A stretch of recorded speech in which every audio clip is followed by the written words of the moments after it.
at IWP9. I only have a few announcements, then we can get going. So the first announcement is our esteemed Paul Lalonde. This is his last meeting because he's got to move on to actually living a life of work. Yeah. So I just want to thank Paul for his time, a year and a half at least. Secretary, yeah, long time. 5 years on board. Yeah. 5 years on the board already? Yes. How did that happen? Time flies. Wow. When you're having Okay. a good time. So anyway, thank you, Paul Lalonde, for a lot of years on the board. And you can take from that we're going to need a replacement, I think. And the other thing, I've been doing this for a while too, so I'm going to rotate off as president at the end of this year. So we're going to need a president. You need to rotate people on and off for vitality of an organization. So, I think it's time.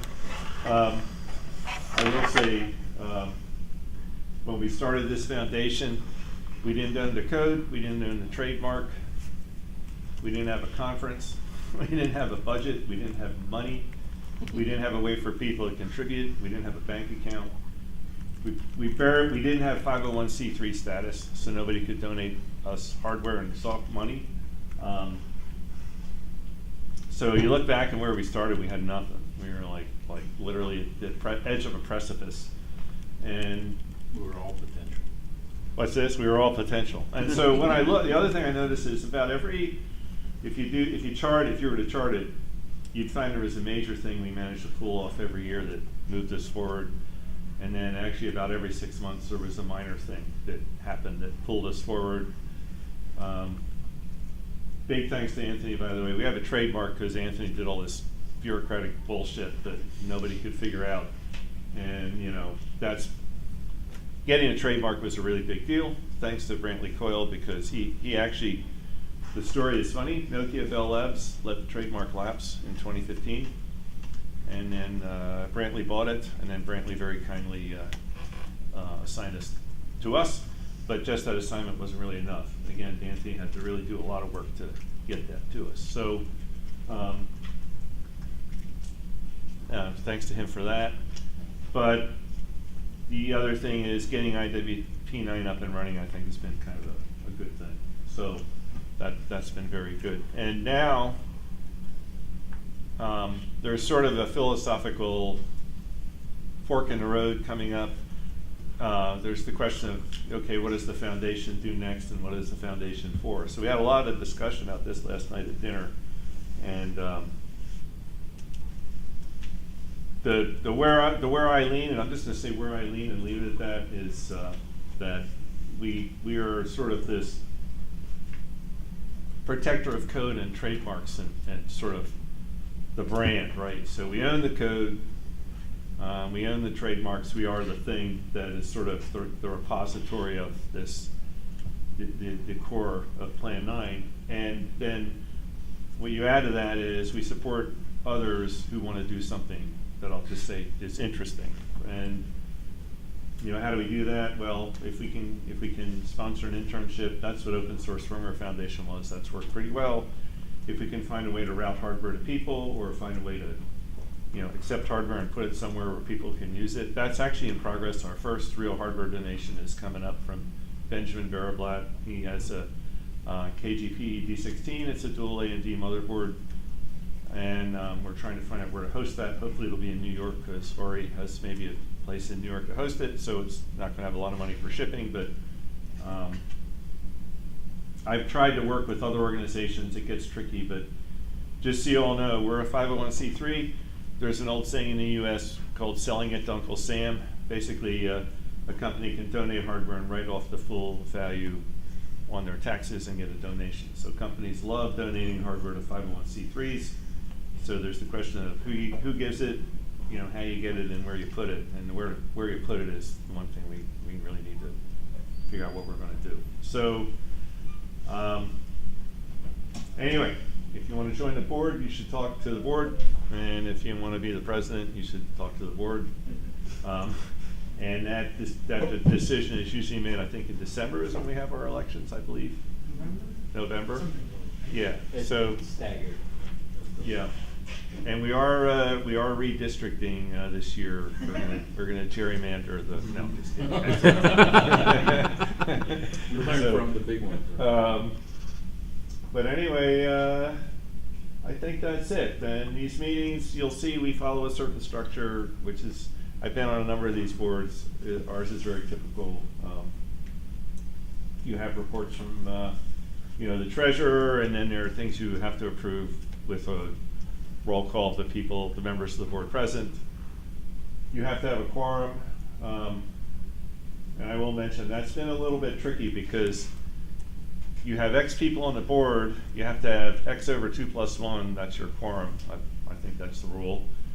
If you have a lot of dormant people on the board, you've got a problem because then it's harder and harder to form a quorum. So I think this will be the year I'm gonna talk to some of our dormant board members and just say, life is life, you're busy. It's probably a good time to sort of clear out the board to make it easier for the board in the coming years to form a quorum. But I will say, the other experience everyone has, it's really easy to show up for the first 3 meetings. It's incredible how hard it is to consistently show up every month for a meeting when you think, that's an hour a month, what's that? But it's pretty crazy how much life intervenes. So it's really critical that if you want to do this, that you absolutely must be able to show up, because it's a big problem for the board if you're an absent member. So that's one thing, and every board I've been on has had this problem, save for one. Not this one. This is the one that has the problem. So just thought I'd mention that. But we would love, it's good to get new people, fresh ideas, fresh blood, fresh effort. And I think that the foundation is in a really good place right now. So this is a good time to, come in and bring your ideas. That said, I'm looking over my shoulder. You want me to just drive for a bit? Huh? I could just drive. You can drive. Yeah, go for it. You're the secretary for one more meeting, so. Just add one more comment to what Ron was saying. Just, things come up, people have children, whatever, and you want to do your best and, and still stay committed to, being on the board and all that. But I think it works really well if it's communicated as early as possible. If you're going to not be able to, or you're going to have like a few months that are going to be difficult, et cetera, et cetera. It just makes it a lot easier in terms of, resource leveling. So we have a bit of space in the agenda down below to talk a bit about board composition and making meetings maybe work a little better. How does one contact the board to talk about joining? Why, we're right here. I mean, one option is you can talk to us right now. Yeah. Board at p9s.org. Yeah, board at p9s. Cool. I have a quick question. Well, maybe not so quick. You kind of touched on this, like the function of the foundation. And I'm wondering, how much capacity do you have to absorb? Like, or how much spending capacity? What is the vision that's here? Or like, if somehow you ended up across $10,000 or $100,000, how much of that could you spend right now and do something with it right now? Yeah, it's a very good question. Yeah. The complication, one of the complications is, from my point of view, let's just pretend we had $100,000. I think the first thing somebody say, let's buy some machines. And then the next thing is, where the hell do we put them? And then the next thing is, well, it's a continuing cost. So how do we work on the continuing costs? Now, other boards I'm on, it's a lot more money involved that flows through, and a lot more complexity. But there are rules in California you have to follow as regards reserves, right? So there's a certain amount of reserves you have to have, and all. So as soon as you actually start getting real money, it gets complicated, and it's kind of. I never did that on my other board I'm on. We have somebody who understands that stuff. So, Well, I think you understand it, Anthony. I'm not that great with There's really it. a complication with how much we can accept, right? That has to do with our. Yeah. In practical terms, if you were like, hey, I'd like to write you a check for $100,000, we'd have to talk about like. Right. Structuring. We have to talk about structure.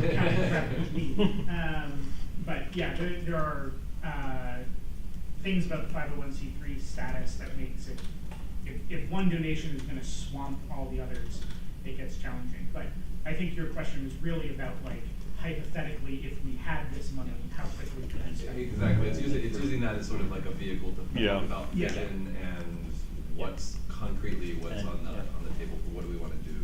Yeah, and the challenge that goes with it is partly one that's visible in how to deal with growing the board, right? We have fairly narrow vision. We don't have a lot of bandwidth out of the members of the board. Right. And then it becomes a question of what do we have, what other resources can we draw on to administer the kinds of programs you would have if you. I like the $10,000 question much better than the $100,000 question because it changes, the scope quite severely. Yeah. At $10,000, you can do things like sponsor a student. You can, you Yeah. can do bounties for development you're looking for or things that would make sense. Yeah. At $100,000, you've got a whole different set of challenges to take on, and I don't think we have, frankly, the maturity on this board to deal with that scale. I think our capacity is really in the, $10,000 would have us actually muscle up a bit. Yeah, Yes. I mean, I can give you an example, because I talked to the CEO of the RISC Foundation. She's just very sharp, and we haven't executed on this because nobody's really, this is kind of my failure, but she said, you need to form a 3 to 5 year plan. You need to, it's best if you have someone who's sort of experienced at doing the kind of thing that she knows how to do, which is put the plan together and then spend it, and she's got a paid position. Put the plan together, go out and talk to people, all this stuff. But, little bit, side note here, Rust is sort of this thing in its ascendancy right now, right? It's going up like a rocket. So it's easy for her, just in some sense, to go out and make her connections. To be blunt, Plan 9 is nowhere near in the space that Rust is in. So, you have to think hard about potential of the thing you have and what you would hire a full-time CEO to do. And it would not be the same thing that, the CEO of the Rust Foundation is doing. But that said, plans are good. And beyond that, though, if you have a plan, you need to have someone who has the time to execute the plan, which is you're looking at 20 hours a week minimum if you're going to work at the level of like the Rust Foundation CEO. She flies everywhere, she gives talks, she does a fantastic job. It's her life, more or less, right? It's a full-time job. It's a very, very engaging full-time job, and so. Well, and that's, addresses 10,000 is good, $1 million is probably good. Yeah. Because $1 million, you could put someone in a full-time Yeah. job Right. of doing Yeah. evangelization and carrying that on. Yeah. I wouldn't want our foundation to go there, even if someone could do that, if someone could front that, if we Yeah. magically So- have it. Well- 5 years, 10 years, I don't know. I think. When we become there's ascendant a lot like of Rust. art to that. Huh? Do a lot of iterations of. I'd be new happy to things, take so $1 million and run. Million. Jesus. So, if you want to, my take on this is that the Plan 9 Foundation's job isn't really to do anything so much as to support the people that are doing things. So, what would we do with $10,000? My first thought would be pay for the speaker accommodations and flights to IWP9. Just make sure that the people that are actually coming and making the community happen are supported. $100,000, I might start looking at. Well, we have some contracts that we could put some contracts on things that we think are important, like I don't know, a security audit, PDFFS. I don't know, things like that. Huh? I was just trying to get Ron's attention. Yeah. So But- the current capacity is like these one-off kind of support. Yeah, that would be basically. Yeah. I think- The thing that Ron was talking about, servers, I don't know what we would do with a ton of them, but Yeah. a couple I would basically say, yeah, what if we could do CI/CD for anything? Anyone that wants to run stuff on Plan 9. and that's probably what I'm going to be pushing for with the donated hardware. You know, a couple of those, some space for just a testing farm that anyone can log into with an account. Yeah. And there's a bunch of stuff that we could do. So sans the money, would it make sense to have like a triage list of, based on a priority of things we would work on? Should $1 million all of a sudden show up? I think We've tried that's maintaining that. kind of, that looks like your 3 to 5 year, that's part of, Yeah. that, Yeah. that isn't a 3 to 5 year plan, but it would be in it. Yeah. And then it's also, and then the 3 to 5 year plan is basically how do we actually raise the money and Yeah. organize the people to do that. Yeah. Oh, In the interest of time, can I suggest that we get through the agenda? let's get through the agenda. This Oh, is there's, such, there's not much. this but- is a great Yeah, discussion though. I Yeah. agree. So Okay. an item we do regularly is setting the next meeting date. Currently, the meetings are set on the 4th Thursday of the month at noon PST. That's been something that's worked for most of our members most of the time. So we are set. We would normally move this word from tentatively to June 25th at 12 o'clock PST. That's fine by me. Was there a Yes. problem? I thought someone said there was a problem with that date. No? Well, when it said 6/6 by accident, it was Oh, problematic. oh, But now it says 25. got it. Okay. Street 66. Okay? Works for me. Yep, so everybody good? As far as I know, yeah. Hearing no objections, that's noted. We're going to not go through the minutes from previous meeting as they have not been prepared. I actually formally resigned as secretary some 3 months ago, and I think I've not been as well replaced as necessary. So we're going to skip the minutes from previous meeting today. What I would propose, however, while we're looking at that item, is that at this annual meeting, we perhaps review the meeting minutes from the previous annual meeting, and that might be a useful structure. Oh. Okay. Yeah.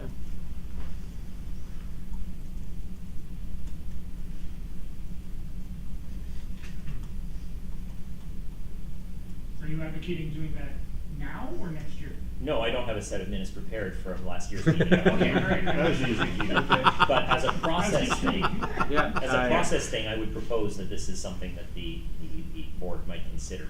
Yeah. Agreed. I think You that's a great might point. also consider turning this formally into an annual general meeting. Yeah, that's a great idea. For the next board to figure out. And I'm sure Yeah. we'll remember. Do we wanna just vote on it and make it? Just.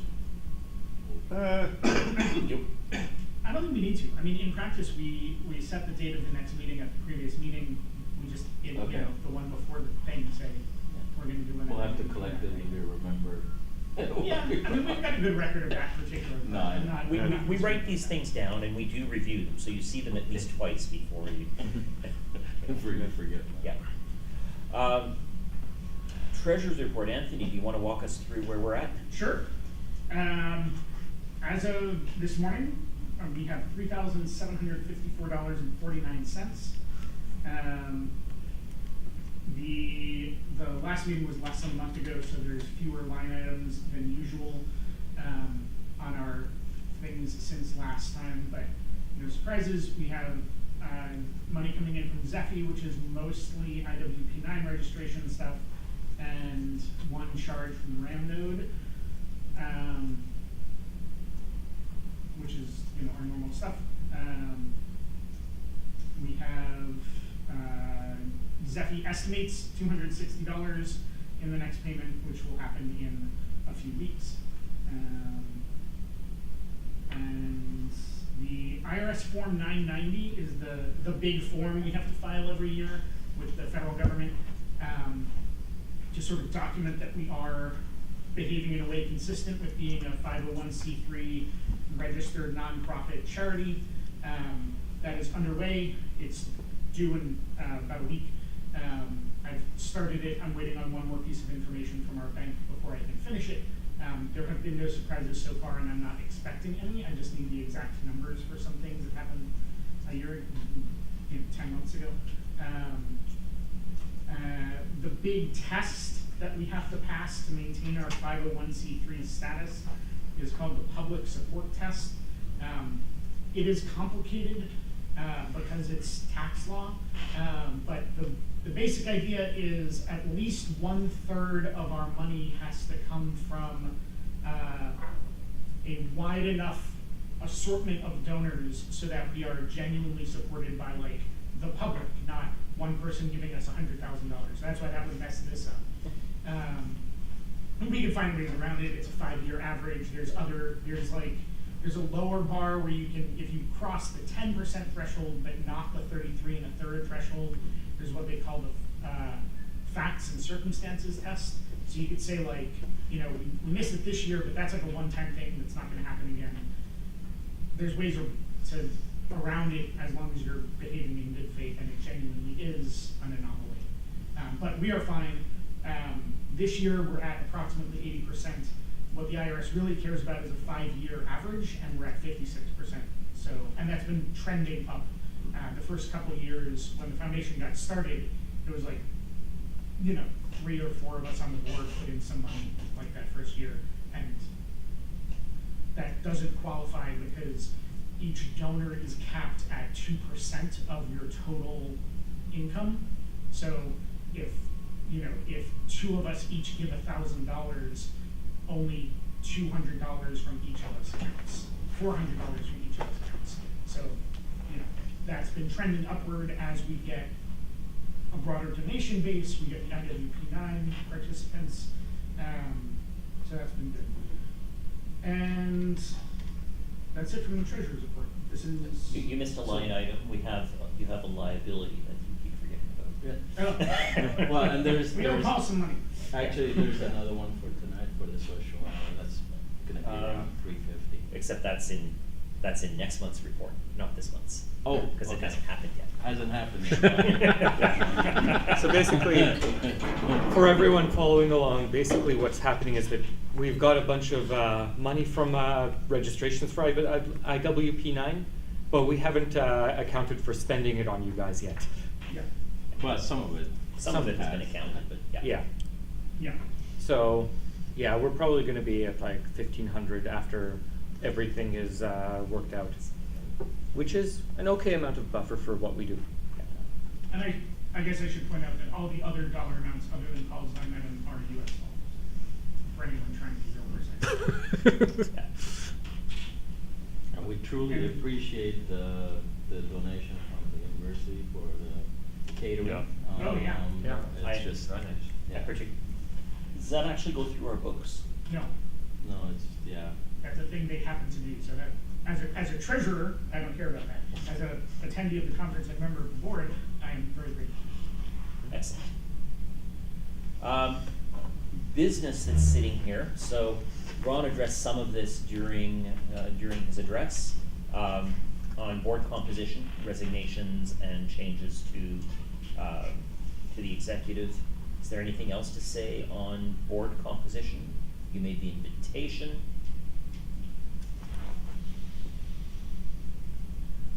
No, I think just we would really welcome people who are interested. Who is on the board right now? Actually, everyone on the board, raise your hand. So Brian is here in the area as well, but he's not here. He's Brian's on the in the room, board. so- Brian's on the board. Edward's on the board. He's not here. And David Charles Columbia. Forsyth is on the board, but not here. And David. And David Nicole. Oh yeah, Dakota. Debbie Dakota.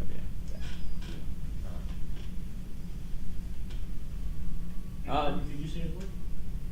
What's that? Edward? Oh, Yeah. and Robert. Oh, and Robert Robert. Kroger. Robert Kroger, Edward. Edward author. Yeah. Okay. Ex-Fuchsite, I think, And where would people find who's on the board? some years ago. Finitefoundation.org, I think, Yes. isn't it? Or, yeah. Thought so. So, I just looked and it's Out of date? out of date. oh, is I'm it? not I'm surprised. gonna update it right now. Okay, fair. Do we have anyone to speak to IWP9 2027? I know there's some preliminary planning happening. Yeah, we talked a little bit about where, we don't have a confirmation just yet, so should we I think we should wait until we Wait, have yeah. at least a reasonably confident. We're shooting to be in Europe, so that. Yeah. So the pattern is, and this is a common pattern, we'll do like literally Western Hemisphere and Europe. So that's turned into Europe and North America. And then starting about a year ago, I think we all agreed we're never going to have one in the U.S. for the foreseeable future. So, because people don't like to come to the U.S. for obvious reasons at the moment. So it's turned into Canada and then Europe. And There's Can I another ask- region in the world that I think we might be overlooking. Yeah, I was. There is. What's the possibility for like Japan? It's definitely possible. I mean, I would Yeah. put some legwork into helping that happen if people are interested. It's That just would be awesome. at the edge of the world for everyone, right? So I would be happy to go. The only question really is, can we get some university to sponsor it? Yeah, Or the- can we get the space sponsored? That's the big question that's Yeah. made it possible to. Mhm. So the reason that we have a $50 registration instead of $500 registration. is because of the venue. Yeah. Right, exactly. Yeah, that's possible. It would take some legwork, but Yeah. I mean, I live in the center where all the universities that could do that would. So we usually try to also have like at least 2 years ahead. yeah, the So- general rule is so- you want to, you want to know 3 years ahead, generally, so- for what it's worth. So So maybe the year after. it could be like 2029. I mean, I think it'll take a while, right? So we could say 2029, we want to have it in Japan or something I like would that. say if we can get some, 2028. 2028, okay. 2028. If you, I mean, these things take a lot longer than they always seem to. If you feel like you get it ready by 2028, that'd be fantastic. I'll have to. I can't say anything right now. But Yeah. I'll have to go Yeah. back You- and feel the waters a bit. The other Basically, thing- personally, I am totally open to it. Yeah. It's just, can we get the space? The other thing I would mention, Taipei has an incredible open source community, and there have been some open source conferences there that I know of, and so like we could say Japan and a backup of Taipei. Even Seoul and stuff like that. Yeah, and the other one was COVID killed it, but we were going to have the open source firmware conference on Jeju Island, and the reason for that is nobody needs a visa. The rule is anybody can go there from anywhere, and it was going to nicely handle some of the problems we were having at the time.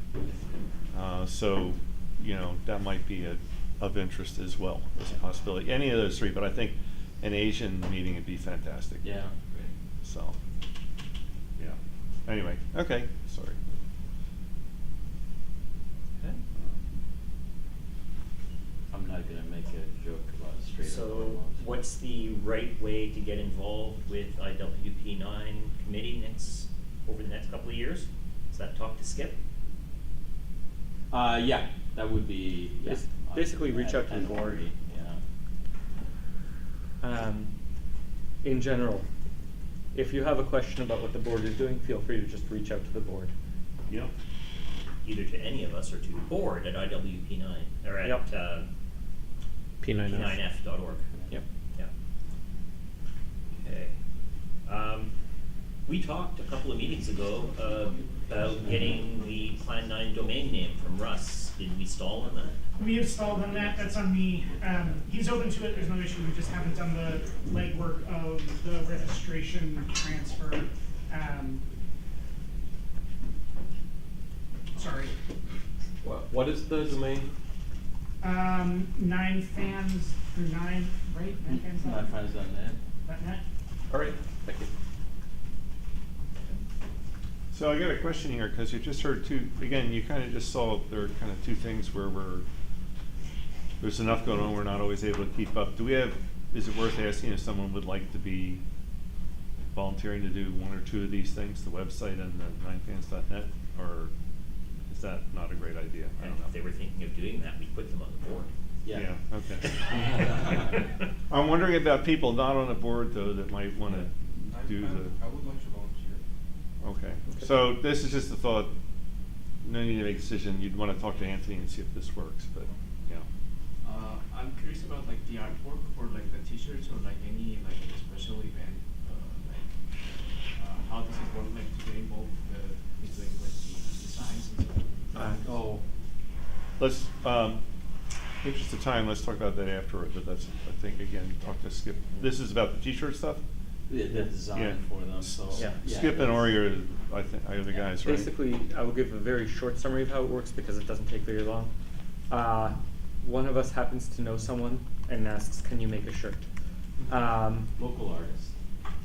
Not always local. Well, so far it's been not necessarily local, just some artists that where we like the artwork. And the first couple we did it ourselves because it was last minute and we just kind of did it. If you would like to do it, speak to us later. And I just piggybacking on the previous topic, like for next future companies, like maybe I could also contact some people like Mexican universities. Oh, yeah, Yeah. absolutely. Mm. Yeah. Mexico would be awesome. That would be Yeah. great, yeah. Yeah, it's not limited to Canada, it's just, there's a Yeah. big black hole in the middle that nobody wants to go there, so. Yeah. Yeah. But yeah, Mexico would be great. Mexico, South America. Yeah. We could do it earlier in the year. Yeah. Well, you know, Ooh, I wouldn't mind skipping a bit of winter. All right, now, we've gotta keep moving. Yeah. Yeah. 20 20 minutes left. We were talking about colos for a bit, and you have an update, Ori, on? I do not, but I will have an update. I mean, I can ping people, but I'll be meeting them in person Wednesday. So I'll be. My suspicion is that we'll basically need to get the donated system rack mountable. Shit, really? It's $500. Eh. Okay. But that's my suspicion. I'll confirm it as soon as I can. Okay. It is a rack and a colo, so. Yeah, all right, I'll tell Benjamin to hold off for another day.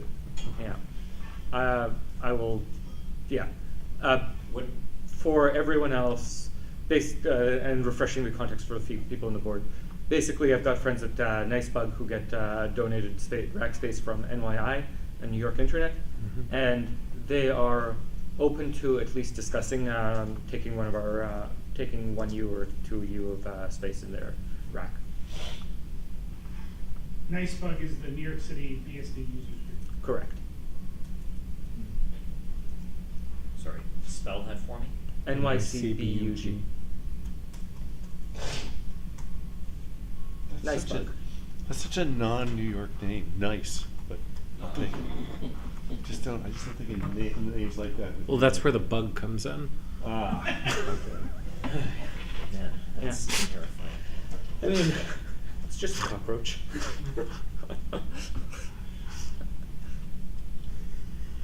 May have a couple of you. I'm not going to commit to them until they say yes for sure. Yeah. It's just the also- people I've been talking to. I've also reached out to the Lance Albertson, I think is his name, the guy who runs the faculty head at OSU OSL, who provides some services for us already. Now that their relocation has finished, saying, hey, is physical co-location still an option? I haven't heard back yet, but I did contact him very long ago, so that's not surprising. I will follow up with him if I don't hear from him. I suspect that's not going to be an option anymore because of the new space they're in, but I'll let you know that.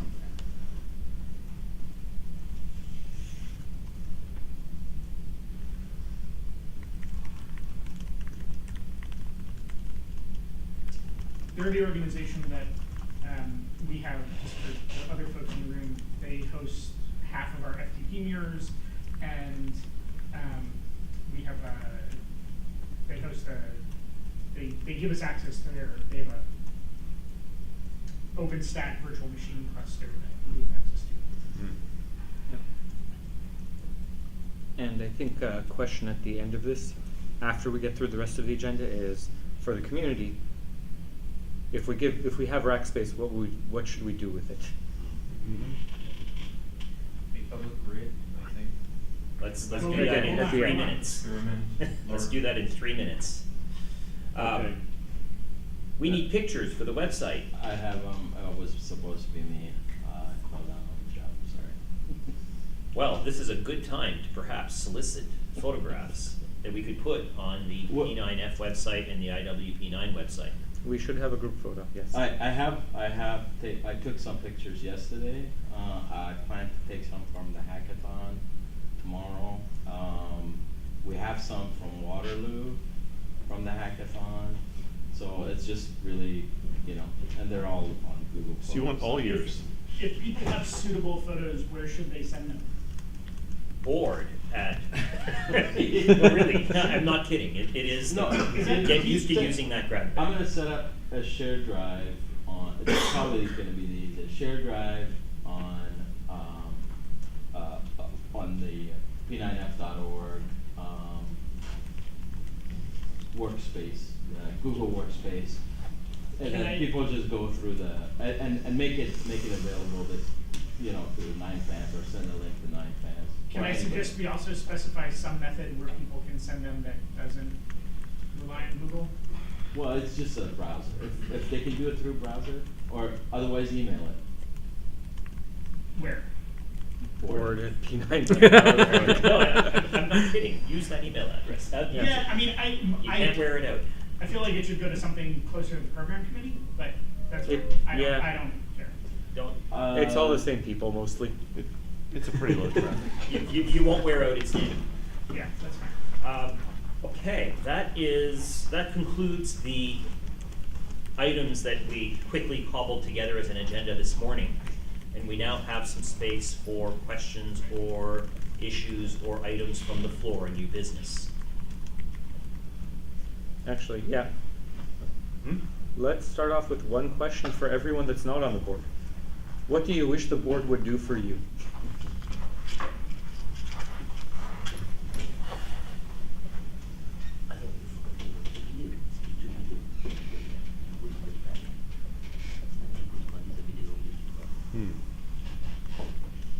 Sky's the limit. Of what?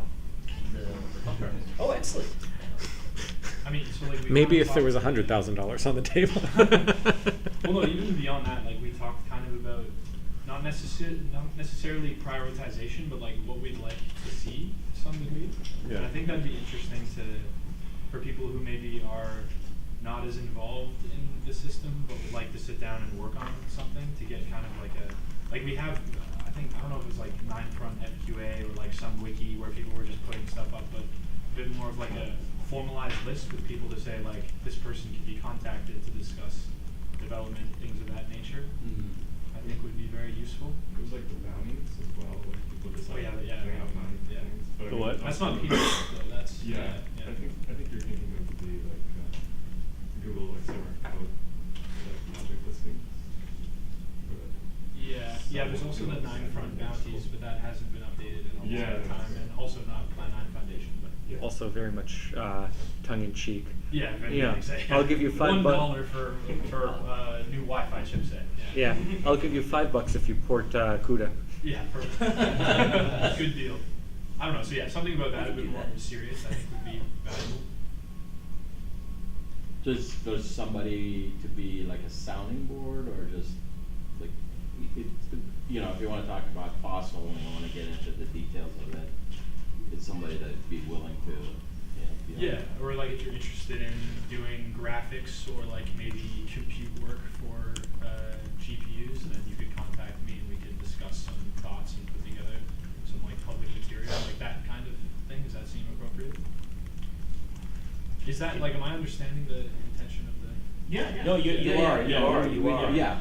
I just like, I just fall into the details immediately and go, like, if you want to talk about GPUs, I'll absolutely talk about them, but I'm not sure what to do about them in Plan 9. Yeah. Sure, yeah. I mean, so that's the thing, like maybe Yeah. get some interesting conversation going to make some movement, get some. So, thoughts. you know, 9front has it's pretty well ad hoc. Whereas Everything fairly- above 9front is ad hoc, yes. and I have like an informal monthly that, you know, we just Shoot the breeze. yeah, we shoot the breeze, but there are, you know, I did something, somebody else did something. You know, people like Dan Cross are like regularly there, etc. So I'm wondering if, you know, if some sort of just having a monthly kind of a meet or So Yeah. the way that the thing that's come closest to working in the past on that, I think, is when we had a wiki that people used. You know, and this was probably in the But late this nineties, would early be 2000s. more like an office hour thing. Well, but I'm thinking in terms of how do you maintain such a list, right? This is one of the challenges. The wiki used to have a really clever authentication system, which was, oh, You you're have from to have Plan 9. Plan 9 to- You're yeah. using Plan 9 to edit this wiki, you can edit the wiki. The community, unfortunately, was not able to survive this event. And that wiki became less useful. But it does feel like it's the kind of thing you'd want to shove on a wiki page and have sufficient control that you can deal with the trolls. Yeah, so like I think a wiki is good, and then you could even take the office hours as well. But if you want to have like a working group for graphics or compute or something, then there could be a page for that on the wiki. They could maybe independently schedule their own meetings with the help from the Plan 9 Foundation, and then really like specialize. That's something that I would be, I don't know, that I've been thinking about that I wanted to bring in. I think organizing that group is the hard part, right? Sure, Like, yeah. I mean, not going to speak for the board, but like I've been involved in the community for 25 years. Getting more than one person excited about a project of any kind has historically been really difficult, and also the one person who is interested in a project has often been chased off of that interest. Sure. Historically, after, I don't know, they find that it's harder than they thought, or social interactions didn't go as they hoped, or whatever. So, like, Completing- GPU I on would Plan say, 9 like, sounds awesome. Sure, yeah, like completing one thing, like completing something is one thing.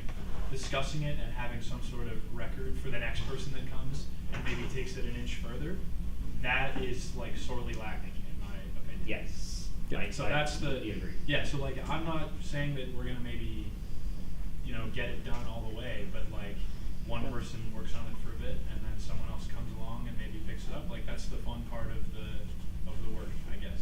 But I do understand completely what you're getting at. Yeah. Yeah. So just some thoughts to maybe I'll think about it a bit some more too. Yeah, I mean, some of it's also just how do we encourage people to say what the hell they're doing? Sure, that's part of it as well. Yeah. Like, there's a lot of conversation that ends up filtering through to me. Like, hey, I was talking about this thing in PMs. Like, why didn't you post it on the mailing list? Why didn't you talk about it in public channels? Well, I mean, And It's hard to If you- tell sometimes. But it right? is. You know. but you can, like, I can give you some answers to that, right? I'm one of the people who, I won't say gets chased off because I'm reasonably thick-skinned, but I'm one of the people who says, hey, here's a thing I did, and you get, oh, you used that stupid machine, and it's like, okay, yeah, I'm just not going to talk anymore about this project. fair enough. Yeah, that's the truth. Like that's the reason why you just stay away from the mailing lists. Because like in my Well, experience, I just yeah, I that- don't have time to deal with like a bunch of losers. Yeah. Well, and office hours, I think in person is a lot harder to be dismissive or, you know. And then maybe that's one you can have a code of conduct on the mailing list. Exactly. For example, I speak for myself. I announced Principia Software last week. Like the reception was pretty cool. Like I was working for this for a long time, like 6 or 7 years, like full time, and I got like, what is this shit? Which Like, thing that's- was it? It's The Principia. Principia Software. I saw that, it was really upsetting. Yeah. There's a lot of So very- I mean, fortunately, I have also had thick skin, but I imagine like a young engineer, like that's tough. That's too, Yeah, I no, mean, you got completely shit on, and that has Yeah. historically Yeah. been a problem in Yeah. this so community. that's maybe the first thing to, because what's the goal of this thing is to keep Plan 9 alive, to completely make missed this this conference, so interaction. the community It was like an is IRC. I agree. Oh, it's IRC. Yeah, I think it was an IRC. How about now? No, 9 fans. It was on 9 fans, that's right. Yeah. They were laughing about it on Yeah, IRC. they were- Yeah. So I mean, it was not too bad, like, but not like the most welcoming. Right, right. On the mailing list wasn't too bad, but then if you were in, like, I was not Yeah. so good. I didn't see when there was There's Yeah, things no, that I no, never I go think to there were IRC. some valid points, So- but they were, some of them were said completely wrong. It's like, you know, I mean, there's a right way to say, hey, did you look at this reference, or there's this Yeah, other yeah, work yeah. that was So, going on? in But any that, case, without you know, this- getting personal. But that's a big deal. Like if you want the community to grow and if people was like, yeah, they just say, oh, they don't post on the mailing list because they don't want to deal with that. That's very discouraging. That's a very big problem. Go ahead. So, something that the board could do, that would tie into sort of this, is run an auth server that we could use for things like the wiki or some sort of comms channel. And through that, we could enforce a code of conduct. So like a That community people get in, manager. and if they're a troublemaker, we cut them off. It could also be something used to raise money, just have a nominal fee, $5 gets you on, goes towards the board. No, but for Makes you some sort of, tier of membership. But I mean, first you need to communicate on the mailing list itself. Like, of course, you can punish after, but first you, for example, CNAP, like shit on someone who was using AI to make a new microkernel. Like, it was tough for the person. He had some valid points, and but that's not a way to do. And he's like one of the most important person in the community. I mean, he started, from what I know, he started like front. So you have like the leader behaving like this. So that's Well, having strong. been involved in some other like online communities, sometimes just that little thing of like, there's a step involved in being able to communicate, and you don't want to risk it by just being flippant. That does sort of Well, So this is a we do failure. have moderation on that, yeah. We Yeah, do, this but is a we moderation have failure. obviously failed Yeah. in moderation No, no, over the last few months. So, when did we start publishing our minutes? Like a year ago? I don't know, right? Is I don't that remember. about Year and a right? half ago. Yeah, so we published our minutes, I don't know if anybody saw them. We did talk about that example in particular, as a moderation miss, like we screwed up. Yeah. You know, But- and we own that. Like, we do have moderation on 9fans, which started 2 years ago-ish, something Yeah. like that. And the signal to noise improved. I do think it's improved. Yes. That was clearly a miss, and, we're sorry. There is a lot of gray space between somebody saying, I think this is dumb and you are dumb for doing it and I'm never gonna look at anything you touch again, versus, I think this contribution has problems, right? Like, those are very different. And there's a lot of space in between those.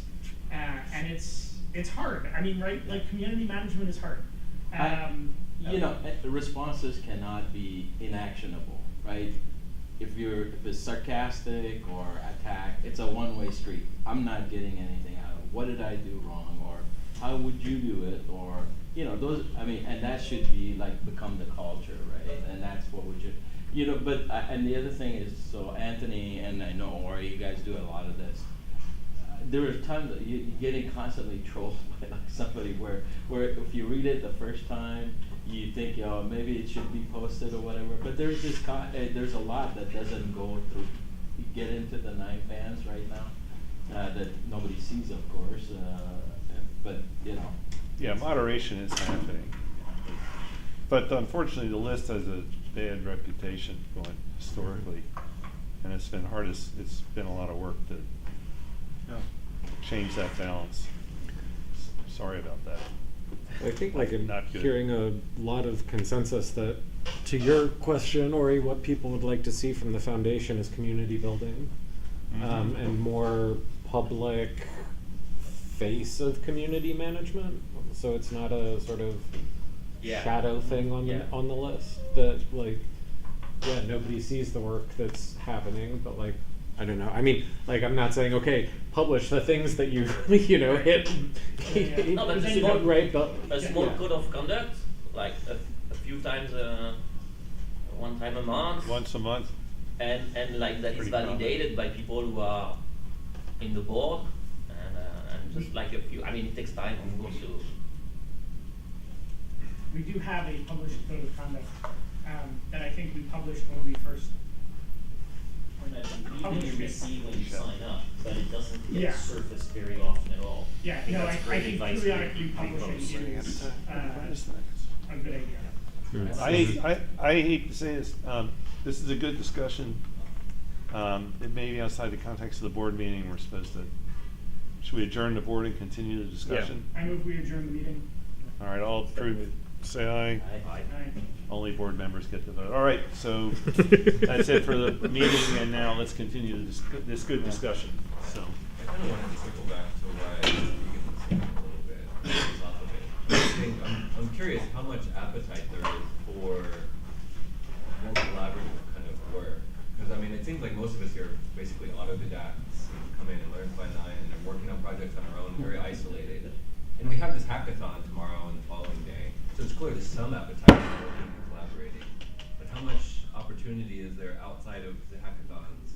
How much is this happening in I'm sure it's happening maybe in some informal ways, maybe? So like organically with the thing that we have on a monthly basis, right? There are times like somebody does something new and it's completely raw or whatever, right?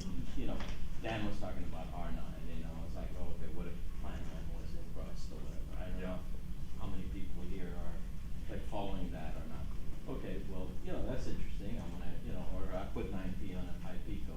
Here, look what I can do, you know, okay.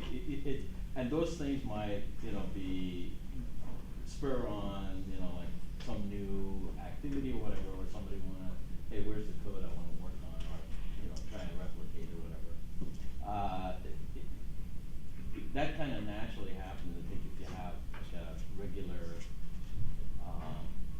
everybody being in the same, the asynchronous nature of like, you know, IRC and email is just, it works well for some things, but for this kind of collaborative one, you're noodling over stuff. A little isolating. Yeah, so, I mean, the transfer, like, the thing that interests me most about the community is the taste, basically. And it's like, I want to know where that comes from, what it sees. I mean, there's things that I want to absorb that. It's the only method that we have now that I can see at least is to make something, put it out there, and get people to crap on it, basically, and then you iterate, right? Yeah.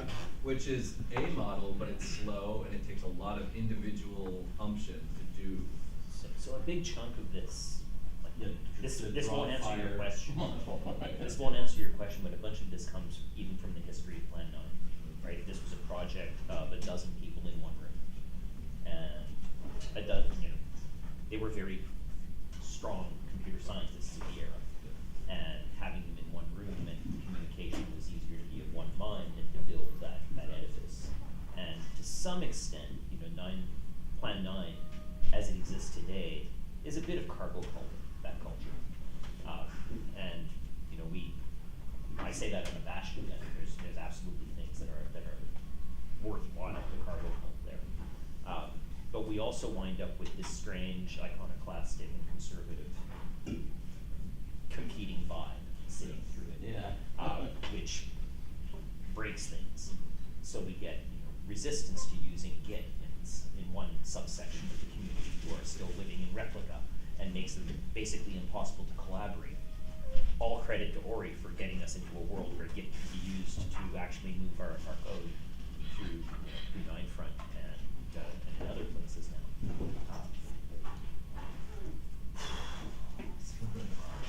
After last IWP9, we talked about maybe doing, you know, a monthly, you know, talk about your stuff, you know, work in progress kind of meeting. Just, there's no personal bandwidth to organize, that's really hard. It's Right? also like you get to a conference, you got a bunch of people together. There's always It's a like vibe. any conference you go to, everybody wants to work together and collaborate. Like I remember at the last, the final Strange Loop, right? There were tons of groups of people talking about like making local area Strange Loop like boutique computer conferences, and literally none have happened anywhere. So I think what helps is to have the rhythm, because you need that, like, you know, that's why religions are there for society, to have their marching orders, like, you know, every Sunday we. Yeah, and to be clear, like I'm not saying this to try to. I'm not saying this to try to be like, don't do this. I'm just saying like, it is hard to like if you want to do it, be prepared to get on like a video call that nobody joins for like 6 months, while like you are proselytizing your, you know, or evangelizing your collaborative development culture. I think it's a worthwhile thing to do, and I think it would be beneficial for the project, but it's going to be difficult. Yeah, well, so. The taste and getting comfortable Oh, with sorry. the style. I think a lot of us picked that up from John Lyons in the commentary of the 6th edition. And there are many of us, I think, who could say that that was where we really learned operating systems, more so than our classrooms. And so studying the code and studying commentaries of the code, I think is one of the best ways of getting, of acclimating to the space. With some notable exceptions in this room, most programmers don't read enough code. That has always been one of my big arguments. I do not understand why we do not teach reading more than we do. It's as if Yeah. we send somebody into a classroom of Japanese, hand them a dictionary, and say, now go write poetry, without ever reading the masters. So. I mean, part of my like main point comes from trying to see you can read the code and see that there's a beautiful thing that's made here, but that's also 20 decisions that were made to not do these other 20 things, right? And it's those things that are hard to read and figure out without talking and iterating Well, and having a deep depth of experience to see those. Unfortunately for most of us, a lot of that all happened in Ken's brain very fast. Right. So. And most of us are not Ken. Yeah. Comment? And so, Oh. you know, what he rejected, what he filtered, is hard to see. Yeah, no question. I mean, like Ori writes something and the same thing happens, right? And I'm just curious. It's like that kind of transfer of tacit knowledge in the community is hard to happen whenever it's kind of sparse and dispersed and diffuse like it is. So, apparently people are hearing what we're talking about through the mic. Oh, excellent. I'm not sure how good the quality is, but yeah. So, comment from online. Ninefront has meetings roughly every week. Just video calls whenever. Could the P9F possibly host those and provide the infrastructure for those? And maybe, make it, provide a website where you could see that something's going on. Yeah, I think I wanted, my personal opinion is if we do it through P9F, it should be open, Ninefront or. The Ninefront Ninefront's or meeting is Legacy open. or any other. Yeah. I've attended a few times. Yeah. Just The only thing is that we drop the link because people are around, which is kind of the, Well, but yeah, if we There's a schedule it, it'll scheduling be problem. just like, Yes. yeah, it'll be a regular. And- I mean, the infrastructure to us is free, so it doesn't matter if we have like, we have, our YouTube channel is essentially, broadcasting 7 hour or 8 hours of recording, and, so it's already included. And parts of it are how parts of community function. Like Ninefront have organized like amazingly well around an IRC channel, and Saturday sometime Moody decides to have a meeting, and people show up. I will never be in a technical meeting on a Saturday. I will be killed by my spouse. That's just a no-brainer. I'm going to be in my forge. I'm allowed to do that on Saturday by myself, but not be on the computer on Saturdays by myself. yeah. So there's ways that communities function, that let them function, but that aren't open to how other people have to function. And that's Well, just choices we make. That's Want one to thing. interrupt The for a other- second? So, do we want to continue this discussion or stick with the schedule? Schedule. I think we should Schedule. go. Yeah. Schedule. Yeah. Because it's like 10 past now, Okay. and we're supposed to have the next session in 5 minutes. Okay. So I would say let's do a 10 minutes break and then do the next session. Okay. The one thing I want to point out quickly I think before it's we Israel, break. just people are talking. Yeah. Yeah. So with Ninefront, a lot of it is that we don't organize. It just Oh, you do. Kind You of. absolutely do. You just organize in a way that's not visible if you're not in the culture. yes, but also the organization is done very, very organically. Well, that's what I mean. It's And- not visible if you're not in Yeah. the culture. And the idea, or not the idea, the way things happen is someone says, I am doing a thing, and people go, I will do it. So for example, if you wanted to have a call when people were, when on not a Saturday, you could say, hey, I'm free Wednesday. Here's a So I link. will say this to the ether, Yes. and no one will join, because the ether, you know, I can't IRC worth shit because it doesn't work for me for whatever reason historically. I think it's just been Sure. a crapshoot. And saying it on 9fans is screaming into the void. Saying it on 9front, who the hell am I? I mean, you can't, Well, that's you what- can't, Right, you can't have an there's- expectation that people are gonna care. That's what Devin was saying, like, you have to be prepared to do this for, you know, Exactly. several sessions, nobody's gonna Exactly. show up, and Why that's you- not an us yeah. problem, that's Why you a- cannot post on 9fans? Oh, no, I can absolutely post on 9fans, and historically. And you'll do it for 6 months before somebody shows up. Yeah. Yeah. So you mean the 9 people are not reading 9fans? Oh, no, they are. So, But, They're fractured Plan 9 communities for Yeah. different reasons. yeah. that's not possible. I like you. I like you. I just, Yeah. the other question that came from online, by the way, which I didn't mention, and it's a complete topic shift, was can we get an LLM policy for the next IWP9? You absolutely can. Yeah. So, Is the expectation that you can't talk about LLMs, because that seems like a dumb policy? can we get a policy? Can we make a statement? I'll ask the robot to write one. Yeah. Just going back to the previous thing for a second, I actually found out about IWP9 from Devine's website. And I've noticed, speaking to a lot of people here, like, oh, I know who you are because I've read everything you've written on your website.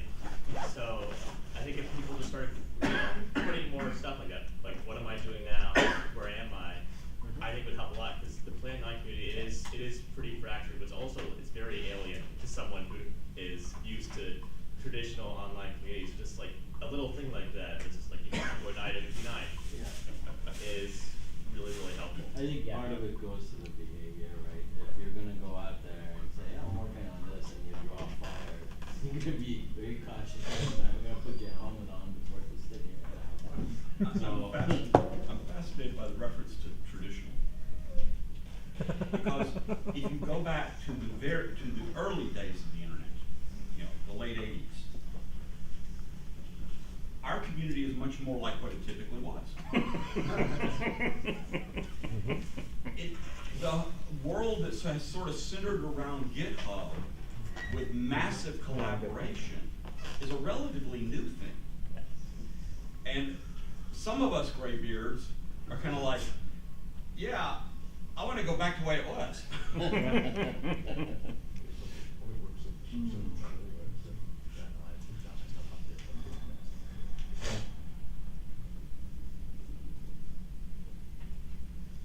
Yeah. stay here, I guess. You wanna stay here? Oh, I guess we're No, done that with was for the thing. I don't think that we need to. I'm not gonna touch it. Oh, there. The call ended because everyone left. Yeah. Anyways, you can tell whoever wants an LLM policy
All right, so welcome back, everyone. We're continuing now with another remote presentation. This one being, hang on a sec. This one being P9WL, a 9P Wayland compositor by Maxim. And yeah, it's pre-recorded, so I'm just going to play back now. Enjoy.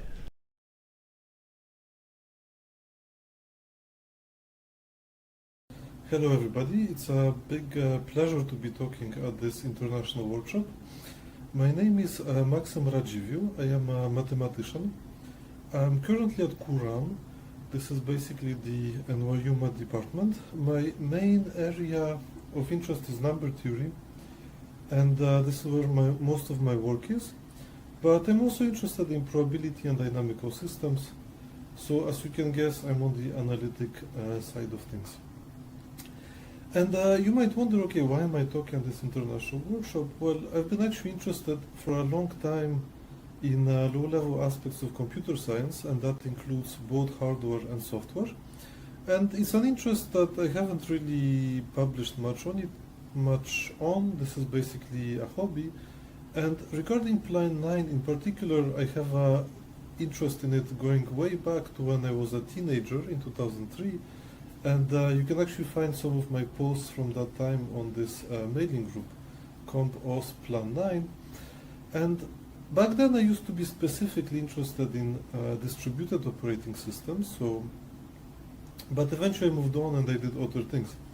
So around last year, I actually rediscovered that Plan 9 is still being developed under the name of 9front. So of course I was tremendously excited, and I immediately installed it on my computer, read the man pages, catched up on the things that I forgot. And the basic question that I have, and I think anybody has, is can I use this as my daily driver? And I decided to use this operating system as the one that I'm using in my office, as an experiment to basically see how usable it is. And the more I use this operating system, the more I like it. But as everybody, I stumbled into one of the first bottlenecks is that there's no actual browser in Plan 9 that is usable by modern standards. So of course we have something called Motra, and in many ways it is very nice. But given the state of the modern web, it's not particularly usable. I mean, besides being slow, we immediately run into problems with JavaScript. And then, so this is really, the browser is the main issue, and there's another competitive browser called NetSurf, but it still wasn't quite enough for me.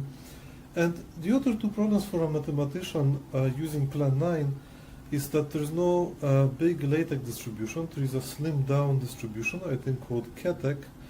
And this is not quite enough because we actually have certain expectations as to fonts and packages, and KTeX didn't quite cut it for me.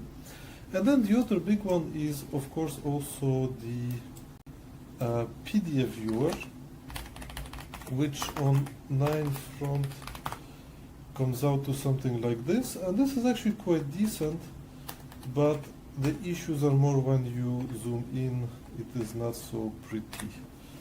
Okay, so these are kind of the main issues to usability of 9front as a daily driver, at least for me. And so there are two immediate solutions to this problem. I mean, the first solution that everybody advertises is don't port these programs. They are impossible to port. I mean, web browsers are millions of lines of code. So instead, just try to run these programs on Linux and embed Linux inside your workflow on Plan 9. So the two solutions that are commonly suggested is to either use VMX, which is a virtual machine to emulate Linux, or to use VNC, which is basically connecting to a Linux desktop and seeing it on your 9front desktop directly. So let me discuss both of them. So VMX is a really beautiful virtual machine. It's beautifully designed around reading and writing to two files. So it basically gives you a text interface to capture each time that a virtual machine exits, does I/O or interrupts. And you can also control the virtual machine re-entry through the CTL file. But there is a downside to this, is that each time that you're reading, well, you have to make a bunch of syscalls, and you also need to parse text, both in the kernel and the user space. So overall, there's actually quite a bit of context switches going on for each virtual machine operation.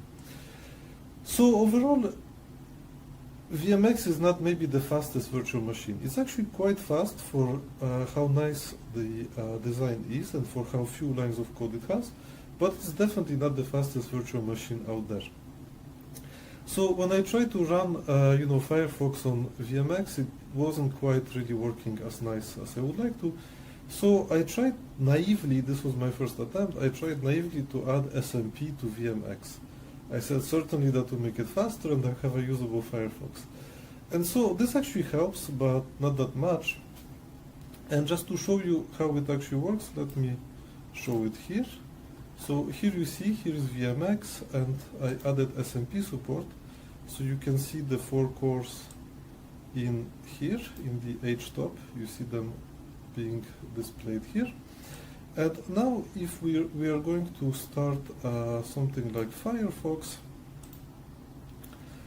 so unfortunately, okay, you see the core starts spinning, okay, boom, we have Firefox, and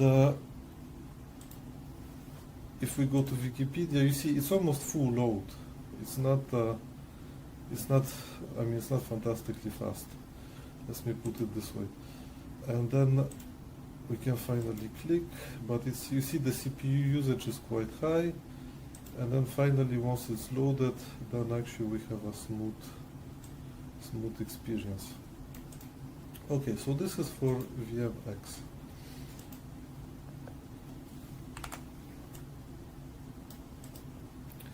Okay, so this actually, so adding SMP was definitely very interesting for me personally, but it was not did not actually solve my problem. And another kind of bottleneck with VMX is that there is no GPU support, and browsers actually use GPUs quite a lot for rendering these days. So that's another source of slowness. And at the end of the day, I did not benchmark this, so I don't know what is the actual main issue here. And it also could be that all of these issues basically compound. Okay, so now let's get to VNC. So with VNC, the issue is a little bit different. So VNC actually transmits an entire frame each time at each update. So it actually transmits the entire screen. So what happens is that VNC is actually quite slow on like a 10 megabyte per second network, like the one I used, which was basically Wi-Fi. But as I just discovered before preparing this talk, it actually becomes quite usable on a 100 megabyte per second network, because its network usage is basically around 80 megabytes per second.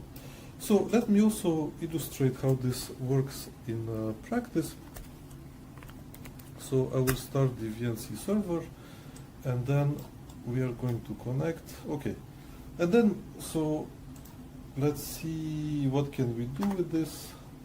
Okay, so immediately it's confusing because you have 2 window managers, and this is confusing for the user. And one other minor issue of VNC is that, okay, here it maximized correctly, so this is actually quite usable, but you see if you shrink the window, it's a bit weird. It's being cut off. It's being cut off in a weird way. So this is one unpleasant aspect of using it. The second one is that you actually have 2 window managers at once that you have to deal with, so 2 window management styles. And finally, the other issue is that you are using a lot of network bandwidth. You see, like, for example, just for typing some words, well, okay, it's not so bad here, but okay, 50 megabyte per second once I'm scrolling, for example. And even opening a pop-up creates 30 megabytes per second. Okay, so this is for VNC.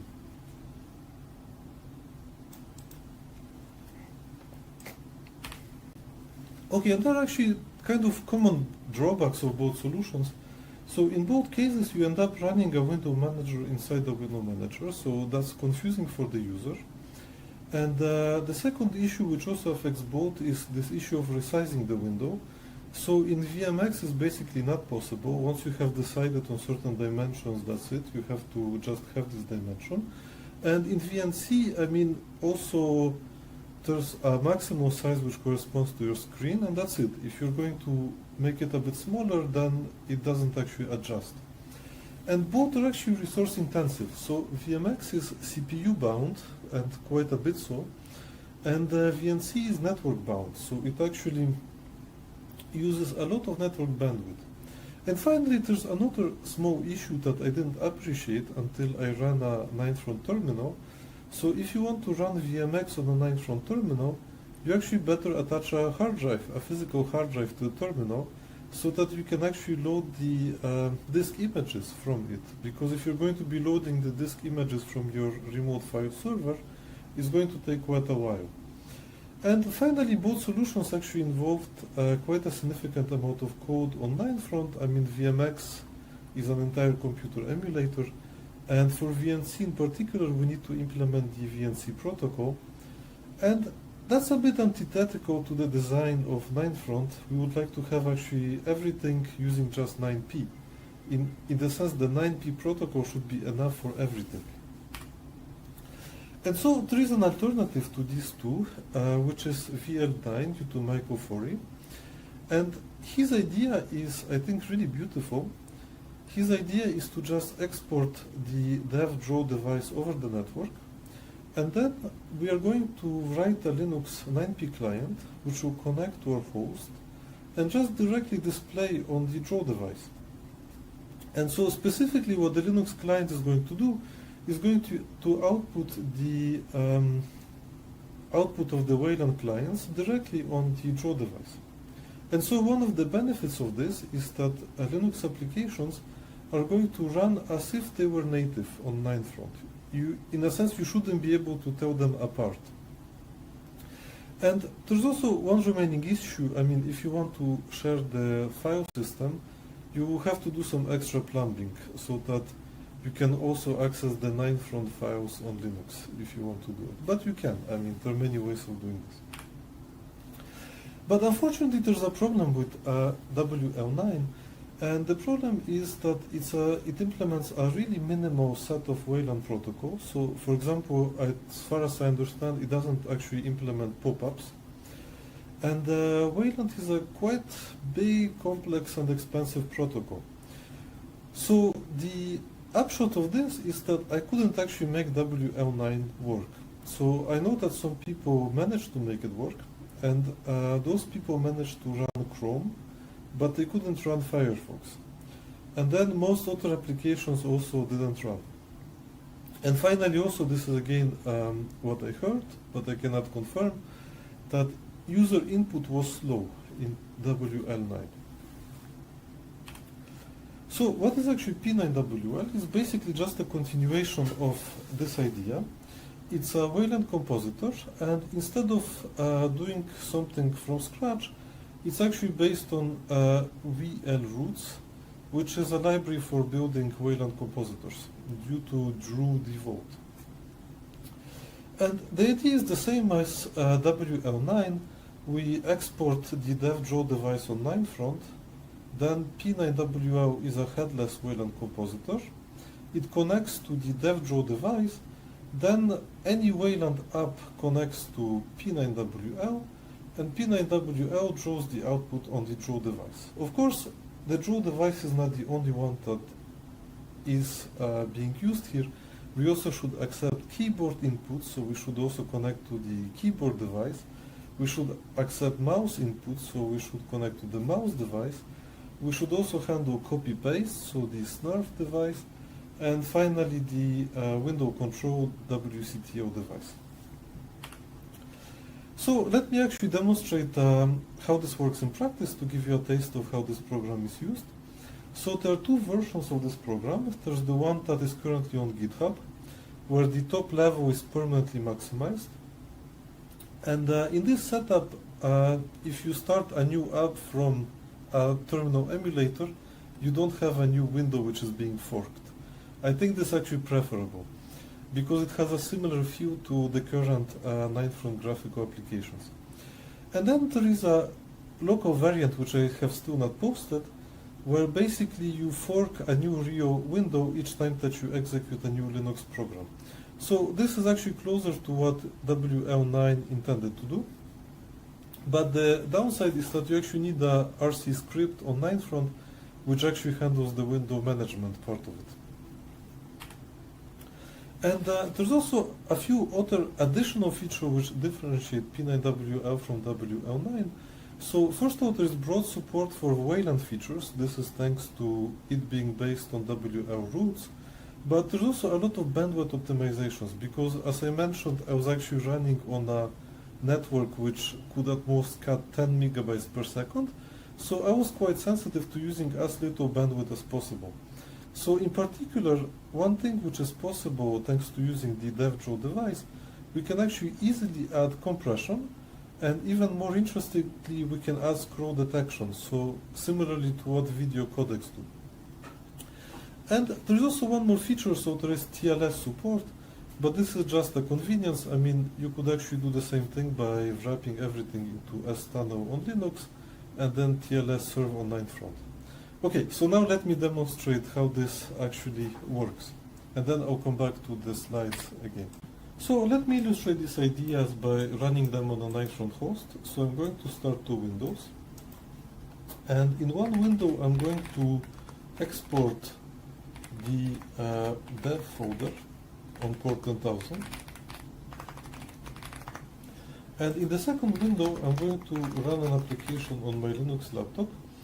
And the Linux application is going to be, of course, P9WL, and I'll pass to P9WL the IP address of our 9-front host, which is this one, and I'll indicate that we are exporting the dev device on port 10,000, as you can see here. And then the next argument is Firefox. So what this will accomplish is that it will start a headless Wayland compositor on Linux. And this headless Wayland compositor is going to execute Firefox and pass its Unix socket address to Firefox in an environment variable. So then the output is going to be displayed on the DevDraw device, and the headless compositor has access to the DevDraw device because it connects to port 10,000 where it's actually made available. So let's see what happens when I run this. I actually see Firefox. So indeed, I can now use this as if it was a standard Linux application, because it is.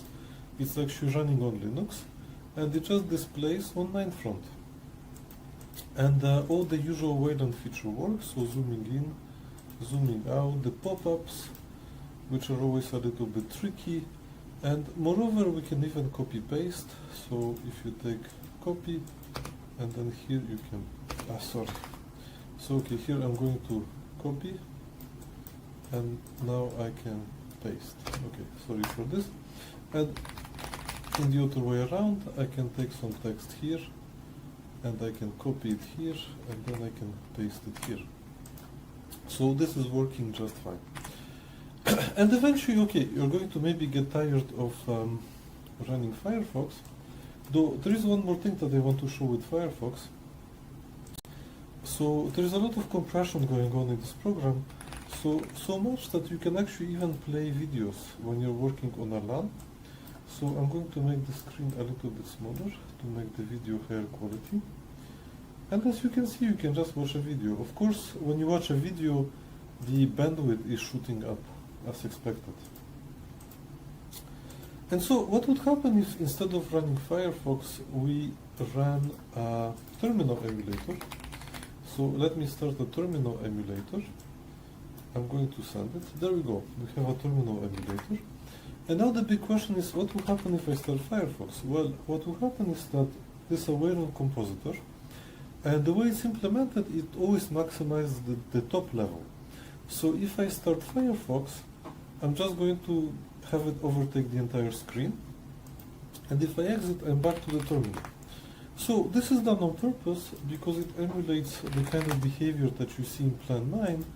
If you open a terminal and you start a graphical application, it just overtakes the entire window.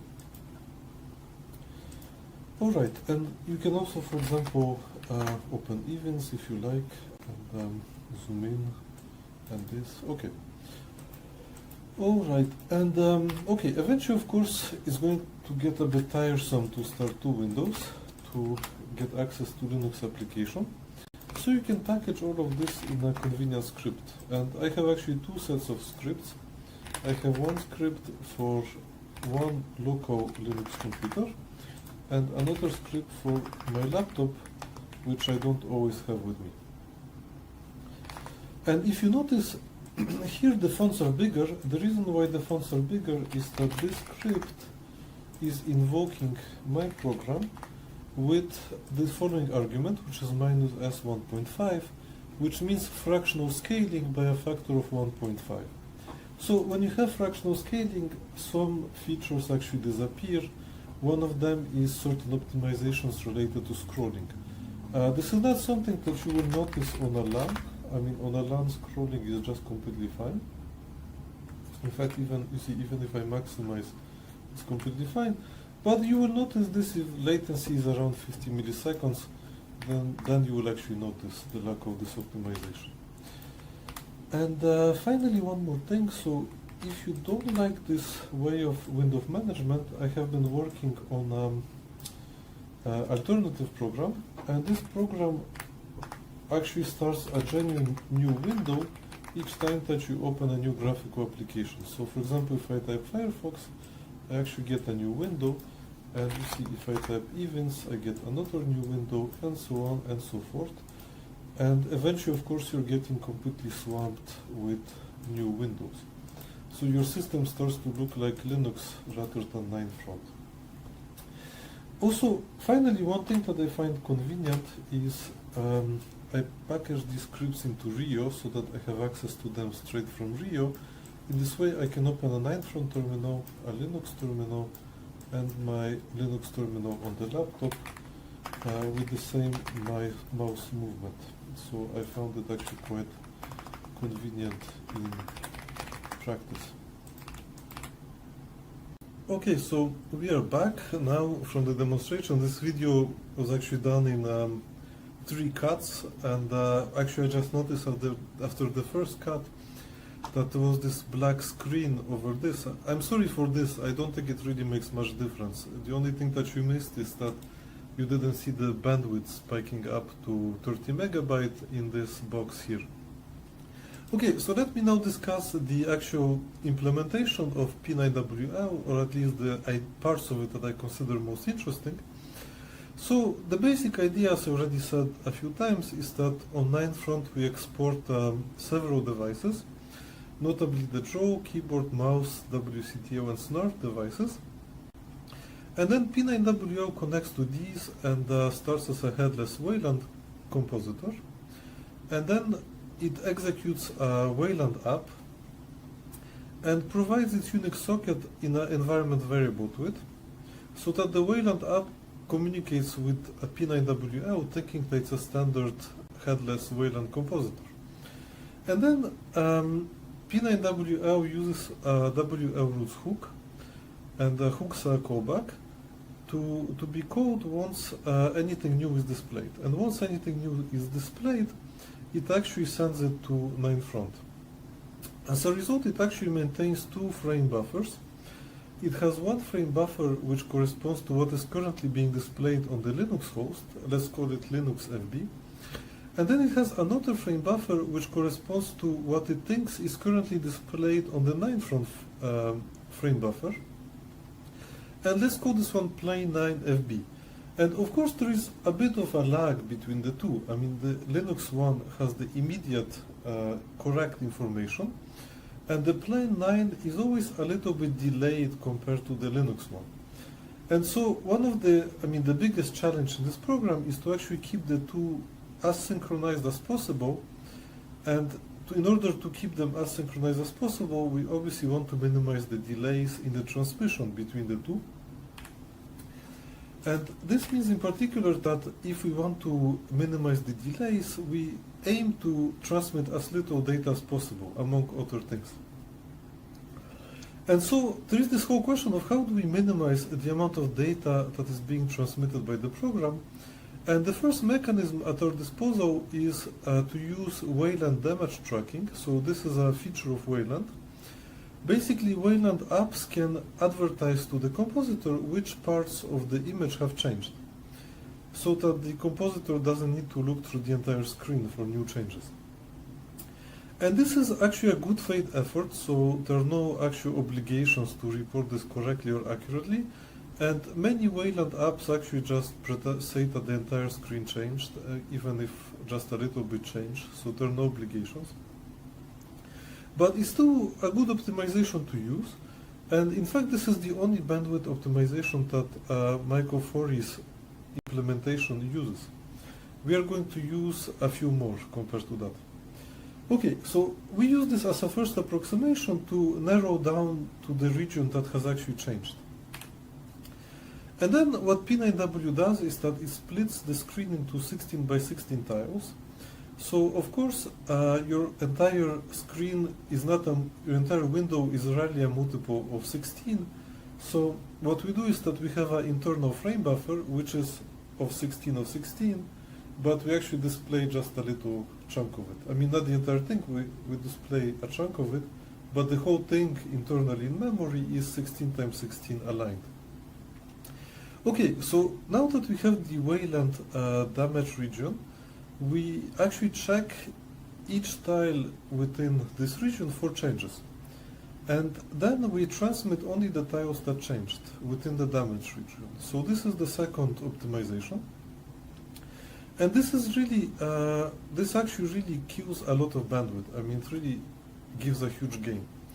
And then, since we're actually transmitting to the draw device on 9 front, the draw device actually has a lot of capabilities. Among one of these capabilities is the ability to decompress the images that are being transmitted to it.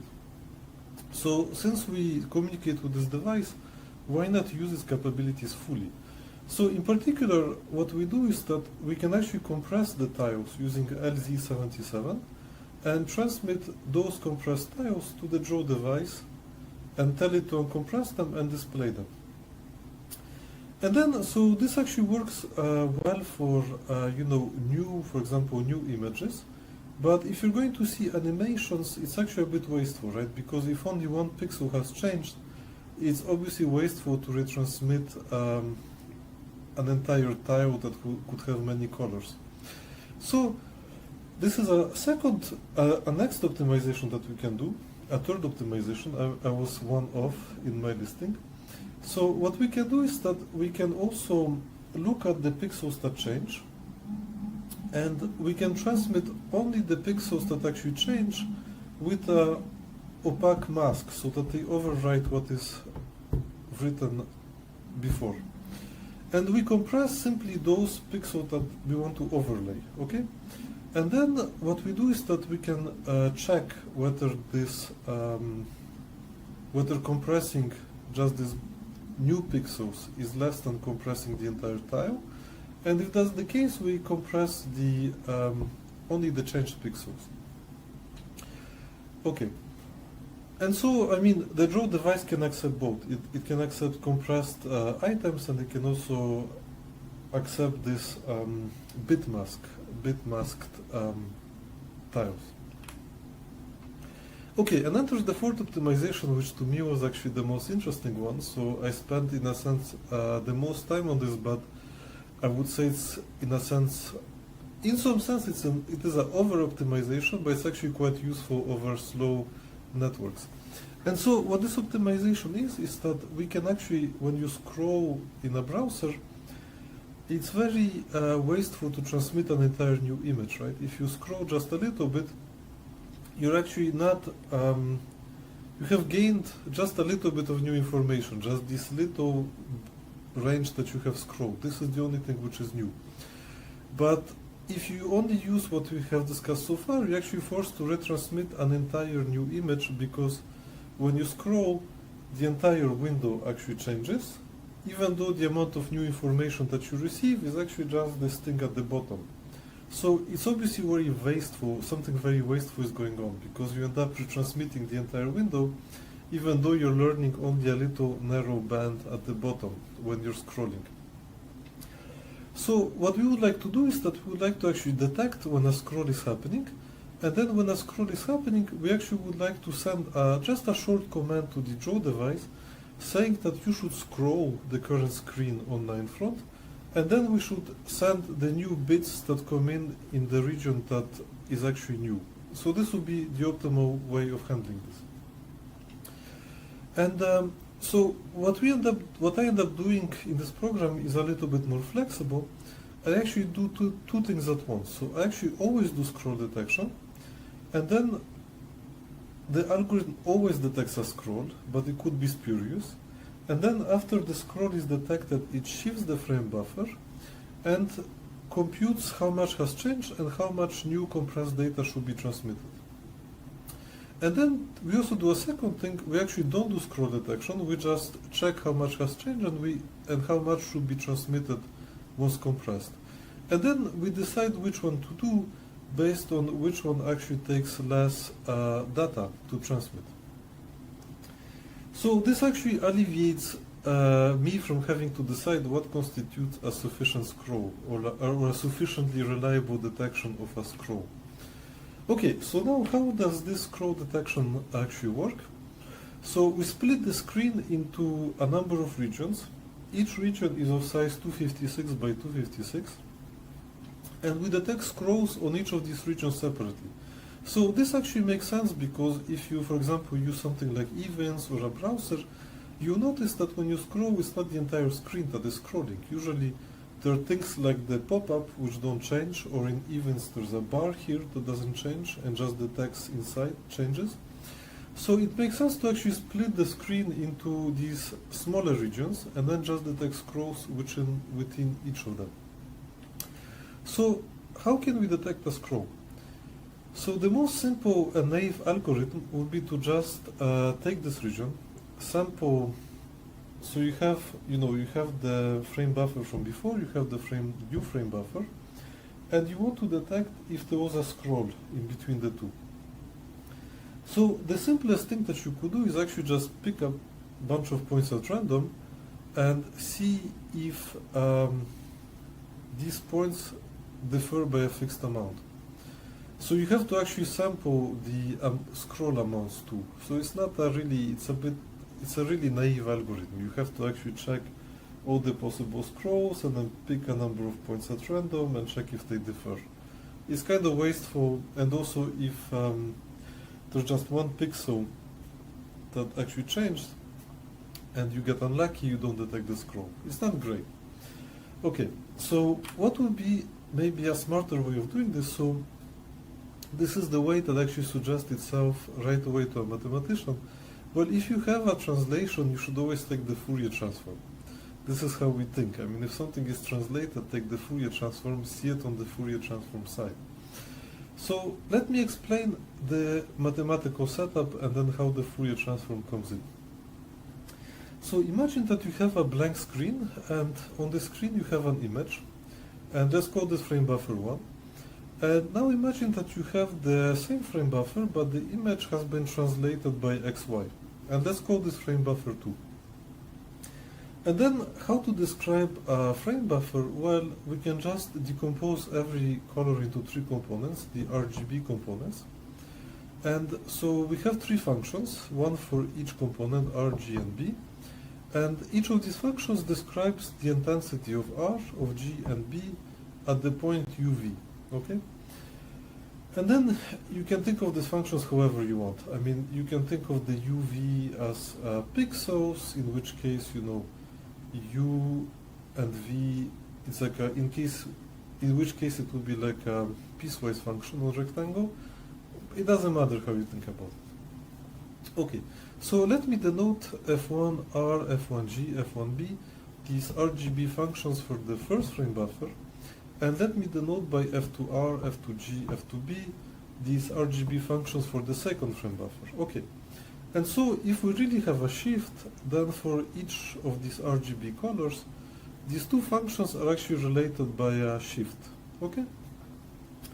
So what we want to detect is we want to detect this type of relationship between two functions. And moreover, we want to be able to detect this type of relationship even if this function is a little bit disturbed by some noise. That's actually the main point of what we do. We want to say that even if you add some random noise to this function, you still should be able to detect this relationship. Okay. But for the moment, let's just assume that we want to detect this type of relationship between two functions. Okay. So how would you do it? I mean, the standard way for a mathematician is to take the Fourier transform. So what does the Fourier transform does? It takes our RGB function and it decomposes into waves. So what this function does is that it actually tells you what is the amplitude of the wave component of this function, where the wave is described by this complex exponential here. Okay? So if you haven't seen Fourier transforms before, this is quite a lot, I agree. But I'll have a little picture later, so it will be more clear what this actually does. So it might make more sense later. But this is kind of a actually easy thing to see. So this is just the definition of the Fourier transform. It's just you take the original function, you multiply it by this complex phase. You see, so C is coupled to U, eta is coupled to V. You integrate over U and V, and this is a function of C and nu. Okay? And then, since this function f2c is related to f1c in this way, you can make a change of variable, and you see that f2c is related to the Fourier transform of f1c just by a multiplication by a complex phase. So in particular, what this means is that if the two functions just differ by a translation, then this product of the first Fourier transform times the second Fourier transform bar normalized by their magnitudes is actually just a complex phase.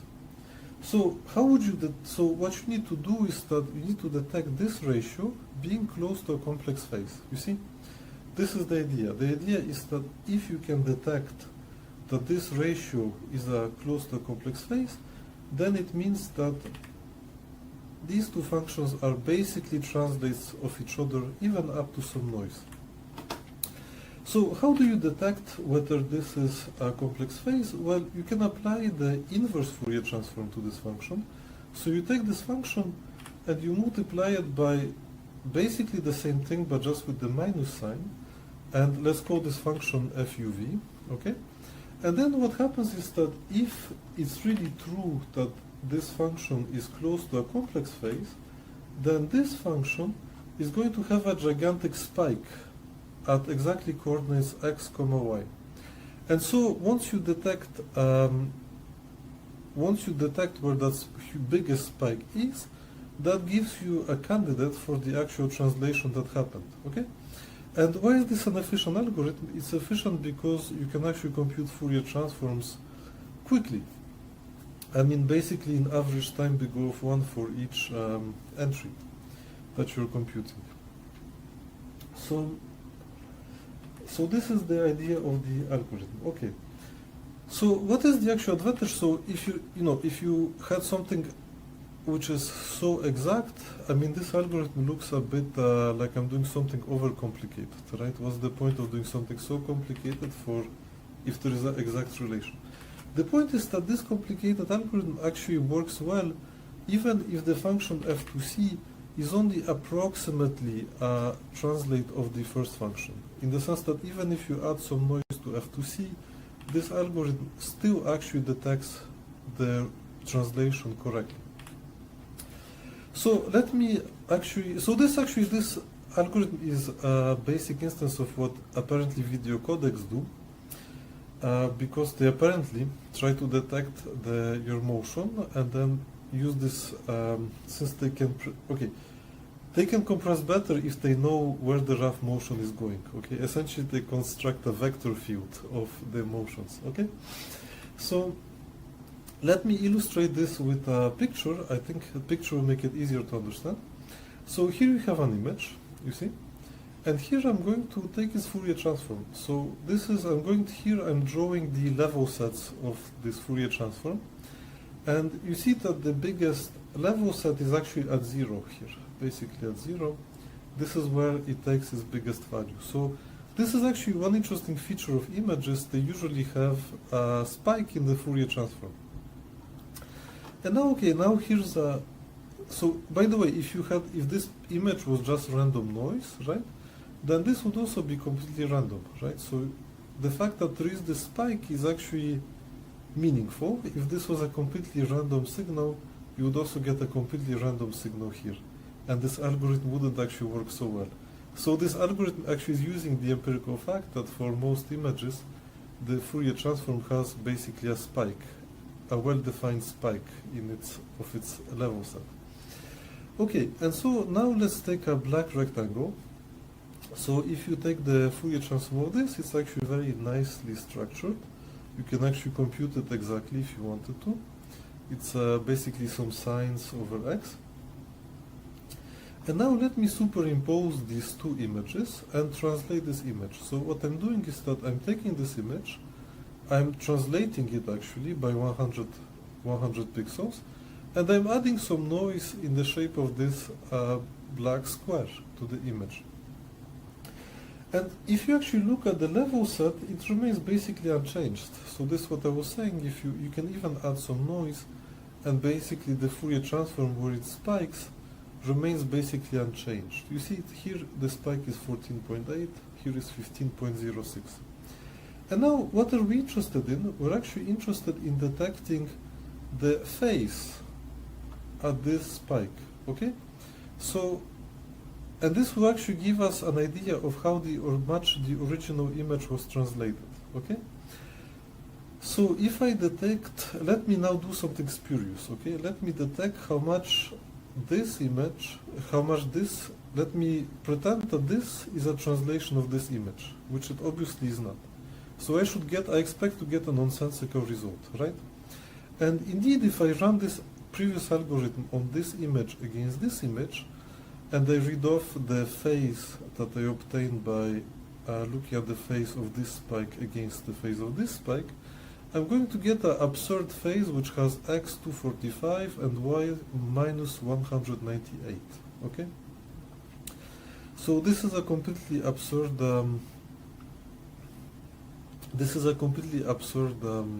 phase, and it's absurd because actually they're not related. Okay? But now these images are actually related, so let me compute the phase change of this spike versus this spike, and what I get is actually 100.00001 99.999998. So basically I'm detecting the scroll correctly, even though there was noise superimposed on it. Okay, so this hopefully convinces you in a more experimental way that this algorithm actually makes sense. Okay, so I want to finish with some minor experimental data.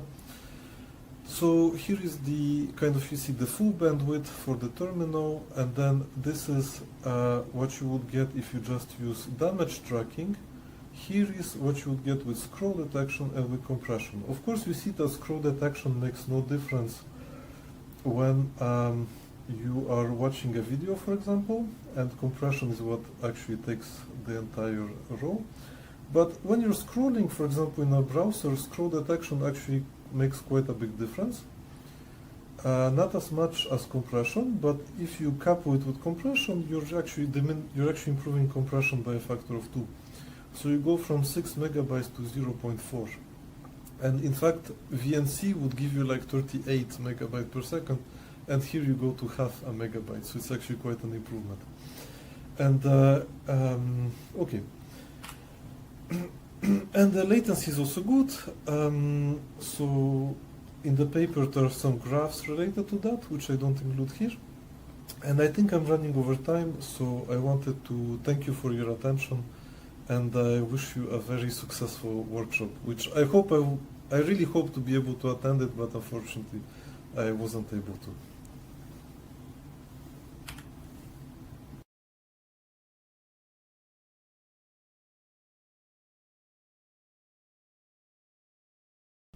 All right, so next up, we will try to get into Google Meet together. Just give me a few seconds, please.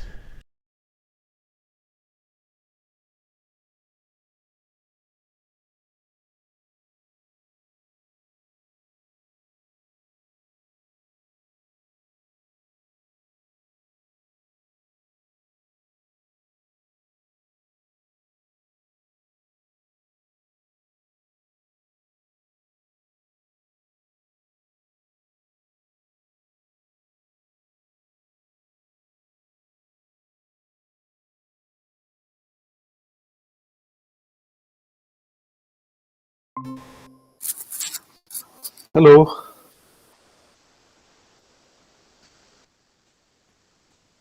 Mm-hmm.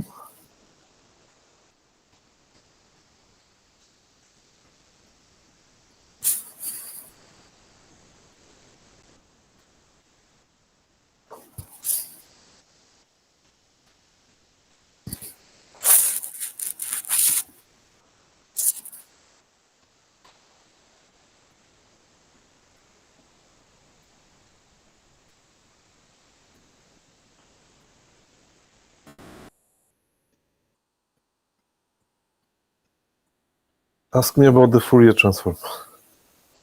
Make it easy for me.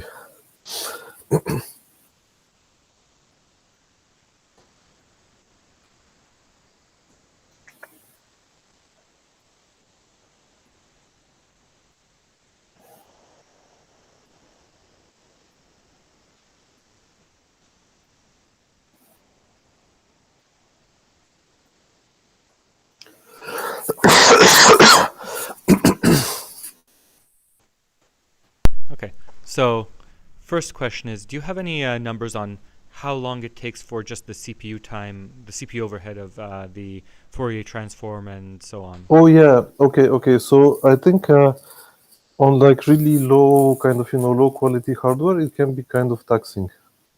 I don't have like actual benchmarks. I have some lower end computers, and the CPU load is maybe like 5% on H-top. It's not terrible, but it's noticeable. I mean, the Fourier transform computation. So it makes sense to also disable it. You can put like fractional scaling 1.001, and then there's no scrolling optimization. So the Fourier transform is actually not being computed. But I'm using this, fast Fourier transform library. So it's actually very highly optimized.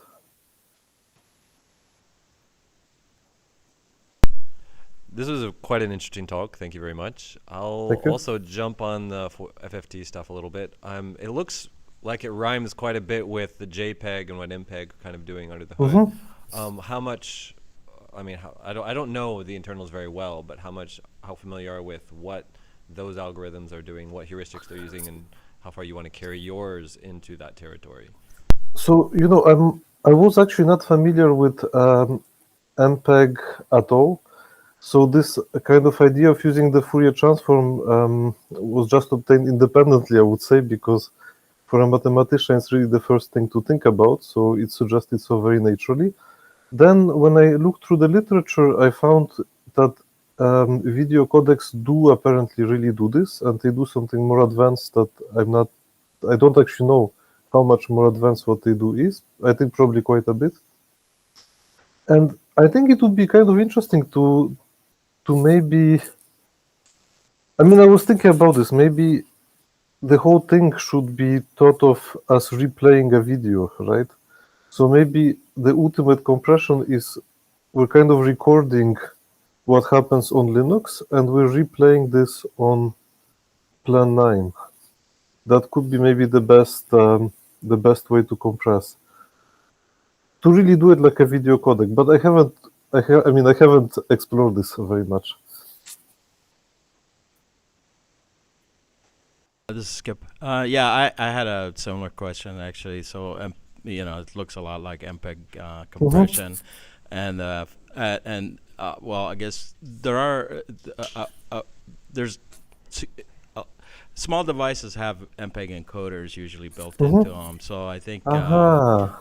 or decoders, I should say. But encoders, that would be interesting to like explore whether you could actually Mhm. use like hardware that's I believe even the GPU on Raspberry Pi. No, yeah. So Can it would be handle, okay. yeah, it would be interesting area to explore whether you could use that hardware. Yes. So I never tried anything on hardware, like Raspberry Pi. My hardware was a notch better, so I don't know how it performs on RPI. Yeah, but then it's interesting actually to look at. Yeah.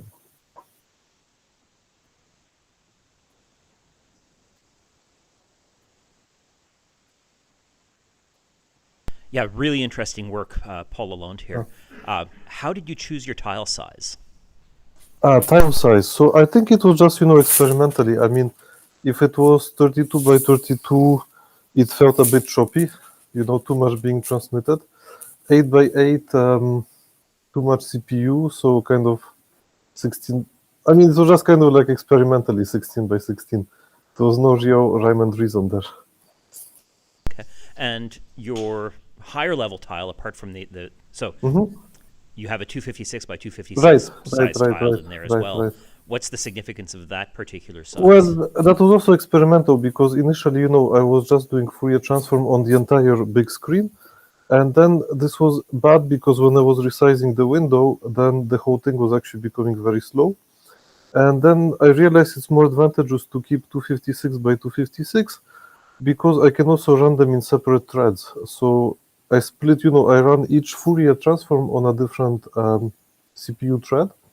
So this actually works faster thanks to this. Cool. Yeah, that makes a lot of sense. Mhm. Did you try anything on detecting scrolling boundaries, trying to see if it's possible to use your Fourier approach to find a slice down? Usually it's an edge of the screen or a bottom of the screen. Yeah, no, I didn't try this. No. This I think at some point I also had to keep it not too complicated. Is where your intuition is on the diminishing returns for that. I think in a sense, scrolling is already in a sense a diminishing return because it's only noticeable when you, for example, when I'm at home. Sometimes I connect over the internet back to my computer and I use this thing to use Linux applications, which are in my office, and then scrolling actually kind of makes sense. But if you use it, on a LAN, you just don't notice anything at all. So it's already, in a sense, scrolling is already a bit of a over-optimization, I think. Very cool. I'm looking forward to trying it. Thank you. Thank you. Actually, back here again. Mhm. Ori, on the topic of scrolling detection, have you considered trying to use the damage regions as a heuristic for that? Oh yeah, it is already using that because, sorry. No, are we using that? No, we are not. Okay, I'm just thinking if I actually do this.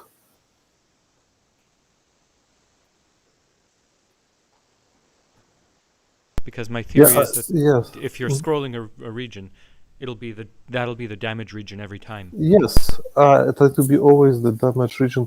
Yes, I just don't remember if the code actually already narrows down only the scroll detection in the region that has damage detect. I mean, I don't remember if it's already doing scrolling detection only the damage region.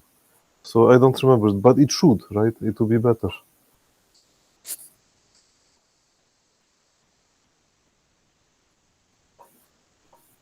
All right, looks like that's it for questions. Thank you. Thank you.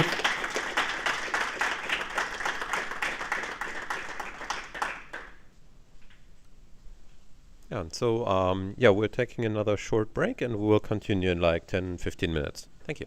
All right, thank you. Thank you for the questions.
it's me again. My name is Revan. Today I'm going to talk about SDB. SDB is a set of Unix tools to handle NDB databases. It's also a library that I use for C programs as well. Back a few years ago, I developed a program for a company, and it required a database. So I'm not really a fan of modern databases, and for me, I would really prefer if my data was stored as files in text, with text in a file system. So I don't really like databases. And I also don't really like the idea of SQL, which is why I prefer to have small composable tools where each one does one thing well and passes the output to another to the next program. So this is why, and the program I was writing needed to do a lot of complex data on a lot of complex operations on data. I had multiple different files with different that had different data sets essentially that we couldn't mix them together. So I had to merge them together in order to get any meaningful information. I also had journal databases. We had events, and the programs, they needed to replay those events to understand the state of any object that you wanted to track. So it was getting pretty complicated. Each program needed to do a different operation, so I had to write a different function for that. All these problems would be solved if I had a pipeline where each part of the program did something different. So I decided to look into a proper database system. Now, before creating SDB, I had to think about what format I would store the data in. One option would be JSON, but I hate JSON. It's just too complicated for my needs. If you want to write a correct reader and writer for JSON, you need to account for arrays, objects, nesting, all that kind of stuff. Too complicated for me. It's not Unix friendly. You cannot convince me JSON is Unix friendly. Don't try to do that. I still have to, and even if I were to use JSON, I'd still have to write tools that convert JSON to something friendly to be used with AWK or something like. I'm not going to use it. But we do have an alternative. NDB, it's a key, attribute, storage, value, text-based, all that kind of stuff. It's simple, which is something that I was looking for. It starts really simple. It understands that a tuple is a key and value attribute thing, pair. A record is composed out of a sequence of tuples. You can escape the values if you want, if it has an equal sign in it or if it has spaces in it. And in order to make a database, in order to make a sequence of records, as long as your record starts the line with a character that is not white space, you're going to get a new record. So you can continue records by starting with the white space, and that's it. It's a simple format, exactly what I'm looking for. No need for recursion, arrays, and all that kind of stuff. It's text only. I don't need to worry about numbers and all that. So what do we have on Plan 9 for NDB? These are the tools that we have that I cannot use, actually. Most of these tools are designed for network. We have CS query, DNS, all that kind of stuff. The only two tools that I could possibly use would be NDB query and maybe mkhash, but it doesn't really make sense to use mkhash in the middle of a pipeline. Every pipeline has different data in the middle of it, so it doesn't really make sense to hash it. So NDB query is rather limited. You can only output one record at a time, or maybe a value as well. It's not what I wanted. So fine, I'll do it myself.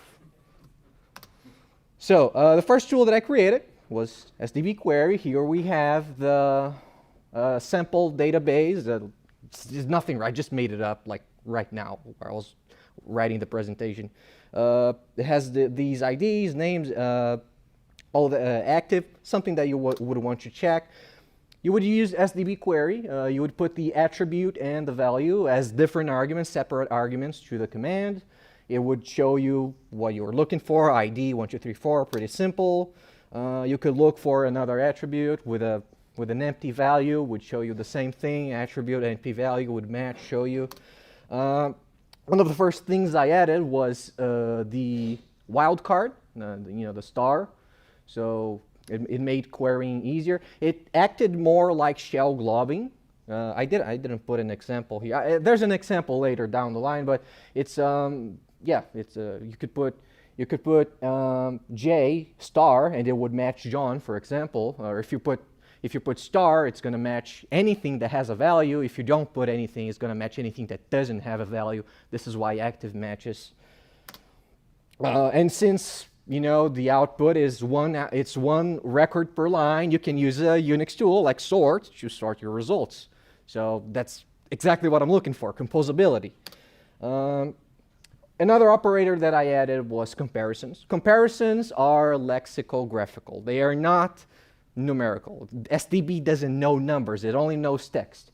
But it's useful for what I needed. I needed to replay events, so maybe I had a date that I wanted to start or end. I could use that. I could use extra attribute value pairs as well. I could do date less than or equal 2026, and it would match a range of dates as well.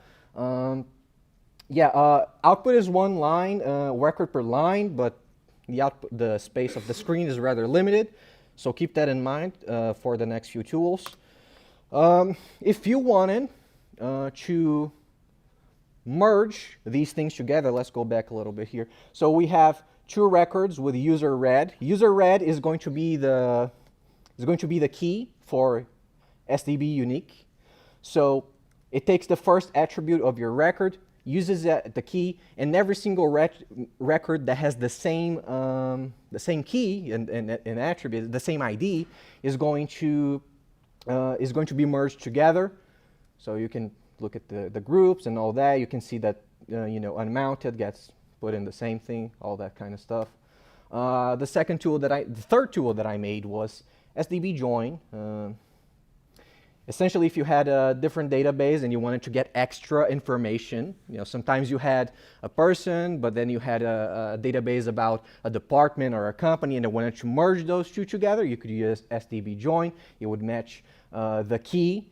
Again, the key is always going to be the first attribute and value. There's options for you to change keys and all that kind of stuff, provide extra keys and all that.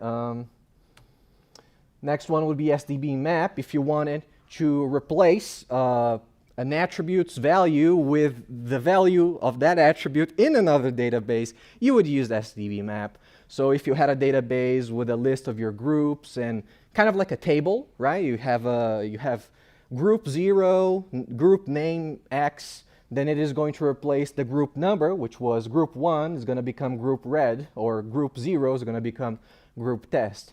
Pretty useful. And keep in mind, these are all things that I had to manually do on the scripts that I was writing for the program. It was all code back then, but now it's just a simple command line with a simple tool. We got SDB RVAL. I don't know how to pronounce it. I made it. It's pretty similar to NDB RVAL, except it provides more values, right? You can. And it's very nice to use this with AWK because the output is going to be separated as columns. So even if you don't have the attribute group in a record, for example, it's still going to print a tab so that AWK doesn't get confused, or any other Unix tool really. You do have the option to not output tabs, and you can also output an entire database if you want to pass it to the next command, for example. We got SDB edit, so if you want to edit, what am I editing? Oh yeah, I am changing the term from no term to yes term, pretty simple.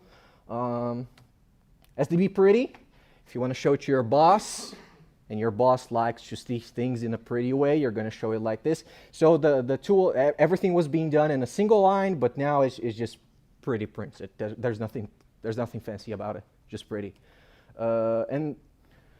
Yeah, so let's talk a little bit about the syntax. The syntax originally was intended to be similar to NDB's tools, right? They had attribute, value, and all that. You know, it was the first time I was writing a database thing. I was like, I'm just going to do what they did. You know, I'm not going to try to do anything that doesn't work. So what if I want to find records that do not have an attribute? Well, I can put the attribute in there and set the value to empty. But what does that mean? Does that mean that we're looking for an attribute that doesn't exist or an attribute with a missing value? We cannot differentiate between those two. So I just added an operator, you know, a negation operator. And in this case, it is not going to match records that have the ignore attribute in them. It is going to ignore the value. It's not going to match anything. Even if you put a value in there, it's not going to do anything. But what if I don't want a specific value? This is a different problem. I could put the negation operator there as well. Well, looks nice. It's wrong. It's not right. You're going to have problems with this. What does that mean? If you do not have any context, you do not know what it is trying to do. Is it trying to find a value that doesn't exist and an attribute that doesn't exist? So it gets ambiguous. So what if instead of using the negation operator in the separate arguments, I just use one in the entire condition? Well, this is going to be a problem, because now what was once intended to flag a attribute as not matching is going to match an attribute that you didn't want to match. You see, ignore is being matched because it has a value. So if it is empty, it is not going to match because the condition is negated. But if it is if it has something in it, it kind of breaks the whole thing. Because now, previously, I was just looking for the attribute, and now I am checking for both the attribute and the value. So this is not intended. So the solution that I came up with was something like this. Instead of having separate arguments, you're going to have pattern equals pattern. These patterns are not regular expressions. They are the same things that I had before. They are the operations, the negations, and the shell globbing kind of stuff. But maybe if you wanted to implement a regex, you could probably do that with a slash operator. I didn't do that because I didn't really need it. There's one exception. You cannot really use the greater than, less than, equals attribute operator on the attribute. So empty patterns do not get evaluated. Remember, we have two patterns per tuple. We have the attribute pattern and we have the value pattern. The attribute pattern can be negated. The value pattern can be negated as well. Actually, it's the entire condition that gets negated. I apologize for that. So the entire condition gets negated, but if that pattern is not defined, it is not evaluated. It is simply ignored. And this provides all the types of query that you can make it. That's it. So behind all these tools, we have a library backing them up. It's pretty simple, really. We have a string structure, just a dynamic string thing. It was taken straight from SAM, except it was simplified. It doesn't have the locking stuff. We have a SDB tuple, which is just an attribute and a value, and we have SDBR, which is for SDB record. It's just, so this is a vector, right? It's a dynamic array. I keep track of things. Everything is a dynamic array in the library. One of the things about, I forgot what I was going to talk about. Okay, so next one is going to be the structure for SDB. You can ignore the string and the void thing. SDBR is also a dynamic array of records, and ulong is the current record that you're currently operating on. So, for example, if you have a database with 100 records, you're going to use SDB next. It is going to parse the first record, put it in the structure, and every operation that you do with the functions that I'm going to show you are going to operate on that index, on that entry. If you continue using SDB next, forward and forward, it's going to eventually fill. But if you rewind your database, if you set n to 0, for example, and you use SDB next again, it's not going to load anything from file because it's already in the array. So that's pretty much how the library works. There used to be more things in it, like lock for locking. Yeah, this was written for OpenBSD at the time, so I had locking on the files, and I also had a file structure, a file variable in it, but it no longer has a file ever since I did the rewrite. I just use standard input and output now. So these are the functions that I have for the record. You know, you can add something to the record. You can add arguments. You can edit it, duplicate it, copy, print, a query, escape. Escape is a pretty important one. So you give it a string, and it is going to automatically know the characters that are going to be problematic. You can even put an entire file in it. You can even put an image in it, and it is going to escape it. Not that I would advise you to do that, but anyway, you can do it.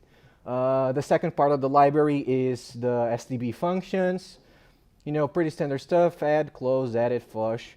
I do have two edit functions. One of them is for you to provide a SDB, a record, a structure as an argument. The other one is to provide a key and value as an argument. I was wondering if I should merge those two together, but they are just useful on their own. I used both of them, so I don't know. I don't really know. SDB flush is going to flush the database to standard output. SDB next, already talked about it. SDB query, provide a record that is used as a query. Oh yeah, there's another thing. I didn't create any data structures for these operations like querying and editing. Everything is just done using the record. So the pattern thing is essentially a record. So you can create a file, a SDB file that just has queries in it, and it's gonna work. My program is telling me it has a question. No, it wants me to know if I want to use JSON, and no, I do not want to use JSON. Thank you. That's why I created JSON to SDB, and it works something like this, right? You have objects, you have arrays, and that's it. And it translates really well. It does have extra stuff, but this is it. Now you might be asking yourself, wait a minute, this looks like I am accessing data from a data structure in C. It looks like it because that's how I designed it to be that way, and C is a very good language after all. So, but it's nothing special. It's just text, right? The SDB doesn't know about arrays and structures and all that kind of stuff. The name of the attribute is .stop using JSON. That's what it is, and the value is now. One thing you guys might not know that I recently noticed for a few years is that SDB is already used out there, and I didn't even tell anyone to use it. Here's an example. OpenBSD sysctl. It's SDB.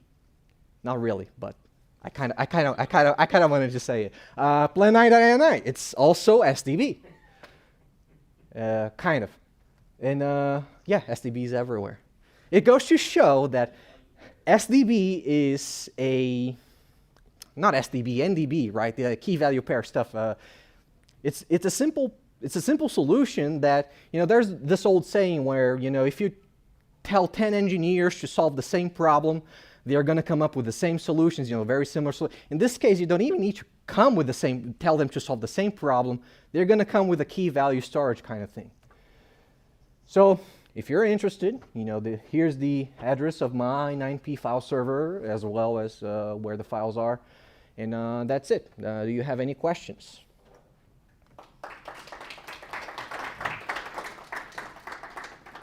As usual, please grab the microphone here.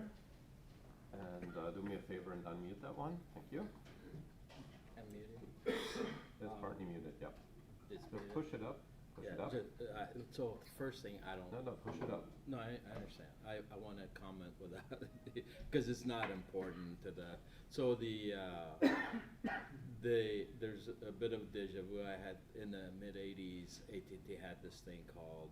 They sold it through Two Chest, called Unity TC, which was basically relational databases done for text files, and I had, you know, to deal with a lot of like log files with telephony systems. So this was kind of like deja vu all over again. Oh yeah. Some of that. But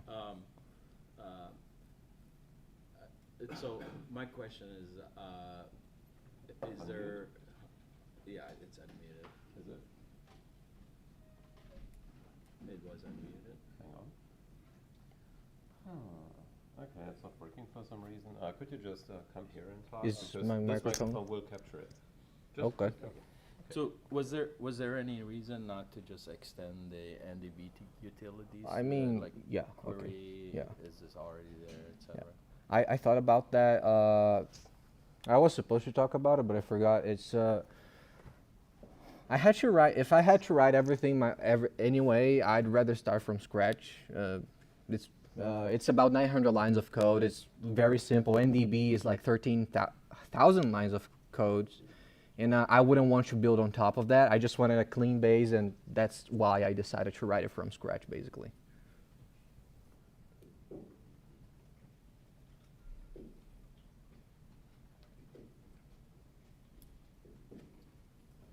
Let's fix it.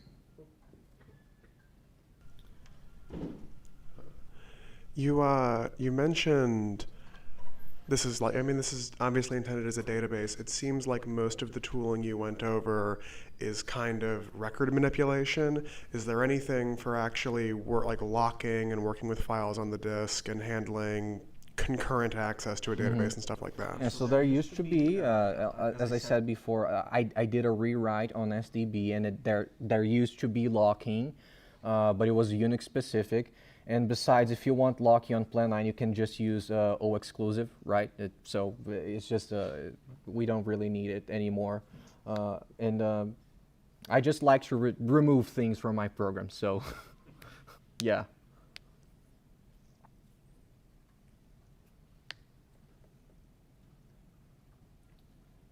All right, looks like that's it. So thank you again very much.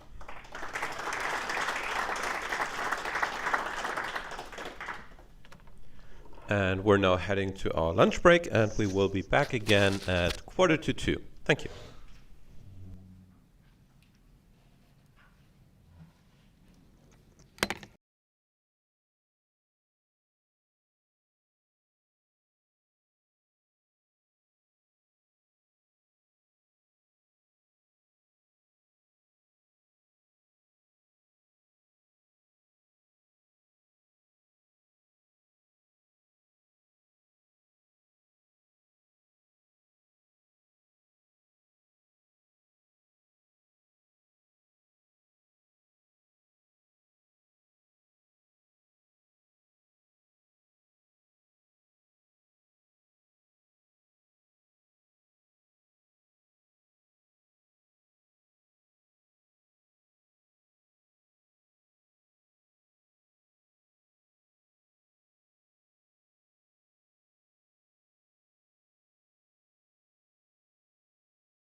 So yeah, we're continuing now. So our next speaker, you might already know him from yesterday, is Johan again. And this time it will be about the Principia Softwareica. Yes, thanks. So here, I'm here to talk about the Principia Softwareica project that I started actually many, many years ago. And it's really three things which are represented by those three columns. So first, it's a series of books explaining the code of Plan 9. And so there's a book about the kernel, there's a book about the compiler, the linker, about the windowing system, about the graphic stacks. So there's 15 books actually. And the goal each time is to explain the whole code of a program. And so to explain the whole software stack. Then it's a new Plan 9 fork to support the production of those books. And finally, it's a new way to build Plan 9 using Docker. And so that you can, for students, you can play with Principia Softwareica and build it on Linux or Mac OS or Windows and test it with a QEMU or on a Raspberry Pi. So it's those three things. But the main goal is to teach students like the whole software stack. And so yeah, just before why. And so because I think the best engineers are the ones who understand the whole software stack. And so as a small anecdote, so I was a software engineer at Facebook around 2009, and there, if you had to work on the back end, each time you were linking even a small program, but that was pulling lots of libraries, you had to wait 10 seconds or 20 seconds or 30 seconds. I don't remember the time, but it felt an eternity. Like everybody that was working on the back end had to wait a long, long time just to link. I'm not even talking about the compiling part, but it was incredibly slow. And most of the engineers at Facebook were like, yes, that's life. That's how it is. There's nothing we can do.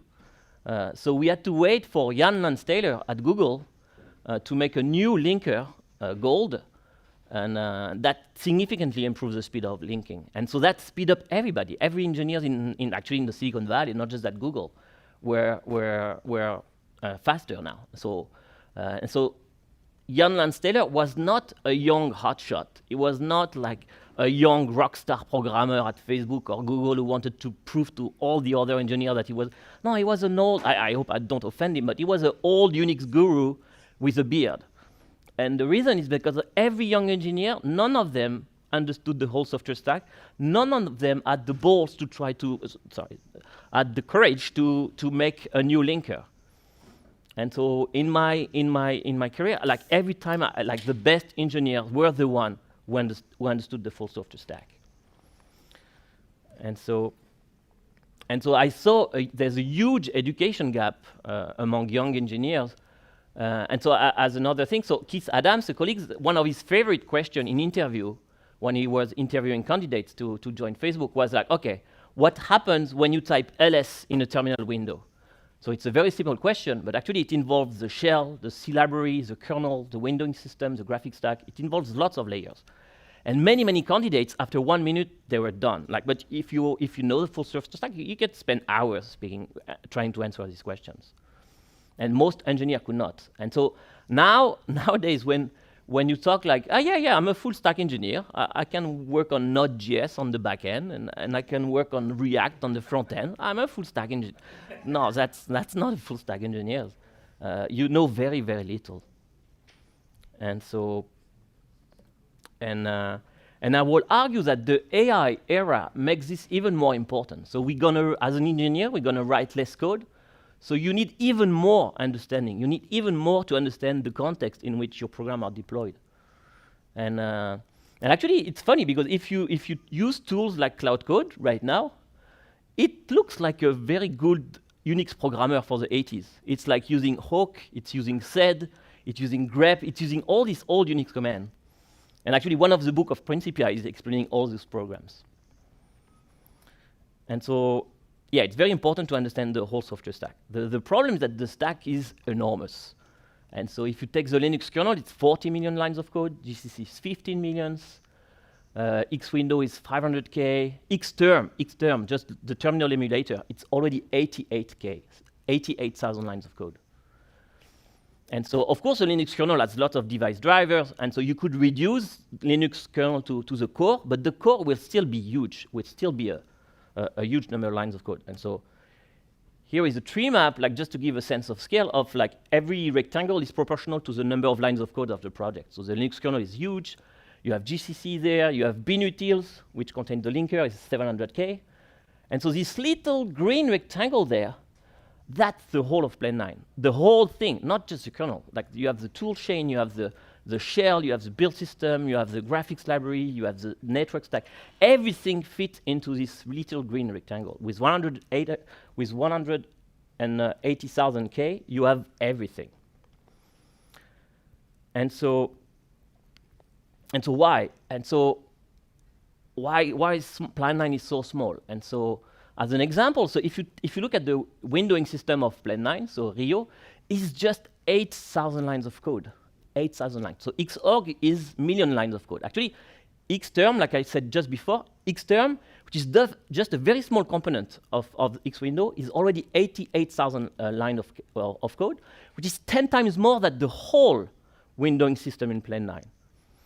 And why is that? Because and actually, Rio has an embedded terminal inside, and the code of the embedded terminal inside Rio is less than 1K. So 100 times less code than in Xwindow if you compare.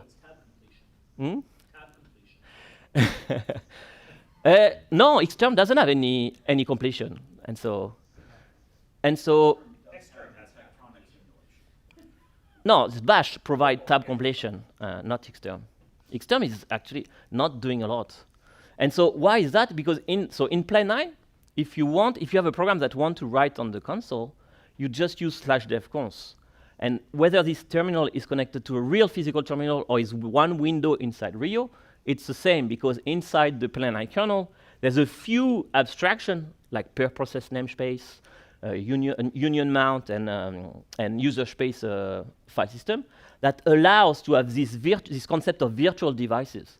And instead, in Linux, they had to invent this TILI-type device, and then you have this pseudo TILI-type device, this PTY device, and then you have a master on a slave of device, and you have this VT100. So you have lots of things, lots of concepts that don't combine very well. Instead, in Plane 9, you have a few concepts that combine very well.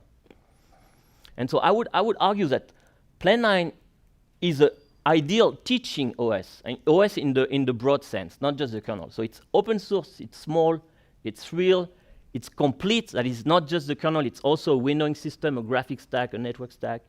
It's coherent, it's self-hosting, so it's lots of things. And so the idea of Principia Troika is to repurpose Plane 9 from an old research OS to a new teaching OS, and to have books explaining all the source code of all the essential programs for a programmer.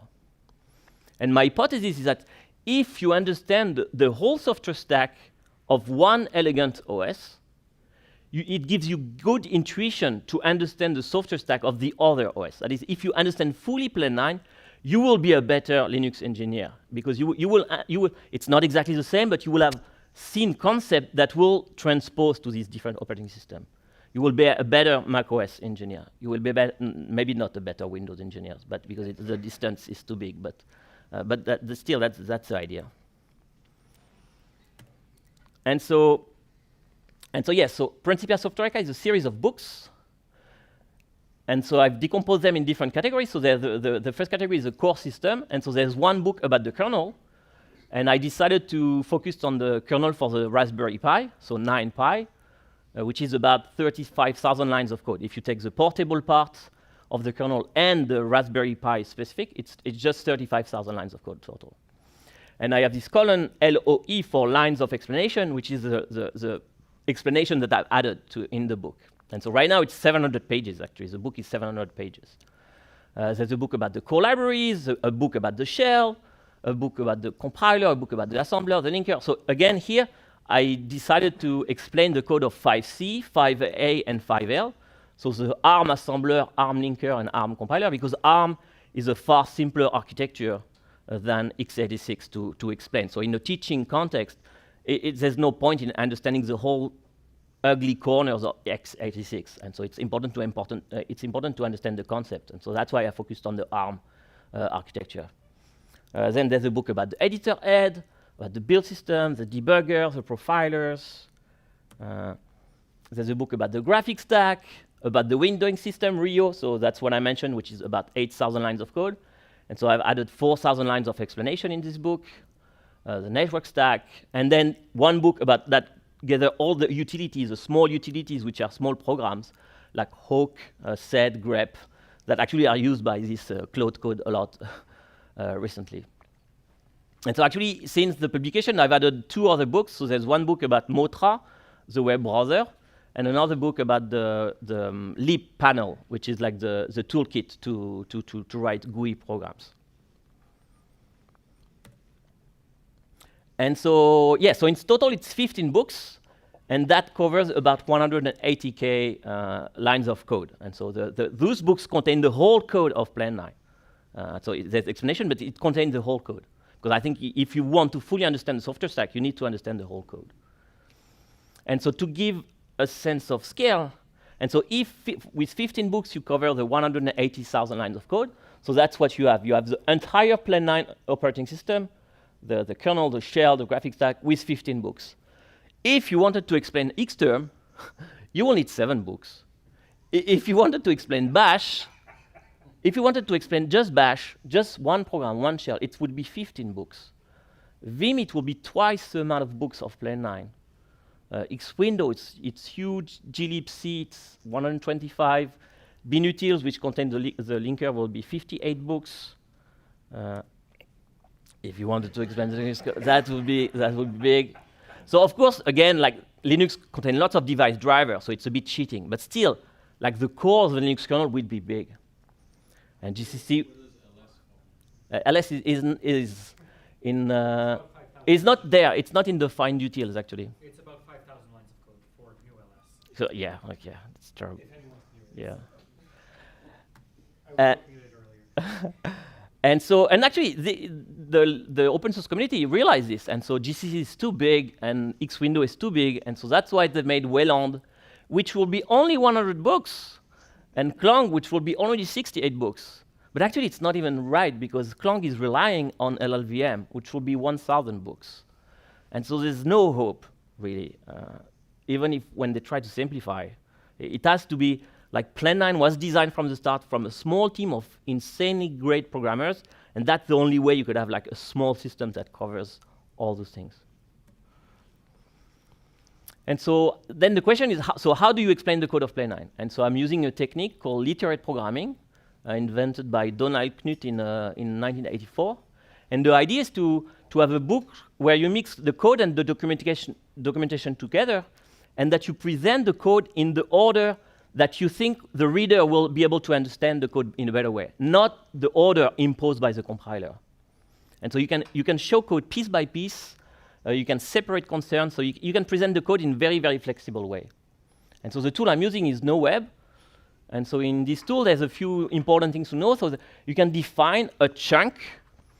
So you use this less than, a chunk name, more than, equal, and then you can define the content of this chunk. And then inside this chunk, you can reference other chunk with this less than, chunk name, more than. So here is a little 101 programming course on literate programming. And so here on the left, so I have this toy kernel.nw, NW for NoWeb file. And so that will be a book explaining a toy kernel. But it's just like to give an idea of how literate programming works. And so in this file, you can use LaTeX command. So you have this anti/subsection process to define a section. And then you write some English, like the proc structure is the most important kernel structure. And then you use this less than proc.h, where the chunk name will be the name of a file, okay? And then inside this chunk, you can write C code. You can write any C code. And inside this chunk, you can reference, you can use other chunk names. So you say, oh, the proc field has 2 fields. It has a PID and a lock. And then there's other fields that I will define later. That will be defined later in the document. And so you do that.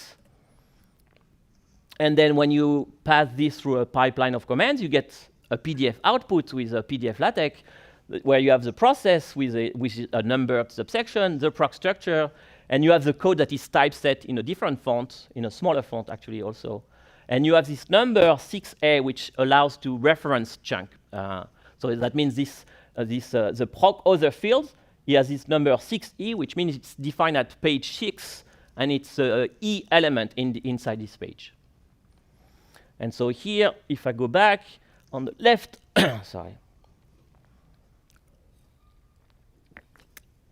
I have another subsection for main. And so the kernel entry point is main, which after summalization calls the most important function schedule. And again, you have a chunk that defines the kernel.c, where you see main, initialization. You don't show the code of initialization because it's not important. What's important is to understand that the most important function inside main is the call to schedule. That's called the scheduler. Okay? So thanks to literal programming, you don't overwhelm the reader. For example, if you want to look inside the plain9 kernel for the proc structure, it has about 80 fields. 80 fields. So that's, if you look at the code, that's overwhelming. For someone who tries to understand the kernel, you have, wow, 80 fields. That's a lot to take. Instead, in the book, you can focus on the most important field first. You can say, okay, for now, what's very important to understand is that there's a PID field and a lock. And that's, I will explain later the field. Like for advanced, there's certain things that are used for advanced features that I will explain later. In the same way here for the main, it's very important for the reader to understand the main control flow of the program. And so the initialization you can define later. And yeah, the last thing about literal programming is that you can actually define a chunk in pieces. And so, for example, initialization is defined 2 times. It's defined the first time, well, there's some global initialization with the call toginit, and then there's some remaining initialization where you use the same chunk name. And actually, when you look at the LaTeX output, you have this plus equal to say, oh, this chunk of code is appended to the previous one. And again, here you define at the very end, you define the last field, and you can add explanation of this about these advanced proc fields. And so how it works then in practice is that you have this toykernel.nw file with the code and the documentation mixed together, put in a certain order that the author thinks is the best to understand the code. And then you use this nowif command to take the noweb file and you generate a .tex file. And then you use PDF LaTeX to process this LaTeX file and generate a toykernel.pdf file. Okay, that's one part that from this you generate the book. And the other thing is that you can use the notangle command -rproc.h and then that with the command to generate the code. And so you can put this into a MK file to automate this part. But the important part is that at the end you have like a proc.h file and a kernel.c file. You can use your compiler on it. You can use your regular compiler.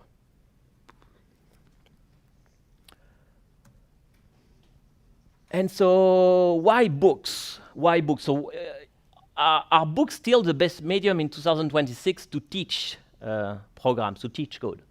And I would argue, yeah, books have been here for thousands of years. They survive TV, they survive internet, they survive even MOOC, like this massive online computer course. So I think they're great. And I still read books. It's one of the best ways to learn something and to teach something.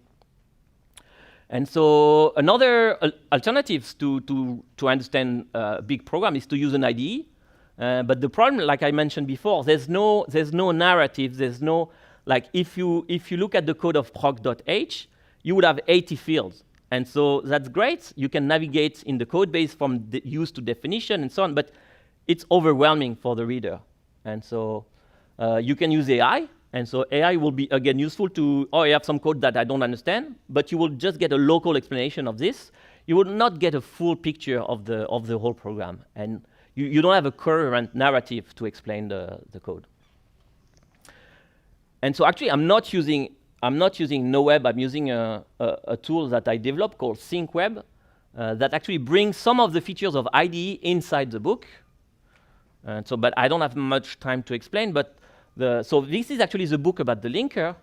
And so you see that at the top you have the code of the linker, where you have this call to ASMB to generate the code, and then you have this call to undef to check for definition use of undefined function of undefined entities, and then under the undef you have these uses, and you have a list of entities that are automatically produced by ThinkWeb, and so it automatically gives you all the entities that are used by this block of code, and so it says, oh, there's a use of ASMB that is defined page 41. There's a use of the global first P, last P.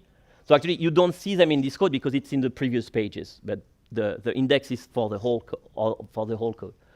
Then there's a call to undef, and actually, if you use a PDF viewer like Evince on Linux, you can hover the page reference, and you will get a peek preview of the chunk definition. And so it's a bit like an IDE when you're inside. There's a function call, and you can put your cursor. You can hover on the entity, and you will get the definition of the function that you're calling. And and so here, for example, actually, here is the code of the linker that I mentioned before. Like, a linker is not very complicated. If you look at the undef function, what it does is that it iterates over the hash, the symbol table for all the symbol in the program, and if the symbol type field is still sxref, that means it's not stext, it's not sdata, it's not sbss. That is, it does not be assigned a section in the binary. Then you have this warning say, hey, something is not defined. So a linker is not very complicated.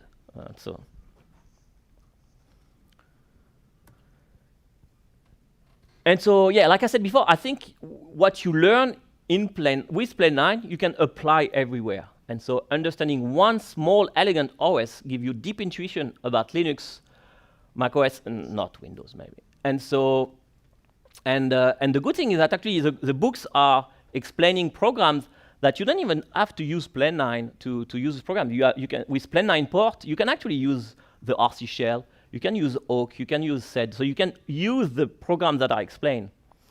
And with Gokuen 9 CCs that I presented yesterday, you can also use the Plan 9 toolchain, and so you can understand the whole toolchain and use it on Linux, on Windows, or macOS. And so that's a series of books. And so to produce those books, I had to fork, to yet another fork of Plan 9. And so I will go quickly, but to make those books, I had to take the code, put them into this noweb file, and then as I was doing that, I rewrite quite a bit the code. I removed some dead code. Some globals were not super clear, the name, so I just renamed because it was just shorter to rename than to write text to explain why it was a bad name. I've added subfolders, so the kernel now there's a process subfolder, a concurrency subfolder. So I reorganized quite a bit the code so that, because it's a teaching context, the goal is really to teach the code, so I had to fork. And so the code is available on GitHub in this repository. And so here I just show the top level structure of this new repository. So at the top you have this assemblers directory where you have the code of 5A and 8A. So in Principia, I just focus on the ARM architecture and the x86 architecture because it's a teaching context. I don't want to support like the Spark or whatever. And this is in each directory there's this .nw file for the literate program. So there's the assemblers directory has the assembler.nw. There's a book about the builder, about the compiler, the debugger, the kernel. You have all these subfolder and this kernel.nw file that explain the kernel. And then on the right, you have this MK file target PC and target PI, because it can the whole thing can be built for either for the PC for x86, and that you can use QEMU to boot the Plan 9, or you can also make it on SD card and boot with a Raspberry Pi. And so, yeah, I would argue that it's easier for students to discover where the assembler is if it's in assembler/5A rather than in sys-src command 5A. And so, like, I reorganize the code, I forked because then it's easier for the students. Yeah, actually, a good strategy to find bugs in Plan 9 is actually to try to explain the code. So I find a few bugs in the kernel and in a few programs because I was trying to explain the code and I could not because actually the code was buggy. And so it's a good way to find bugs also. It's quite expensive, takes time. But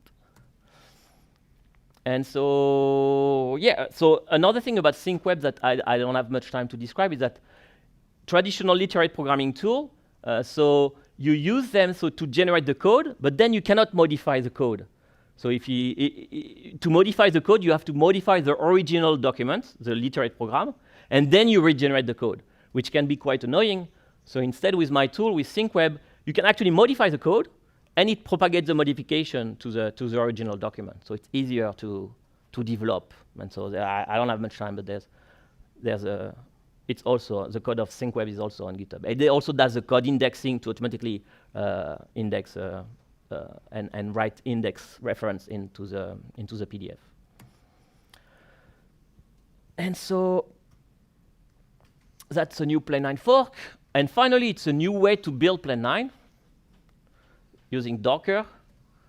And so the problems that it tries that are to solve, so the big problems that in a teaching context, you have students, and you want them to modify the code, and to rebuild, and to boot from Linux, Mac OS, Windows. You want them to use their own editor. You want to remove friction for students. You want to remove friction and still make them able to play with Plan 9.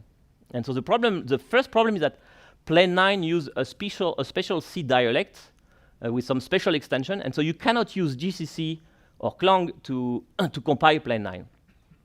And also, the Plan 9 operating system is using some custom assembler, so there's a lot of assembly files that you cannot compile. And the second problem is that the good thing is that you can use 9 front or 9 legacy CD image, and you can boot this CD image with QEMU, and so the student can play with Plan 9 easily, thanks to QEMU. But what if now he wants to modify the code of 9 front? So how, from your 9 front modification, you rebuild a new CD image so that you can test and so on? And so it was not really designed for that. So fortunately, like I mentioned yesterday, there's been prior art, so there's work in Inferno, there's work on Plan 9 port, there was work on CanCC, and I have my own program called Goken 9cc that packs all the Plan 9 toolchain in one program, in one repo that you can build with GCC and Clang, and then you can use that to cross-compile Principia Softwarica. And so I will not spend too much time because I already explained that yesterday, but that's the Docker file for Goken, where you install GCC, you run configure, and then at the end, you're in a container where you have the Plan 9 toolchain. And once you have this, now this is the Docker file for Principia Softwarica itself. So you have this from padator Goken. So that's now I'm in a container with Goken. So I'm in a good place. And I can copy the mkconfig.pc to mkconfig. And then I run mk and mk install. I run mkkernel. And I've built I've been Principia Softwarica for 386. Now I do the same thing for ARM. I copy a different config file. Once I've done that, I install the DOS-FS tools because Principia Softwarica is using the VFAT file system to store the Plan 9 distribution because it's like a file system that is supported by every OS. So it's easy then for the students to inspect the artifact produced. And so you use DD to create an image file. You make the VFAT file system on it. Then you copy what you've built before onto this image. You had the boot sector, and now you have a DOSDisk.image file that contains the Plan 9 distribution that you can boot. And so here actually that's the only commands you need to build all of Plan 9 and Goker. And so actually I have a small demo. So here I'm inside the Principia directory. I'm on macOS, and I can do mkrun. And that will use the DOSDisk.image file that I just built to run QEMU. And now you can use ls, and you can use arraytrace-c ls, so that you can understand how ls work, which was what I was talking at the beginning of the talk.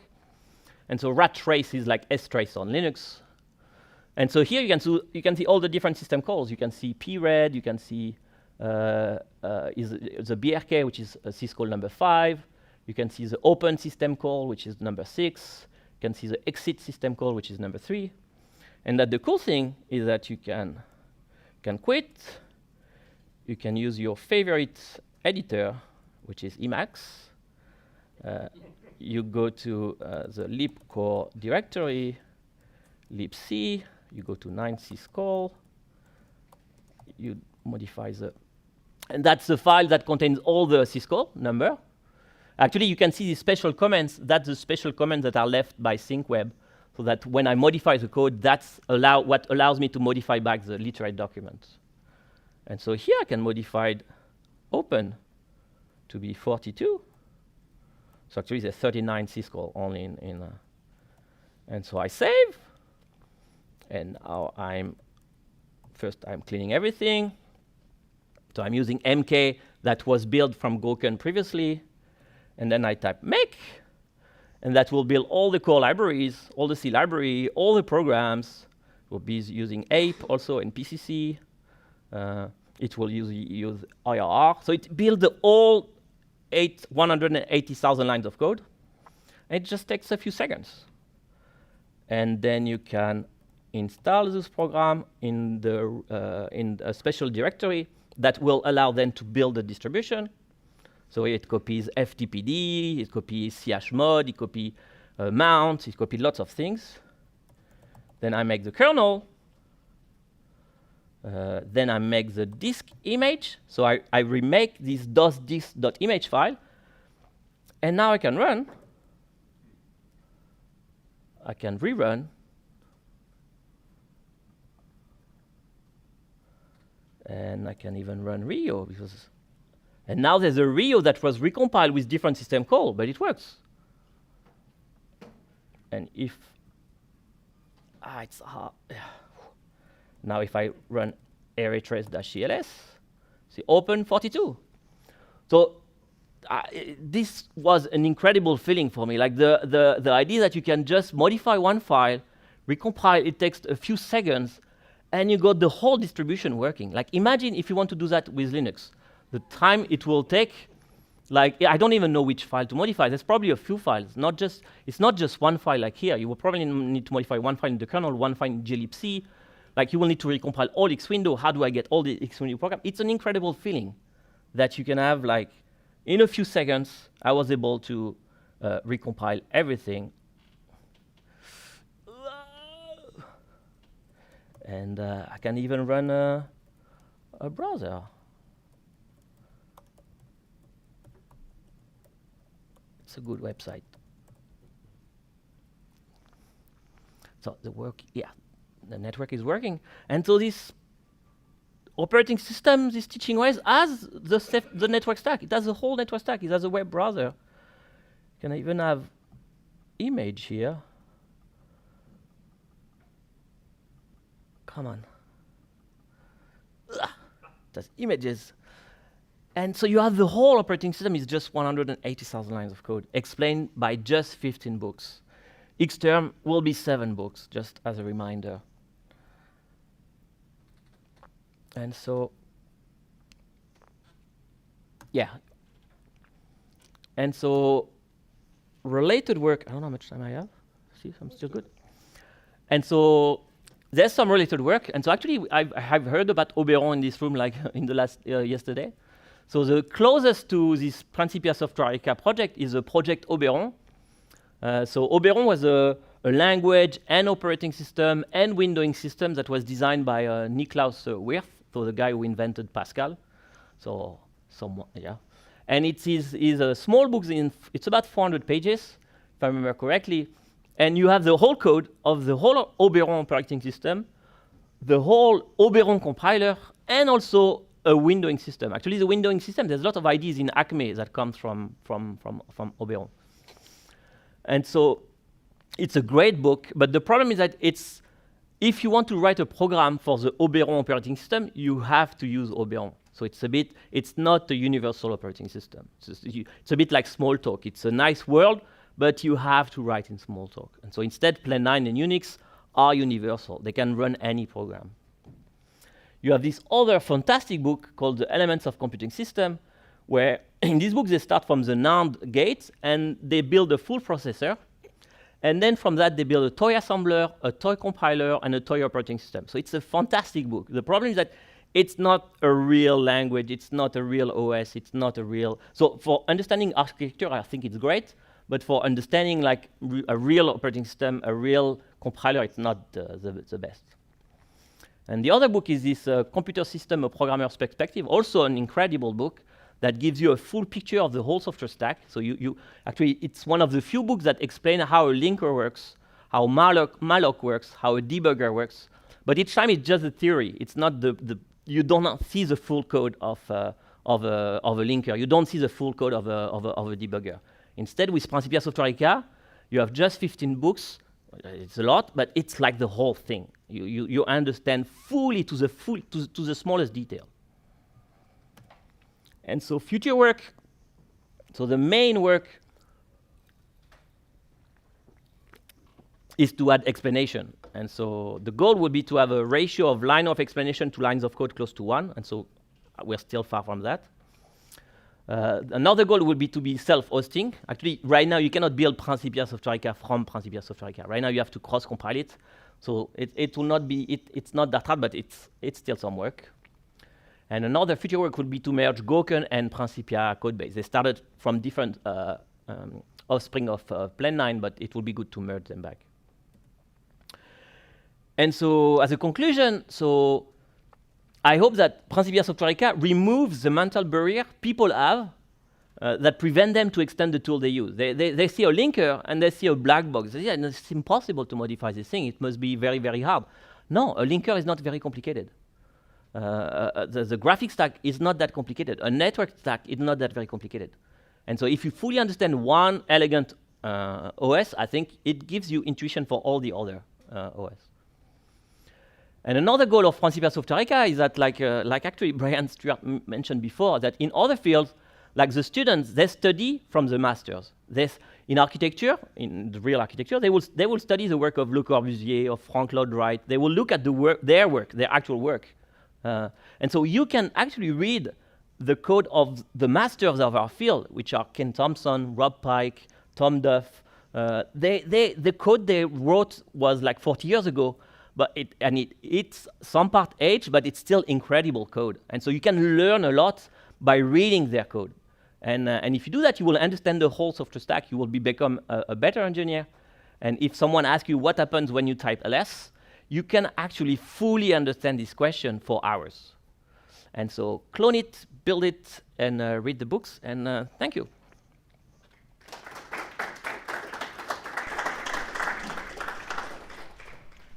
Great, thank you very much. And it looks like we have some questions. Yeah, I have 2 questions.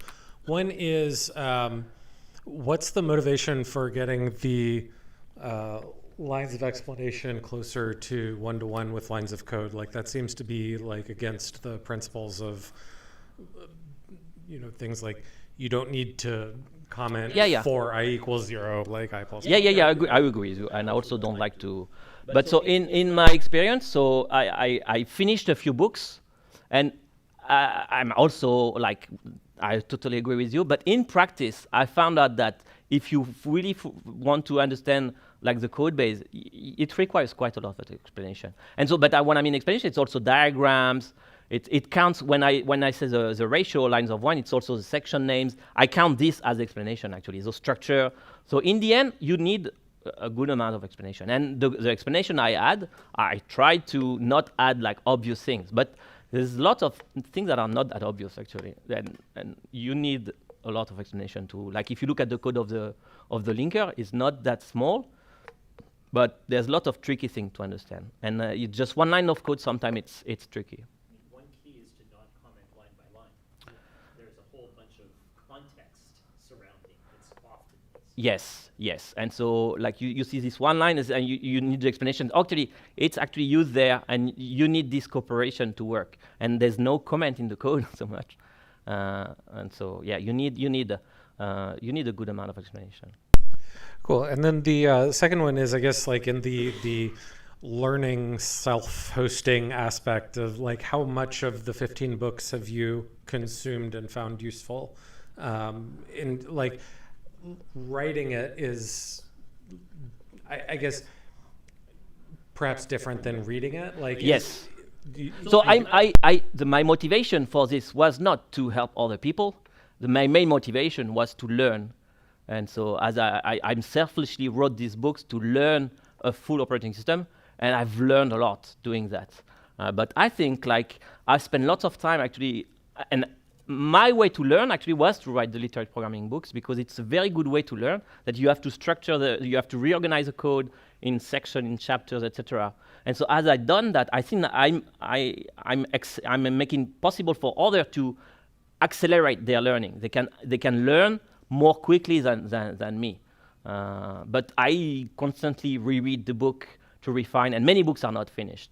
A few, maybe there's, on the 15 books, there's maybe 5 or 6 that are at good points, but there's still lots of work for, like the graphic stack, I don't understand that much. I didn't write the explanation yet. The network stack, I didn't write the explanation yet. The linkers, the assembler, the windowing system, I know very, very well now. Thank you.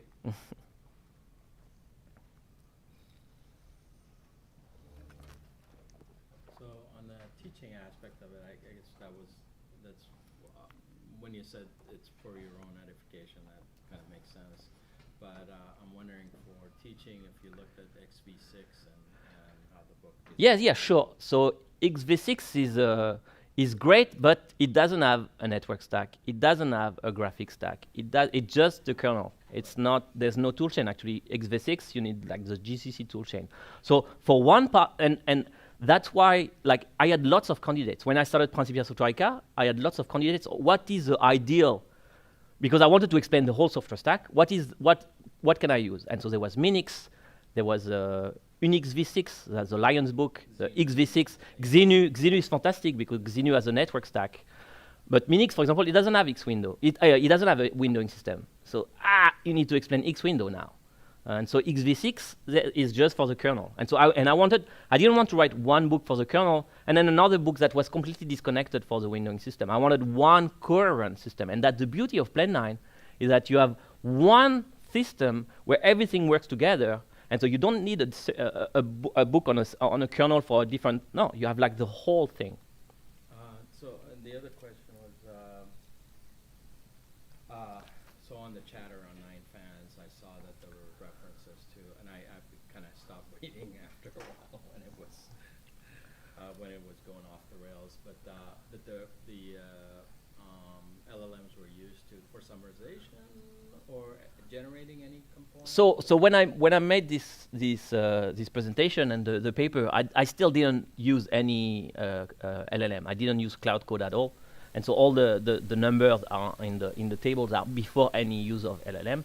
Since then, I've started to use cloud code, which is an amazing tool, and so I started to use cloud code to help for the English. To help, I'm not an English native speaker, and I've experimented for the browser book for Motra. I experimented also to use it to try to do more work. And it's pretty good. It's not perfect, and that's why there's lots of interaction with it to refine the explanation. But yeah, I'm alone right now on this project. I've been working on this since 2014 almost.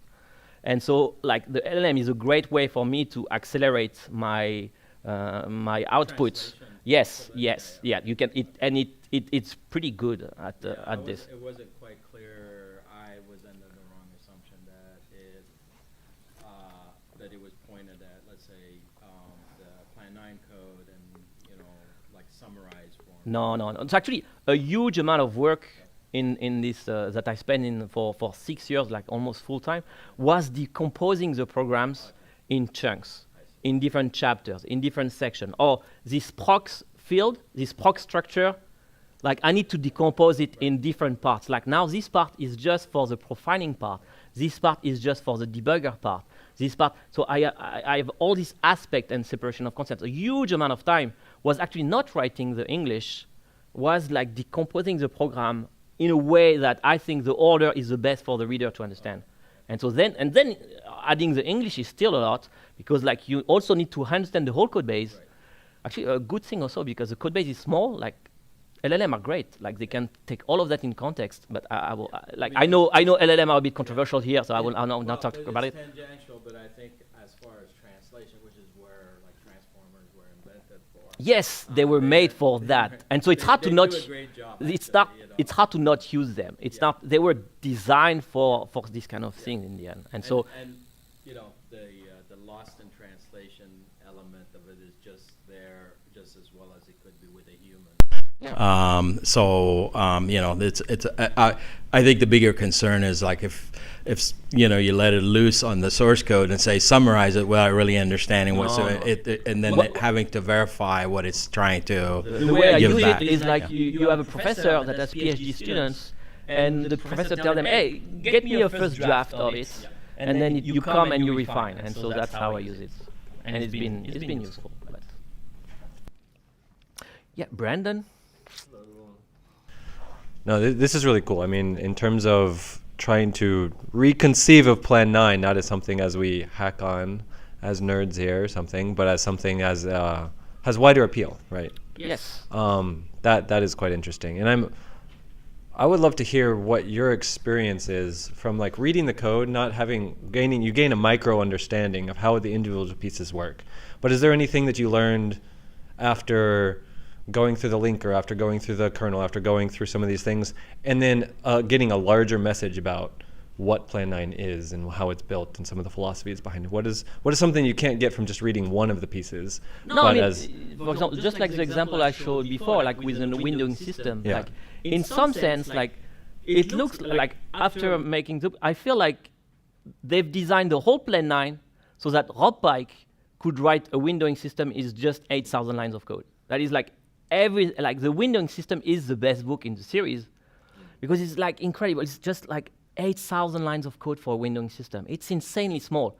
And the way they've done that is like all the concept of Plan 9, like the per process namespace, the virtual devices, the union mount, is like the 9P. Like you can run Rio under Rio, for example. If you want to do that with X window, they had to write a XNest special program to do that.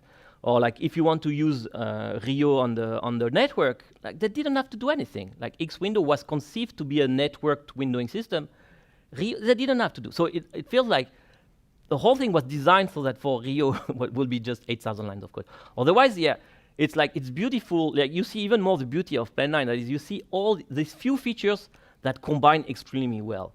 And so, but for the linker, I don't have. For the toolchain, I don't have anything like that can interact well with the windowing system. It's hard to. I would have to think about what other thing I could see that maybe other people don't see after having written all those books. Is that kind of your takeaway, that you think that before they started to, before Plan 9 was written and they set out to write it, that they had in their minds a windowing system? No, for sure.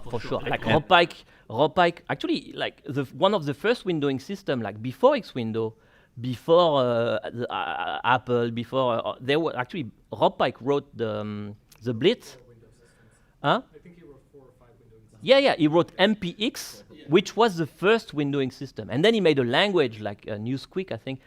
MTX was like the mux for the Yes, and so and also that's the core of Plan 9. Plan 9 was invented because when they had Unix, there was no network and there was no graphics, and so when they started Plan 9, they said, okay, we have now network, we have now graphics, we have windowing system. Let's central to the entire project. Yes, right? I think so. I think like the windowing system was like a central thing, and then they needed a compiler, and Ken Thompson was there, and said, yeah, just write me a compiler. Plan 9 was basically an answer to, well, we didn't have networking when Unix was invented, and we didn't have mice when Unix was invented. What can we do with these things? Yes. Well, and to be fair, so you know, like while IP networking was taking hold, there was also a thing called circuit switching, and DataKit was a big component of it. And DataKit actually, for anyone that ever worked with it, it was very well integrated into the namespaces in Unix. So if you like work with DataKit now, it would feel very much like how Interesting. 9 works with networks. You know, in terms of you just traverse some namespace and you are where you're gonna go, whatever. But Okay. you will also see this, like if you look at if you read the build system book on MK, like you can see MK was redesigned because they had like inside, the make was good, but there was lots of ugly corner. And so they just rethink the thing, okay. And I think MK is just 3,000 lines of code. And it's more powerful than make in many, many aspects. And so the shell is the same thing. RC, like, let's make it simpler. Like, we can redesign from scratch and make something simpler. And so each of those books, each time, let's redesign, let's make it simple. And that's the only way you can have, like, from the start, something as small as Plan 9. I'm also curious, you shared this on the lists, of course, but have you workshopped this with anybody else? Have you had any other feedback from someone else who is Yes, actually, I had feedback from Donald Knut himself, who loved the project, and so that was like a huge boost. Ego boost, yes, definitely. I've shared that also with some of the creators of. I should not. No, I will not talk. What about someone who isn't already, you know, a master? Someone, I mean, have you with like students or anything? So I've worked on this like not secretly, but almost secretly for like a long time, and it's just like recently that I started to make this presentation here, like announce it on the 9 finds, because before that I was like, I had this big project. It's a big project, like takes a lot of time to write those books too, and so I didn't know if I could finish it. And now I'm at a point where there's a good shape. Some of the books, there's like 5 or 6 books that are quite good state, not fully finished, but almost. The rest is well structured, and so I have like, okay, I can finish this project. And now so. That's why I didn't. You're the first one that I share in some sense this project. So you started this for yourself, and now you're seeing it as it's at a point where you can actually start potentially offer it to others. Yes. And you're on the beginning of that journey. Okay. Yes. Even like Gherkin was an important part. Like to be able to, I wanted from the start, like I want to be able to compile this from Linux or Mac OS, and so you need also the Gherkin project. And so I did some work on. I had before Gherkin, I had another thing called ForkNCC, but it was brittle. It was working for me. But I knew that if I wanted to give it to a friend, there's going to be. So you need lots of polishing. And so now it reached the point where it's quite polished. And so I would not need to spend too much time helping people if they want to install it. Thank you very much. Thanks.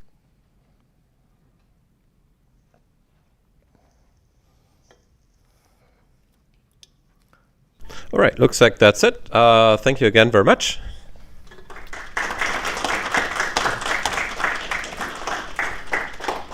And we will have another short break again and continue in about roughly 10 minutes.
Hello.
Hello, I'm Anand Tamari. Today I'm going to present to you my vision of Plan 9 as the Infinity Notebook. I'll start with something for the beginners to Plan 9. Something that Plan 9 community takes for granted. Graphics or games in a virtual terminal.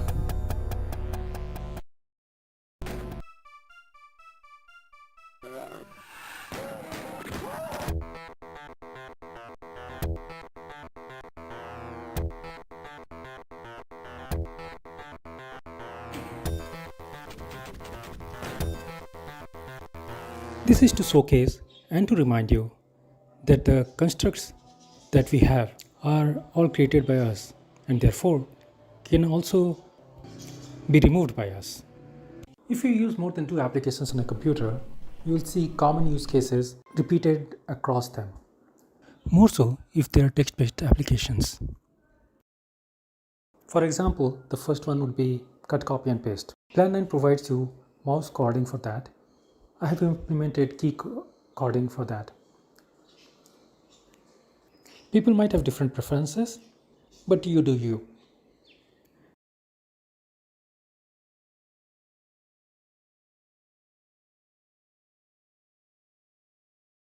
Next is find. You can select a piece of text and then press Ctrl F to find another occurrence. Use Ctrl R for reverse search. If you don't have the text on the screen right in front, you can also use the menu bar to do the same.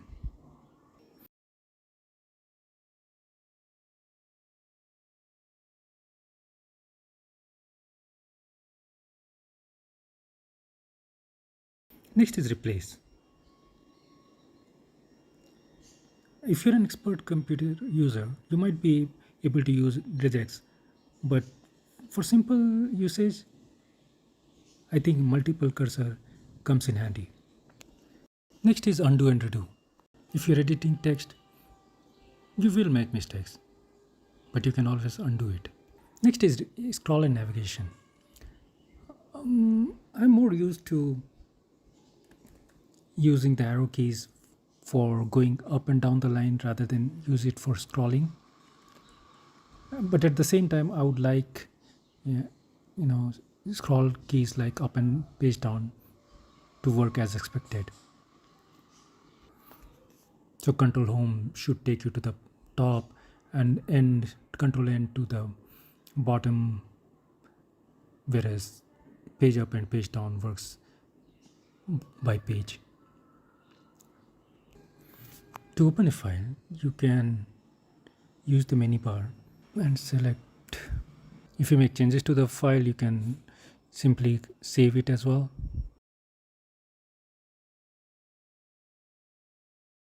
Next is location history.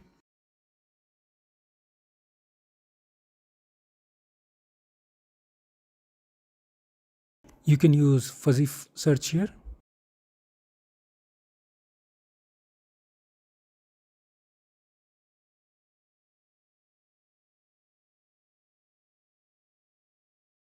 Similarly, you can use command history with fuzzy search.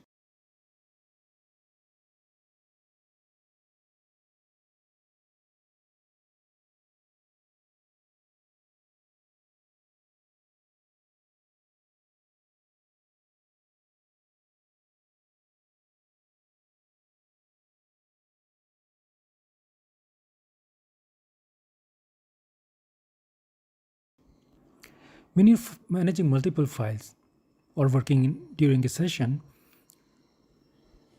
you'd like to switch between files at particular locations.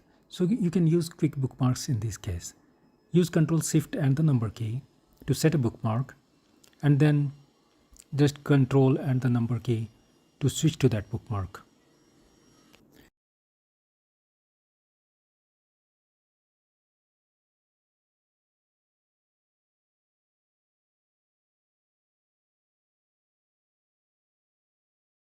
Now let's look at autocomplete. There are times when you don't remember the command name or the command name is too long, especially cases like aux this or auth this or net this. In these cases, autocomplete comes in handy. And if you are just editing text and it's not a command prompt, then you can change to text mode, and autocomplete uses words dictionary in the lib directory. Next is media mode. For this, I'll use a pre-recorded video. What's life without music? Hello. In this video, we will look at playing music in Plan 9. The media player in Plan 9 is called Zook. Let's look at some common use cases. First, you have a file in the current directory.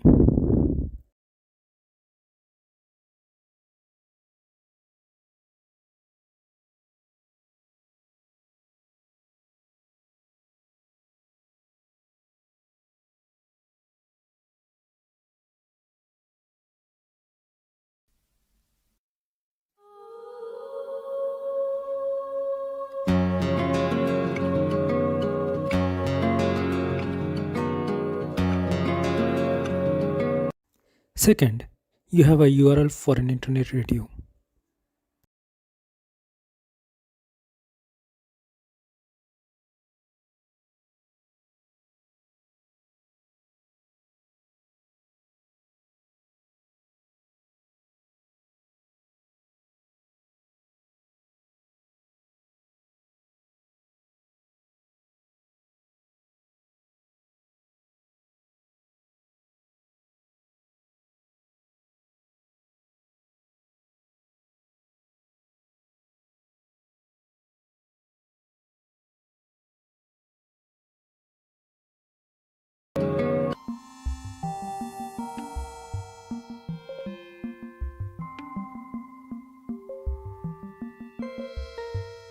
Third, you maybe remember a file located in some directory.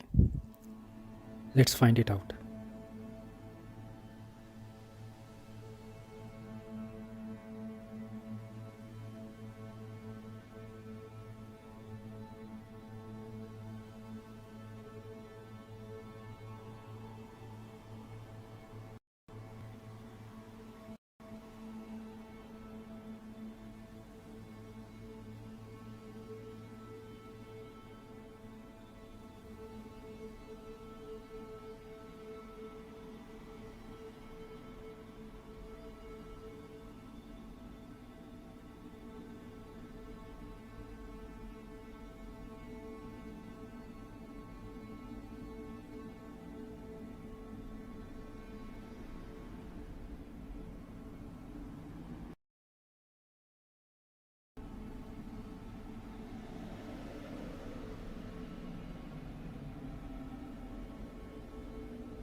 Next, possibly you want to play some files in a directory.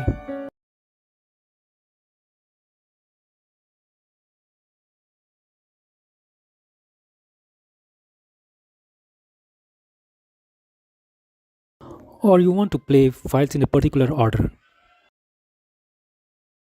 Let's arrange the files in my order of interest.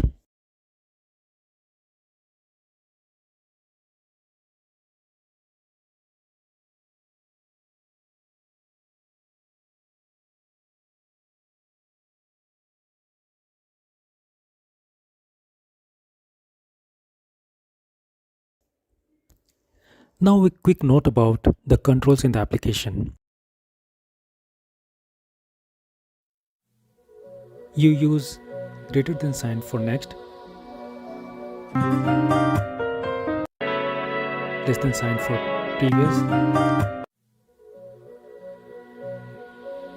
P for play and pause.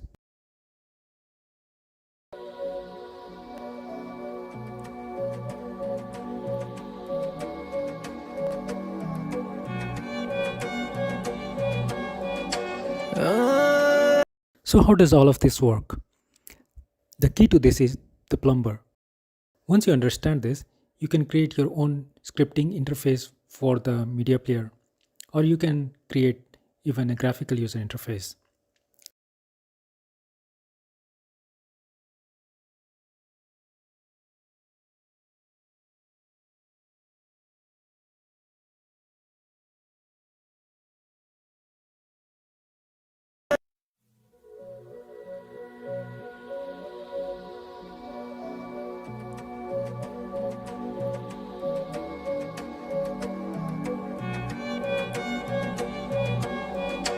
My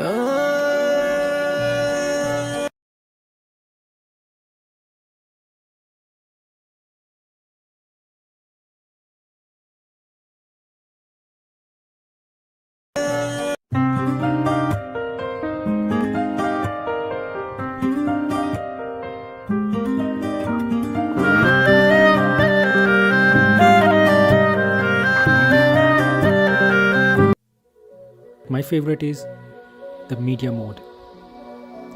When you're in the middle of something and you still want to control the media player, you can use this.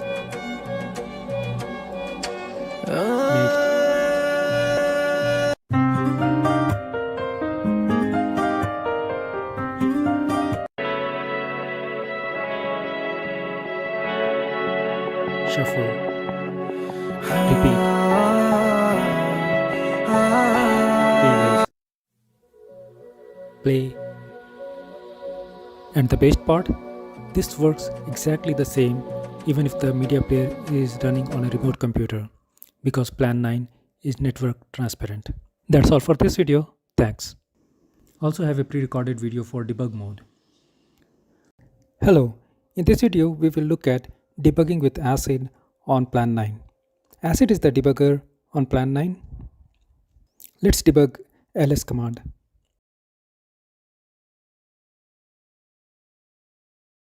Now in the debug mode, you'll have access to a few buttons for easier debug.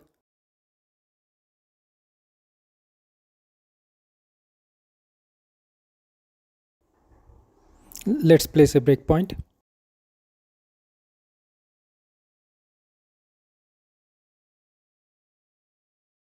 Then we will continue to the breakpoint.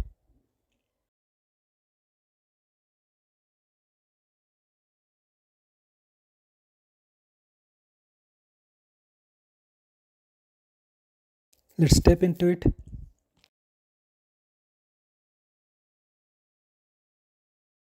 Let's do a stack trace.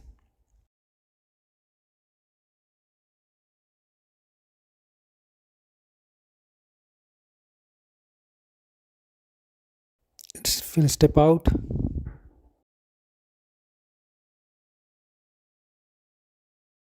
We will look at the variable values. For that, we have to restart the program again.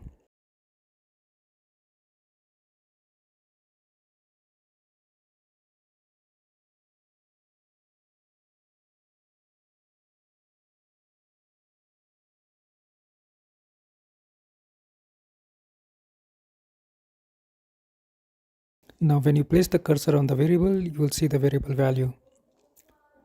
Let's check for a few other variables.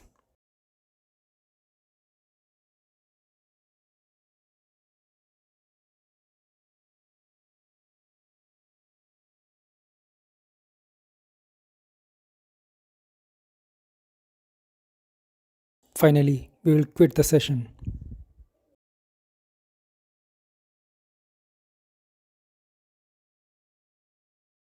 That's all for this video. Thanks.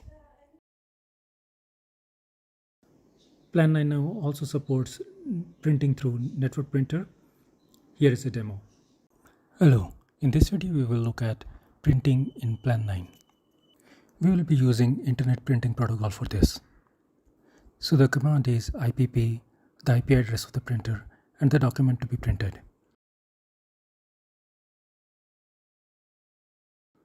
Let's print some text first.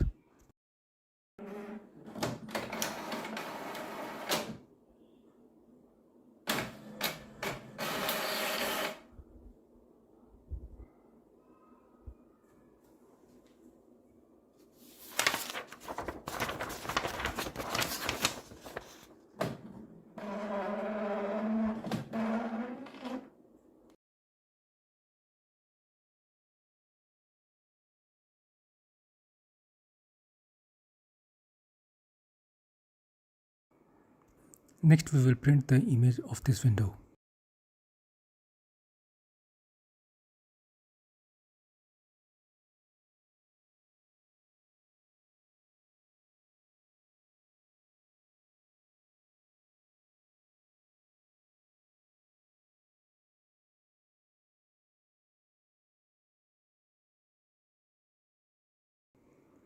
This takes some time.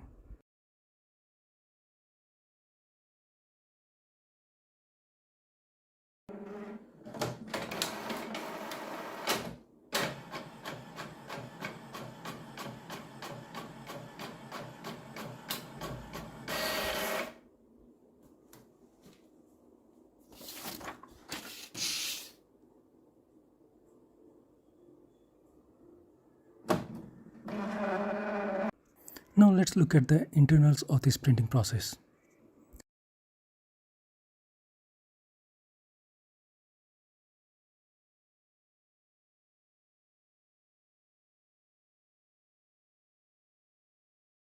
This last line sends a URF image to the printer via HTTP.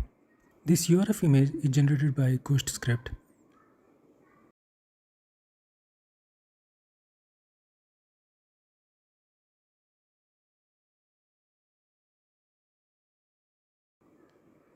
Here. But the Ghost script needs a PDF file, so we use LP to generate the PDF file.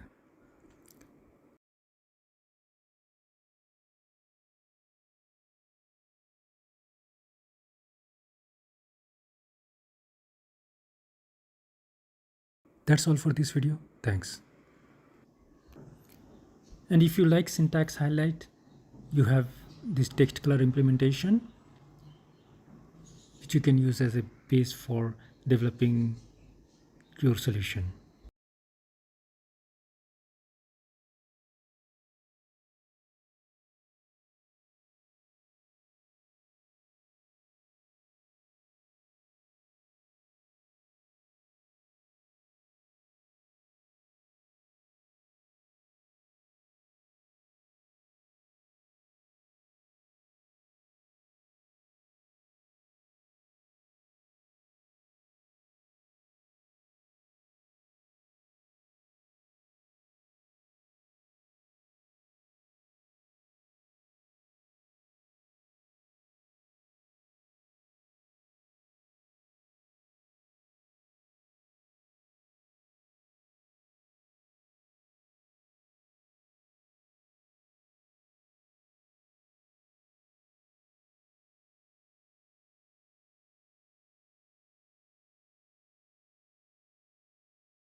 There are many other features that I have developed over a period of time, which you would like to use, like changing wallpaper by writing to the dev screen file or Wi-Fi protected setup. There's also audio video pipeline, UPnP server. You can use RTSP streaming or RTMP for streaming to YouTube or Twitch.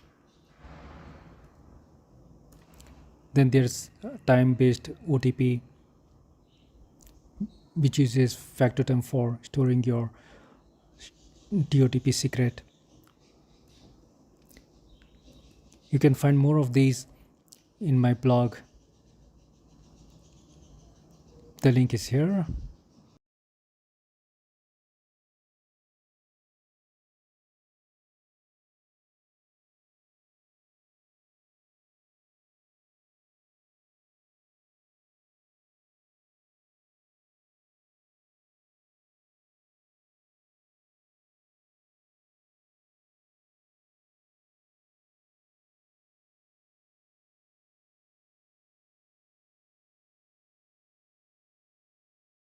That's all for today. Thanks.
All right, yeah, so next up we have Andrew with the to be done file system. And there you go. All right, Andrew Gibson, probably know me as Adventures in 9. Be doing the to be determined file system, a database-like file system. That's in scare quotes because database-like will be doing a lot of heavy lifting here. I'm not actually a database expert, so I'm databasing without a license. So first off, what I'm not doing. This is not supposed to be some replacement for your typical hierarchical file system. So not competing with cache-warm file system or GFS. And even though a lot of people asked when I mentioned this, I'm not trying to port SQLite and have the files as blobs. So my initial inspiration for this was BOS. I actually used the original BOS Release 5 way back in the day. And their file system had some really neat abilities to have arbitrary metadata attached to it. So and that allowed you to sort files by that metadata and do what they called a live query. So as an example here, this is tracker. This was the standard way you viewed files in BOS. And this would be your people. And you could, instead of just having, name, modification date, size, you could put in contact name, work phone, and this would just show up as, in your standard file browser. A thing to note here is that, the size of these files is 0 bytes. So in the BOS file system, they use kind of typical inodes. And the metadata was, if it was small enough to fit in the inode, you didn't actually have to have an actual file anywhere associated with it. One of the other things you could do is called a live query. And what this was is you could have a folder on the desktop, look like just a directory. What it was, though, is it ran a query every time you opened it. So if you ever made any changes into the background, every time you opened it, it would just requery the hard drive and bring it up. So in this case here, it's looking for anything that has this word server in the name. And this was nice for if you had a lot of MP3s, you could just dump them all in the folder, have the metadata, and you could make separate live queries for, does artist equal Pink Floyd? And it would just automatically show up in that folder. If you added more, you didn't have to actually do anything. You could just, it would just re-index all its own. So I want to do this in Plan 9, but first run into a little bit of a roadblock. In 9P we got stat, but we don't get arbitrary metadata. We get the standard mode, mtime, name, stuff like that. But what we do get is a lot of flexibility with where we can mount and bind things and a ton of software already written for making synthetic file systems. So what I want is the ability to go, look in my file system and get a list of directories, either to return what's in the, already indexed, the metadata for the files I have, a flat list of all the files I'm indexing. I do have this, which is mostly for debugging, where you can just walk a B+ tree. And then the double struct queue is for just running a query. So when you walk through the index, you'll get, right now my test case is basically a whole bunch of PDFs, all the Plan 9 papers I could get, a bunch of data sheets. And, you'll get, your attribute, so author, make, model, publisher. You could go put, an attribute and give it a key, say SPY, and that would give you back the values. In that case, it's just a bunch of data sheets that happen to have something to do with SPY. Or same with the one down below there for all winner. That's going to bring back anything that has attribute make, key, all winner, and then the values come back to the actual files that match that. Running a query basically gives you kind of the same output, but in this case, you're not like walking a tree. You actually have to put in the whole thing, and then it runs it and gives you back a result. So in the case of the metadata, you can go into the meta directory, and this is what is actually in the metadata. So the ones with the double struct Ps, right now I have that set up for when you originally run the system. You can point it at a directory. It will make a meta directory in there and generate text files corresponding to all the files you have in there. and it'll automatically enter the name and the length. Eventually, I'm going to have all the metadata, all the stuff that, you know, stat expects to be put in here. That's when I eventually move to an on-disk version. But yeah, all it takes is basically you're putting in an attribute name, a type for it, and then the actual value. So for types, I got text, I got integers, which is basically it corresponds to a signed 64-bit int. I have an option for number, which is an unsigned 64-bit int. And you can also do, I don't have an example, but you can do decimals, which will do double. So what I have so far is it runs on top of an existing file system. And it just expects basically a bunch of files in a directory. And it adds the additional meta directory that just holds plain text files. That's the metadata. So you can go in and just edit it by hand. So on startup, right now it's going to generate a unique ID for each file. Borrowed the word quid, but used a double struct queue for it. The reason for this is that I originally intended to do this on disk. I started doing that and quickly found out I was just trying to replicate ZFS, and the deadline was coming up. So I set that aside. The reason is I was intending to do copy on write for everything. I'd expect to have matching file names, so I had to come up with a unique way to name everything. So right now I just run a hash on the file name, the M time, and the length. So once I have the unique IDs, I build a hash table for that, and that points back to the path on the hard drive. It then reads the metadata and builds an index and the B+ trees for all the attributes. And when coming up with this, there's an excellent book just on file systems in general by the guys who made BFS.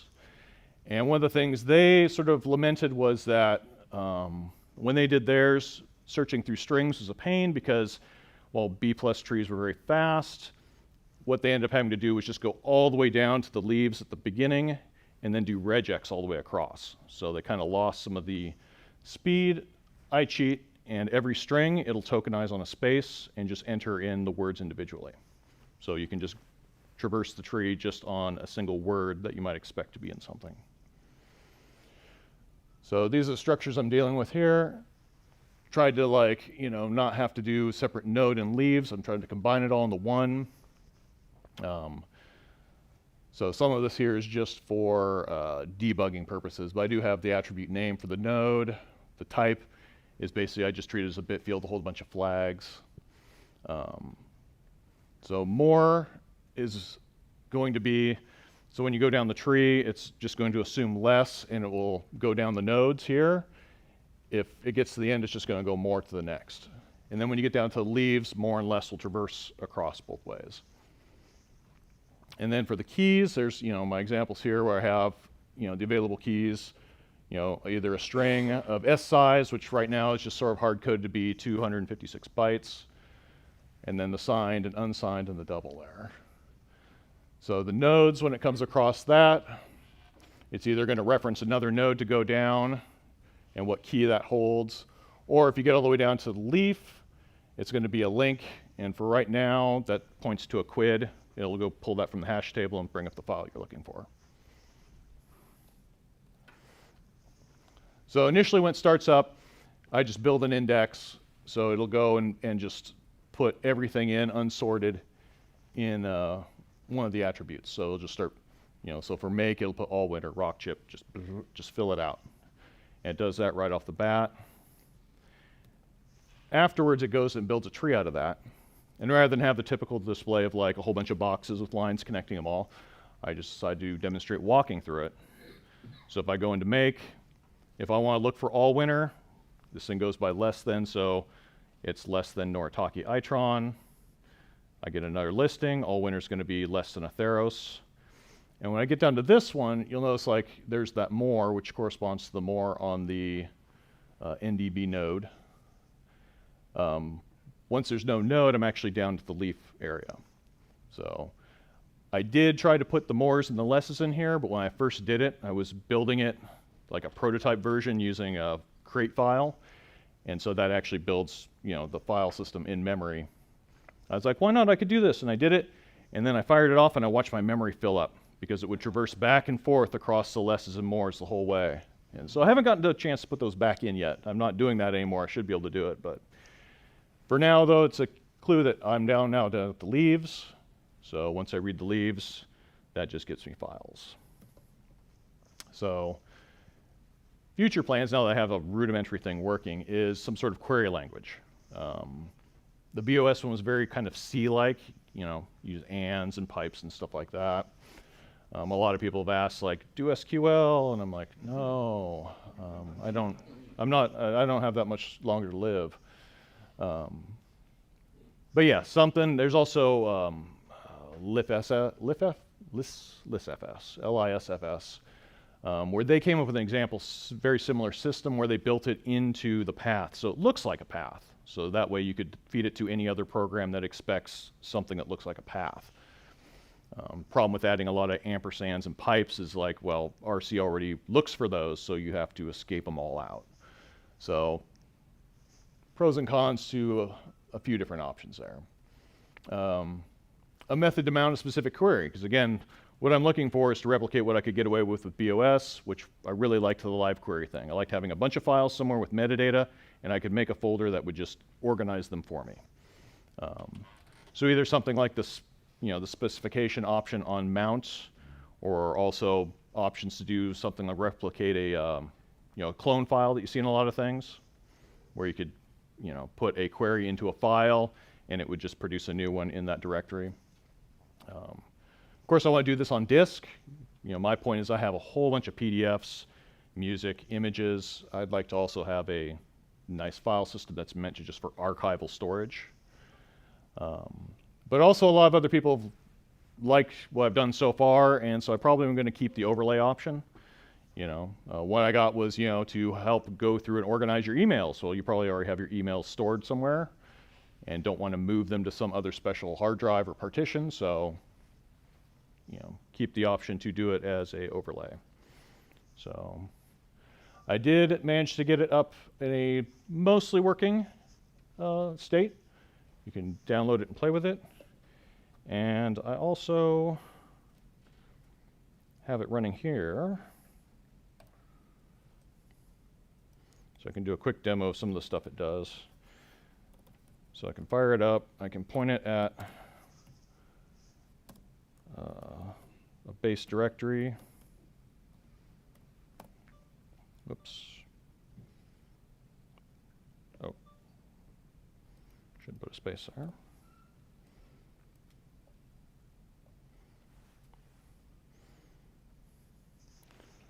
So now it's just going to mount itself in TBDFS, or TBD and TBD. So like I said, pool will just list all the files currently just in the pool. So here's just all the raw PDFs. You can just go through them that way. If you look in Meta, so it'll give you the same exact file names. But in this case, if I look in them, so if I do this one here, it's just going to give you the metadata that's in there. So can't currently edit it from here. That's definitely something to do in the future. But you can see how, like, you know, a title, text, the ones who walk away from homeless, you know, the years an integer, page count is a number. And so if I wanted to, like, query that sort of stuff, I could either, you know, just walk through the index where it's like, well, if I know who the author is,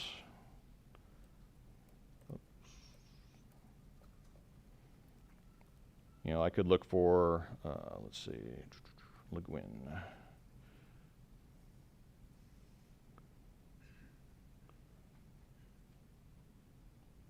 Oh, scroll too fast. I still haven't gotten used to how the wheel works on this thing. I don't know if I ever will.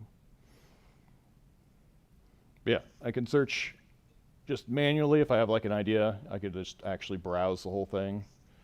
I could go and just, if I'm curious, I can be like, well, what has, actually talking to someone about this at break, what has the most pages? Somewhere in here, I think I have something that has like thousands. 6407. Is there 6407? Oh yeah, there it is. And so if I want to, I can be like, well, what the heck is what has 6407 here?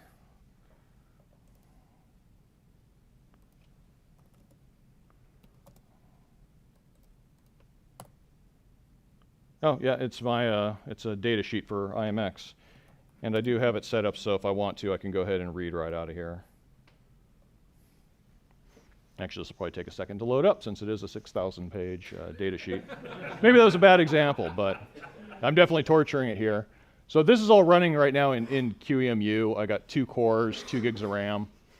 So as you can see, this thing doesn't really use a whole lot of RAM, even though it's currently building, you know, the whole index and all the B+ trees in memory. So eventually, yes, I'd like to get this on the hard drive, but for now, this is all running out of memory. So you can also do things, like I said, you could do queries, which will do a direct one. So let's say I want to do, I'll make this a little bit more fun. I can do NTBD. I can query for anything that has Thompson in it. And I'll mount that to my demo directory. And then I could also add, so right now I'd like to eventually have some sort of query system where I could do ands and ors and, you know, all that sort of stuff. Also, the numbers, I should be able to do ranges, you know, anything that was made after 2005 or something. So a greater than, somehow process that. But for now, you can do sort of a cheap one where, again, you can use, you know, mounts and binds.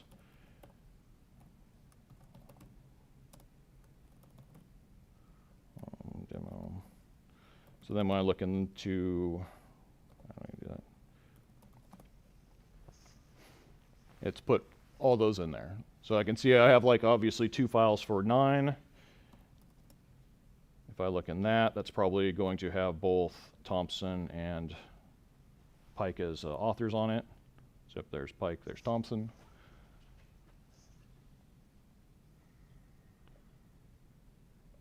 So yeah, that's basically the idea, is to have just sort of like a database interface for your files as a way to organize it. So hopefully that was interesting and everyone had fun.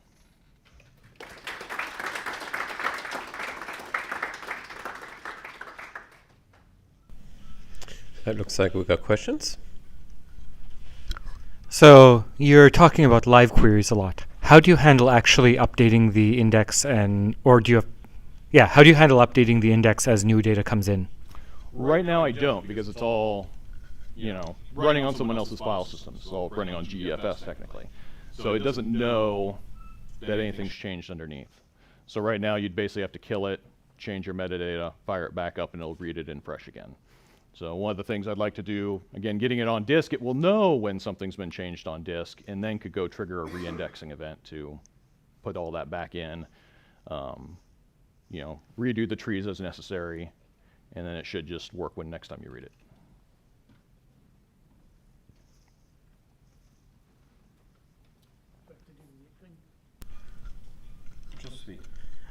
First, I noticed that we're now at the second Ursula K. Le Guin reference for the conference. We're at like 1 a day, which I think is probably under quota, but I appreciate it. So you talked about getting it on disk versus it's in memory now. Is that, are you storing the metadata on disk somewhere? Like, is that the metadata is on disk. Can you show just what that looks like? So that would be in GBDFS1. So this is the directory that I just have all the PDFs in.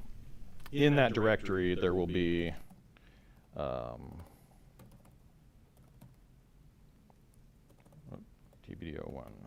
In there will just be a directory called meta. And in this case, when it builds it, so this is actually generated by the file system code right now. There's sort of 2 modes you can start it off with.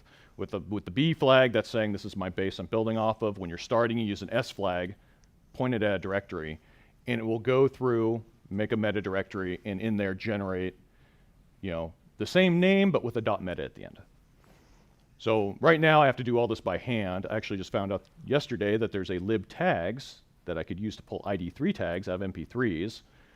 So for something like that, you could then run another program that runs through MP3s, script it up so it writes into these files, and then you could have all your MP3 files sorted out that Like way. attribute value, like what are those attribute value pairs? Yeah. They're just text files. So if we go back, so I demonstrated where it's like when I read it out of the thing, it looks exactly the same here. And so right here is where I'd edit it. So I had to do all this by hand.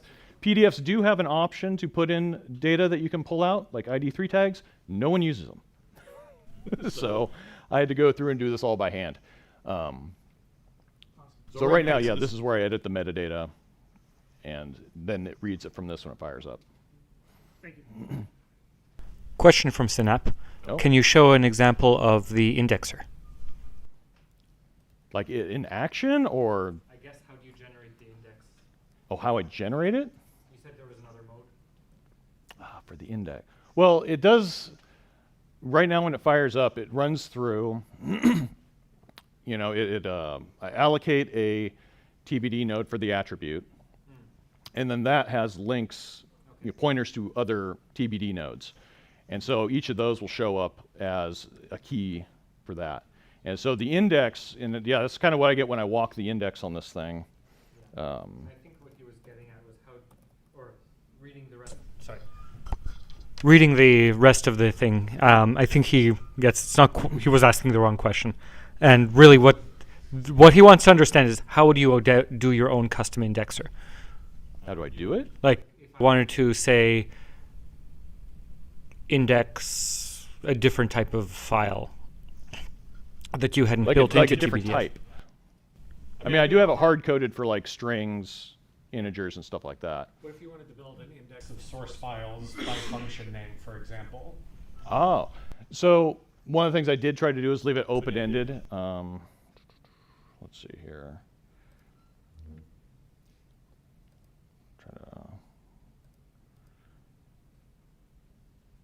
Right there. So in this one here, where I have the leaves, and this is coming from talking with some other people too, I had some really wild ideas about hypertext stuff. I do have a type for my link. Right now the link is the quid. It's the unique ID to a file that points to somewhere on the hard drive. A lot of people are like, well, what if I could point to a URL?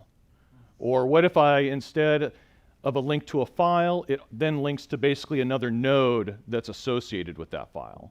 So if I go to the end of a leaf and I pull up Ursula K. Le Guin again, it might also, in there, have directories, nodes, to other things associated with Le Guin, like other books or something. So I did leave some space in there to do other things like that. Again, my thing was like, I'm just trying to organize my PDFs, and I mentioned this to people, and they're like, what if it could also, And so I was like, well, I'll think about that, and I'll at least leave some space in there. So yeah, these 64-bit ints, 64-bit system, I'm only using like 2 or 4 bytes out of it, so you could, actually the nodes that I did separate, I did leave some space in there to use big blocks of magic numbers for doing stuff on the hard drive, so I could scan through later and make sure everything's lined up. But and yeah, the reason I have these maxes on here is I did set them up to fit within 4K for both page size and blocks, so they are sort of limited. If you get too big, it'll overflow, and it'll use the more to just make another node if you need additional space.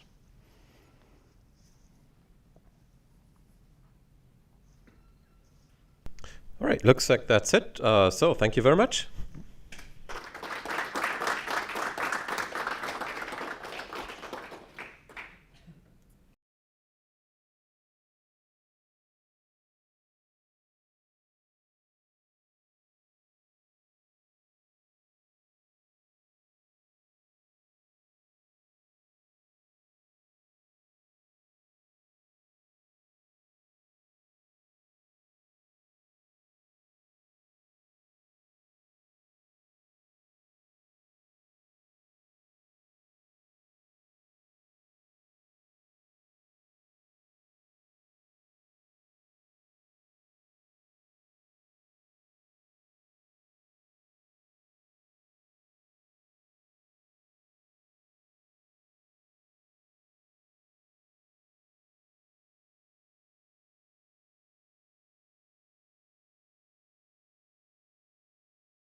So next up, we got Ron here with another port for this time RISC-V, a non-traditional one.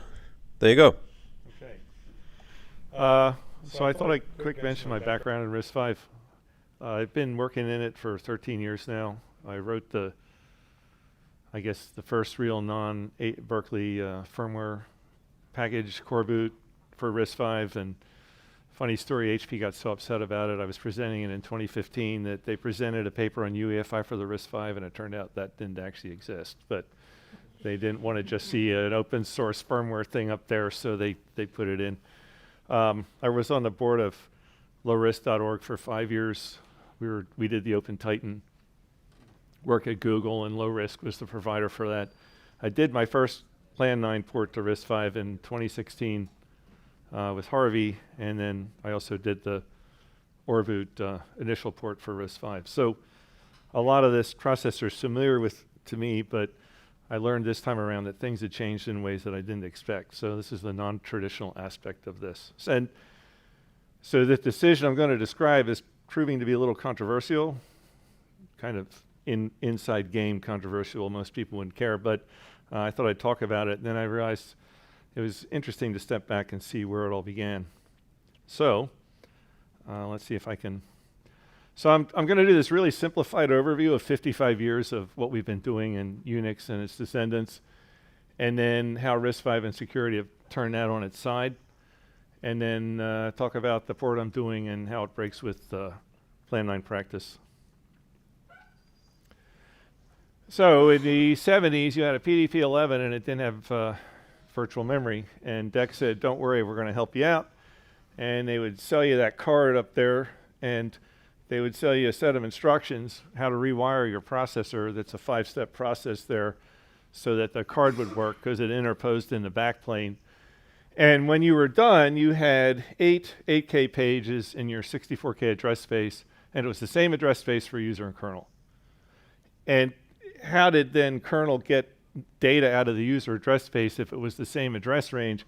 They gave you also an instruction which came with that wiring, move from previous user and move to previous user. And what it meant is put an address in a register and do this instruction, and you get back what was in the user memory at that place.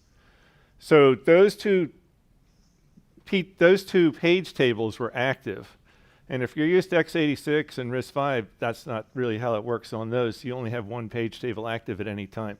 So there's kind of the first difference from sort of common expectations. Anybody who reads the Unix v6 source has seen the term segment and might wonder why the term is segment. It's because this defined a 256 byte aligned address in the page, and that kind of was the length of it, so you could have sub-pages. And on top of that, user programs could modify their own PTEs. We were still learning. Okay.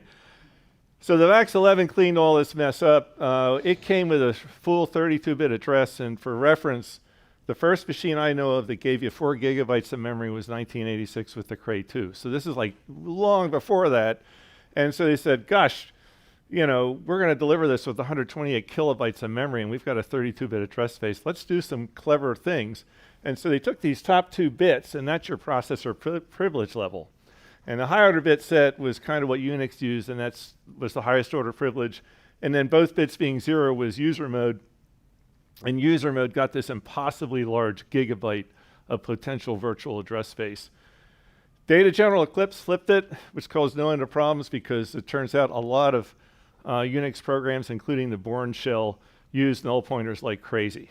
So you hear nowadays, null pointers, nobody uses that. Well, back in the day, null pointers were very commonly used because the address space was so small. So that's kind of where that's a fun read, by the way, if you get a chance. But and then they grabbed random bits in the PTEs to mean things. But the big thing here is higher bit set means you're highly privileged. The 8386 cleaned this up a lot. This is like 10 years again after the VAX. And everybody is so used to this that we don't even think about it anymore. But basically they defined a 12-bit page, 4K byte page, right? And that's your offset in a page. And then 2 levels of directory. And what's kind of slick about this and why people like it a lot, a 12-byte page is 1,032-bit words. 1,032-bit words is those page table entries. that defines every entry in that directory, and that's 10 bits worth of addressing of the directory. So that's why you get 12 bits, 10 bits, 10 bits. Each of those directories is 1,000 elements, and it just all nicely fits together. It's really great, right? It's very, very clean. And, you know, there's no hardware convention here, architectural convention, but everybody said, let's keep going with that high order bit because it really works really well. So, you know, C and 7 zeros is a top gigabyte reserved for kernel. Notice user space got a little more room. And then we got the AMD 64. Everybody wanted to preserve the 4K page, but PTEs are now 64 bits, which means 512 entries, which means you need 9 bits. And so we go 9 bits. This is a big range, 63 bits. All right, we'll take 4 9-bit fields, okay? And we'll ignore the top 16 bits of the virtual address, and that'll be great forever, right? And it's not that great forever, and so what they've done recently, there's another 9 bits here, and you've probably heard of 5-level page table addressing. And notice if I add another 9 bits, I still can't use all 64 bits of the address, right? And if I add another 9 bits, I go beyond. So I think we're going to be with not quite using all 64 bits until the 128-bit RISC-V standard gets baked, and then we'll start to figure out what to do. But I can't imagine that we're going to keep doing 9-bit stuff like this, right? Now, if you ever wondered, you know, you saw the next talk maybe last year, why did we go with 2 meg pages? Because it allows us to slice off that bottom level. That meant shorter page table walks. But another thing to keep in mind, if you build your system around this many page tables and you have like 2 gigabytes of memory, you're going to be doing page table walks you don't need to do. So you compile the current RISC-V 9K kernel, you compile in the number of page table walks you do, you know, when you build it, and you're either going to end up building it, doing page table walks you don't need to do, or not being able to address physical memory because you didn't build it with enough page table walks inside. This is one of the things that's been bothering me about our current port to the RISC-V. The other thing is, you know, when AMD actually came up to us at Los Alamos in 2003 to give a talk, and this is one of the things they talked about. There's a big hole in the address space, right? Why would you leave a giant hole like this in the address space, right? Physical address space. Well, think about it. You said the higher half is this higher order bit set, and the lower half is the higher order bit clear. And if you follow that logic through, you're either going to have all the bits represented, all your data path on your processor, all your adders, all your muxes, everything will be there with all 64 bits running power hungry and hot. Or you'll say, nope, we'll let you rip the physical address, virtual address space in half, and we'll give you the higher order and the lower order part. We'll leave a big hole in the middle, and then you won't need as much power and you won't have as much thermal load, and you don't have that much memory anyway. This is a great idea. We'll leave a hole in the middle. And after a while, well, people had a little more memory than this, so now the hole got smaller, right? It will never be the thing on the right because the top 7 bits are kind of unusable. So I don't think that happens until we get 128-bit CPUs, and I hope I won't be alive for the next 256 CPU, or, you know. So I'm not expecting that to happen. Now, the other thing, so little history. We started the 9K effort in 2005. That was a DOE, Department of Energy funded effort that I ran out of Los Alamos. We paid Charles Forsyth to do the compiler that year, and Charles did a really great thing. He looked at the AMD 64 and said, this is kind of not really a 64-bit CPU, right? There are instructions that are kind of 64 bits. There are a lot of instructions that are like load it into racks and then move it to another register. You know, it's a funky CPU. Why is that? They added an 8-bit prefix to the instructions of the 32-bit machine, and it has subfields, and the subfields say, oh, if this bit is set, that means the high half of the 16 registers. If it's clear, it's the old registers. So it is an incredible balancing act they did, but it's a total hack. So what GCC said is, oh, well, it could be a 32-bit machine, or it could have different data size or whatever. GCC, you have 4 compilation modes for the compiler. What Charles did is he said, you know what? You'll get 2 gigabytes of code, 2 gigabytes of data. you know, when you build it, you'll have arbitrary pointers for the heap. And what he ended up doing was giving us one compiler mode, right? You compile it and it works. And that actually, I think, followed through into the ARM. But I also know it followed into in Go, because what happened a few years later is the Go guys went to Bell Labs and said, hey, you've got a compiler for the AMD 64, can you send it our way? And we did. So we actually modified the Go linker at Google, which followed this model, so that we were still limited to 2 gigabytes, but we could put it anywhere in the address space. That was for the gvisor project. But anyway, there's your high order bit again. Lots of S and then the C. Notice that C is in the top few bits of the lower 32 bits. That's kind of where that comes from. But notice that only represents a gigabyte. What if I have 32 gigabytes of memory? Oh, I'll put the gigabyte, the first gigabyte of memory at the very highest part, and I'll take the rest and I'll put it at a lower part. And in fact, what I'll actually do, I'll put the very first gigabyte of physical memory here, and then somewhere in here, I'll put the next XY gigabytes. So it's like there's a wrinkle, right? We've got like this weird folded address space. It always drove me a little crazy. And you know, so you see everywhere in the code stuff like this. What's the physical address for this thing? Well, am I greater than or equal to K0? K0 is that virtual address for the very top gigabyte. Otherwise, I go down a little bit and I do this other thing. K limit is the bottom of the canonical address space, and what K limit is depends on compile time decisions. And this is all really clearly documented in the kernel code. You know, it is if you wrote it. Okay, then came meltdown and all this other stuff, right? So remember, a process in Unix is got this page table. And the page table has all the user addresses and all the kernel addresses, right? So if a user does something nasty like do stuff that sort of drives speculative execution about kernel addresses, they can learn things, which they did. And so this is where you see kernel page table isolation come along. You basically flip to a different page table route when you enter the kernel. And you take the 10% hit in performance to do that. And a company like Google, think about Google, let's just say 5 to 10 million machines, you now multiply their throughput by 0.9 to make that decision. It was expensive, but you had to do it. And that was just the beginning. You know, the next thing that comes in is a thing called supervisor mode access protection. Remember how I mentioned on the VAX, the kernel could say, here's a pointer to user mode. I'll just use it, okay? That's going to go away. And the default mode on the RISC-V is for that not to work. And you can ask me how I found out, right? So, you know, I started this port again, and suddenly I can't reference user mode from kernel mode the way I did 10 years ago. And, you know, ChatGPT explained the situation to me. So I did find a use for that stuff. And, you know, my eyes about fell out of my head when I realized what had happened. So if you turn a RISC-V on and you load a kernel and you don't set the proper bit in the supervisor status register, you can't touch user mode from kernel mode.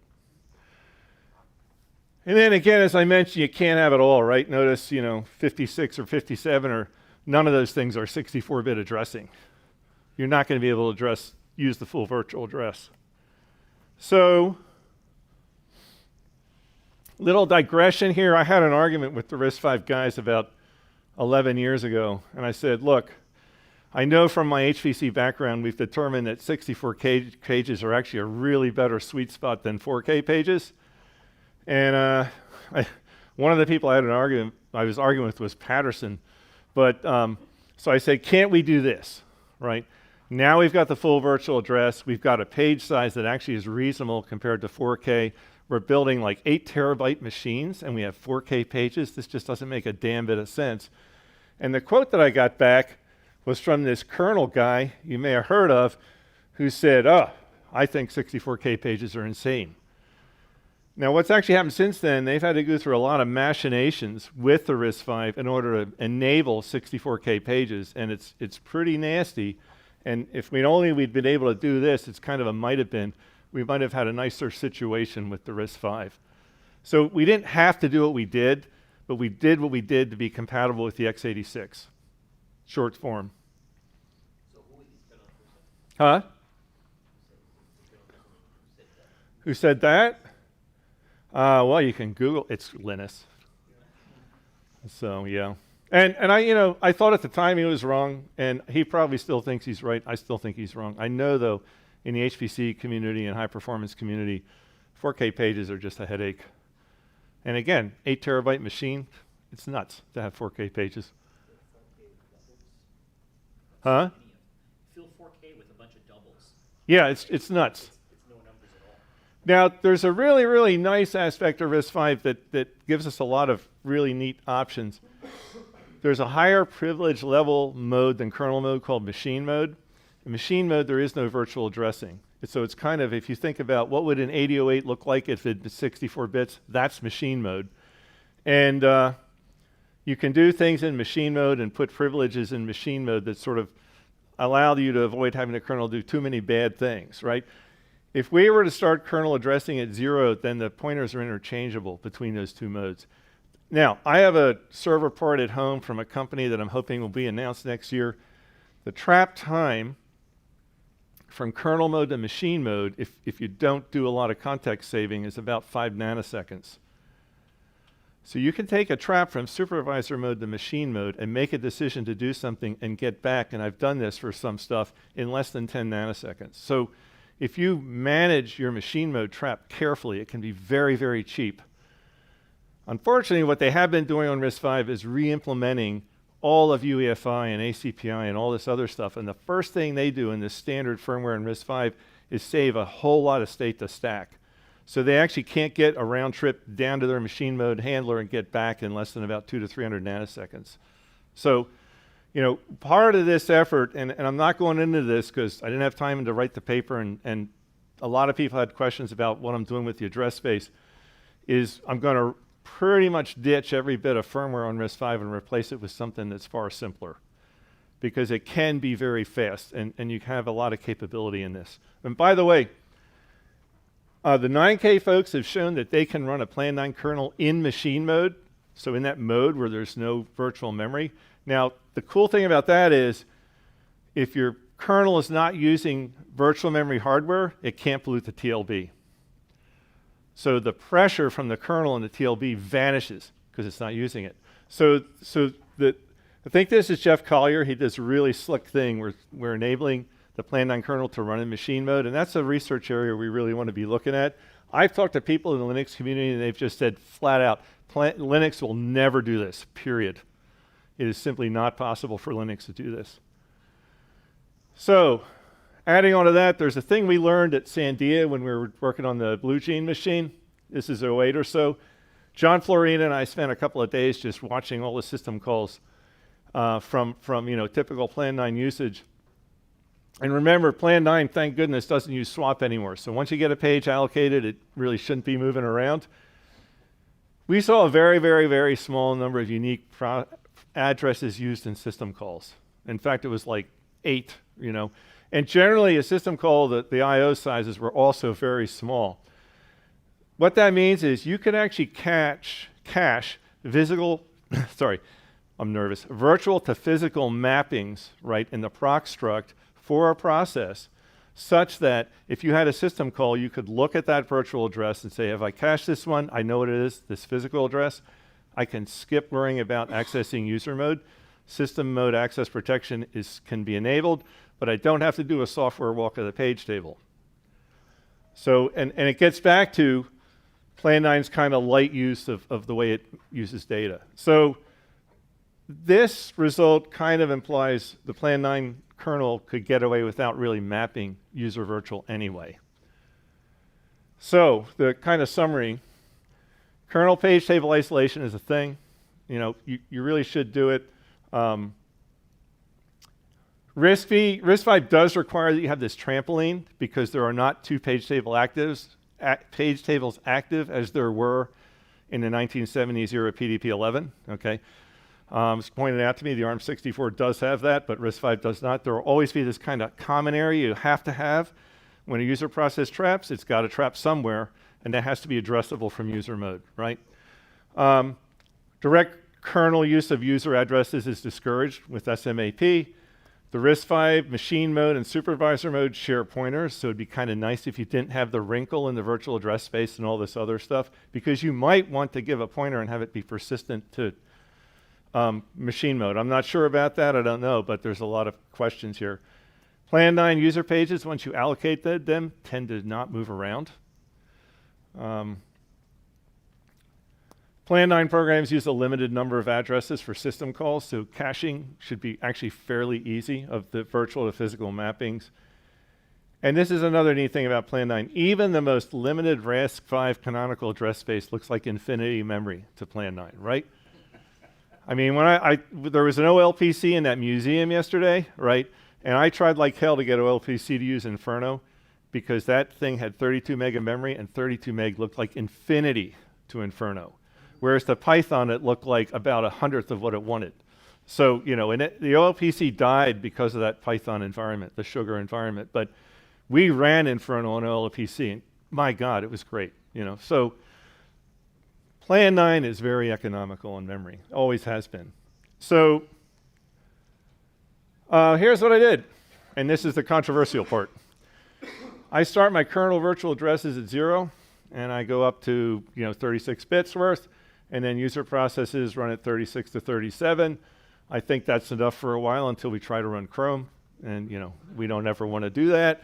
And then everything gets easier. Here's an example. Is this a kernel address? Is it less than k limit? Done, right? And that can be a macro, that can be a inline, whatever. It doesn't matter. It's a piece of cake. Here's what address spaces start to look like. This is when we run out of 37 bits, right? So right now, it looks like kernel here, user here. Over time, it might come to look like kernel here, user here. So these guys have the same virtual addresses to different memory, okay? This is just like Unix in 1970s. So we've actually been here before.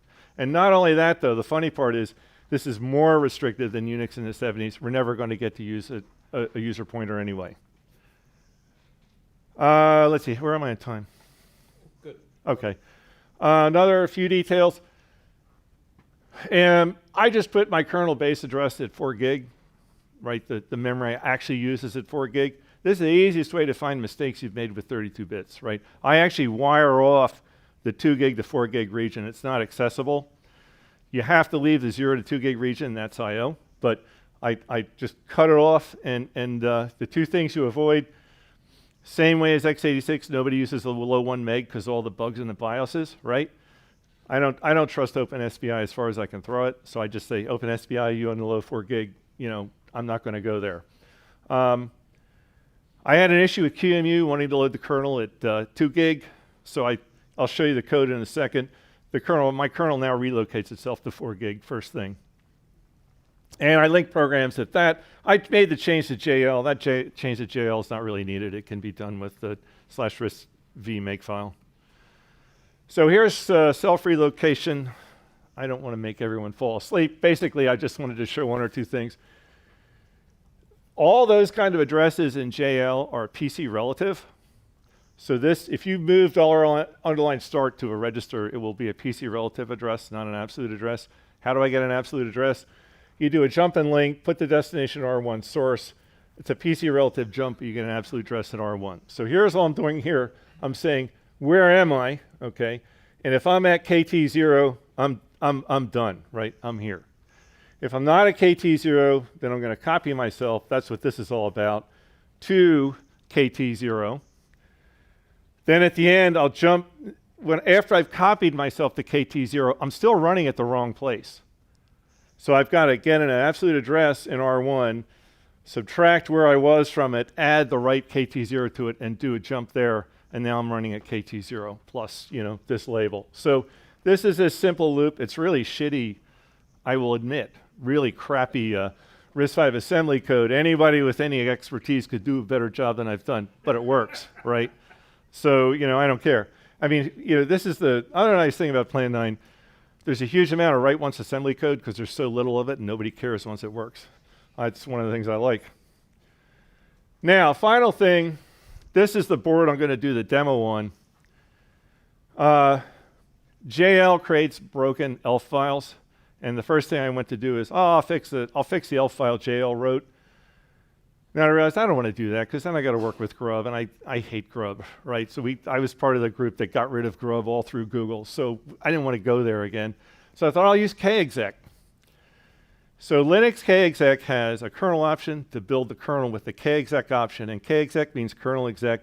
System call, you say to the kernel, hey kernel, here's a kernel, replace yourself with this kernel, right? It's what I used to use at Google to do booting. Well, somebody got super clever because there's a thing called the purgatory, which is also built as part of the kernel. And the purgatory is a standalone piece of code that kexec in the kernel copies somewhere out of the way and then jumps to it. And then that thing moves the new kernel into place, and that thing moves to that, jumps to that, right? Somebody got clever with the ELF options, and the RISC-V kexec code, the building code, builds a purgatory that the kernel can't understand. So you went to use kexec on RISC-V, and it would say, sorry, I don't know what to do here. I can't process this. So that was a problem, but then I realized the kexec purgatory is pretty darn big in Linux and pretty darn complicated, and Plan 9 is pretty darn small and pretty darn simple.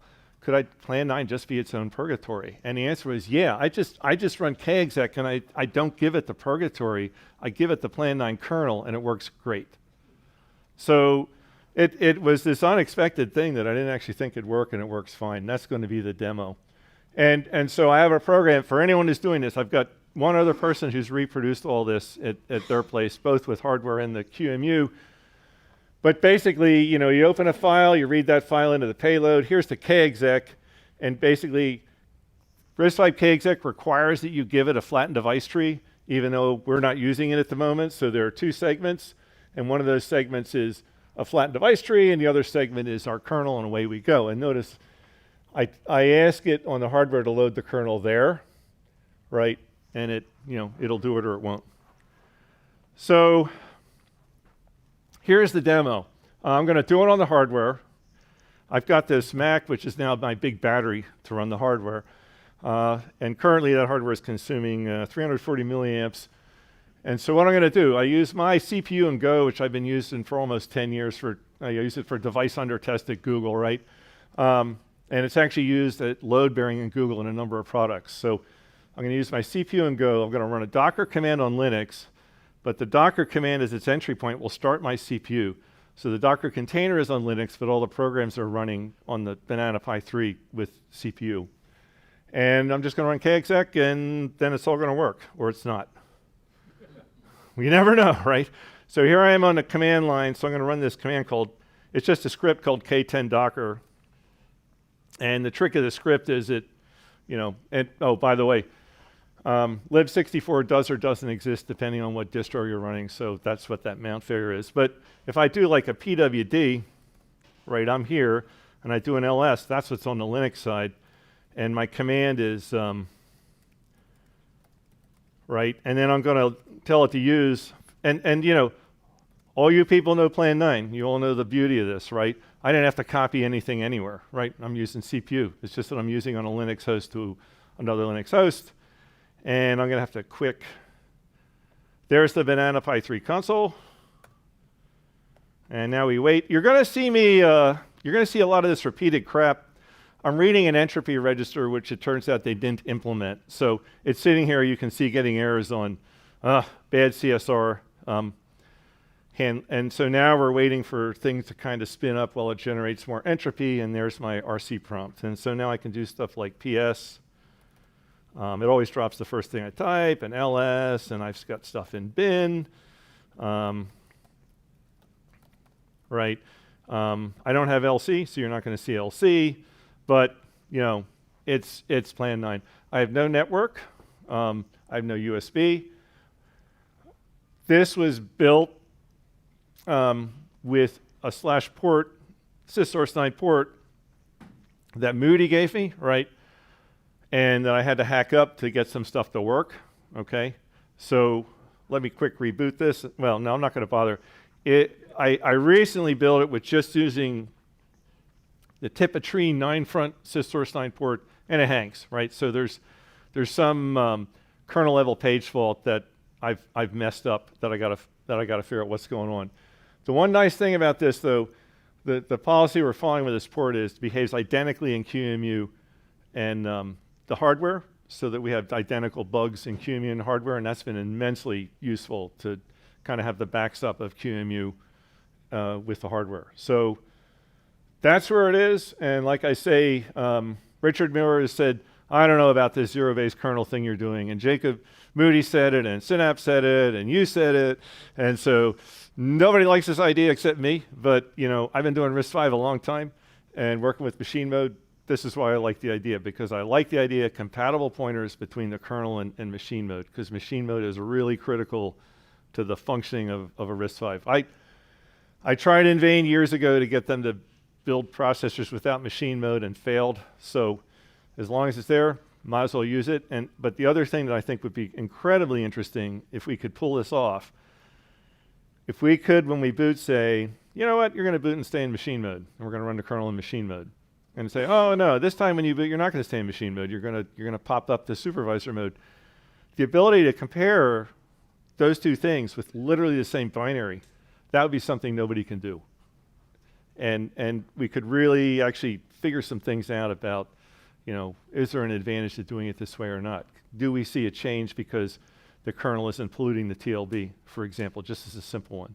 So I actually do want to preserve that model. And the other thing I can do, if I do a zero-based kernel and I'm addressing the physical memory, I can actually determine at boot time, when I look how much memory I have, whether to use 3, 4, or 5 level page tables, because you can make that decision dynamically in RISC-V. It's just a couple high order bits in the root pointer and you're done. You just say, okay, I only have enough memory to really need a 3 level page table, that's what I'm going to use. And that's just kind of a very powerful thing to have. That is it. So.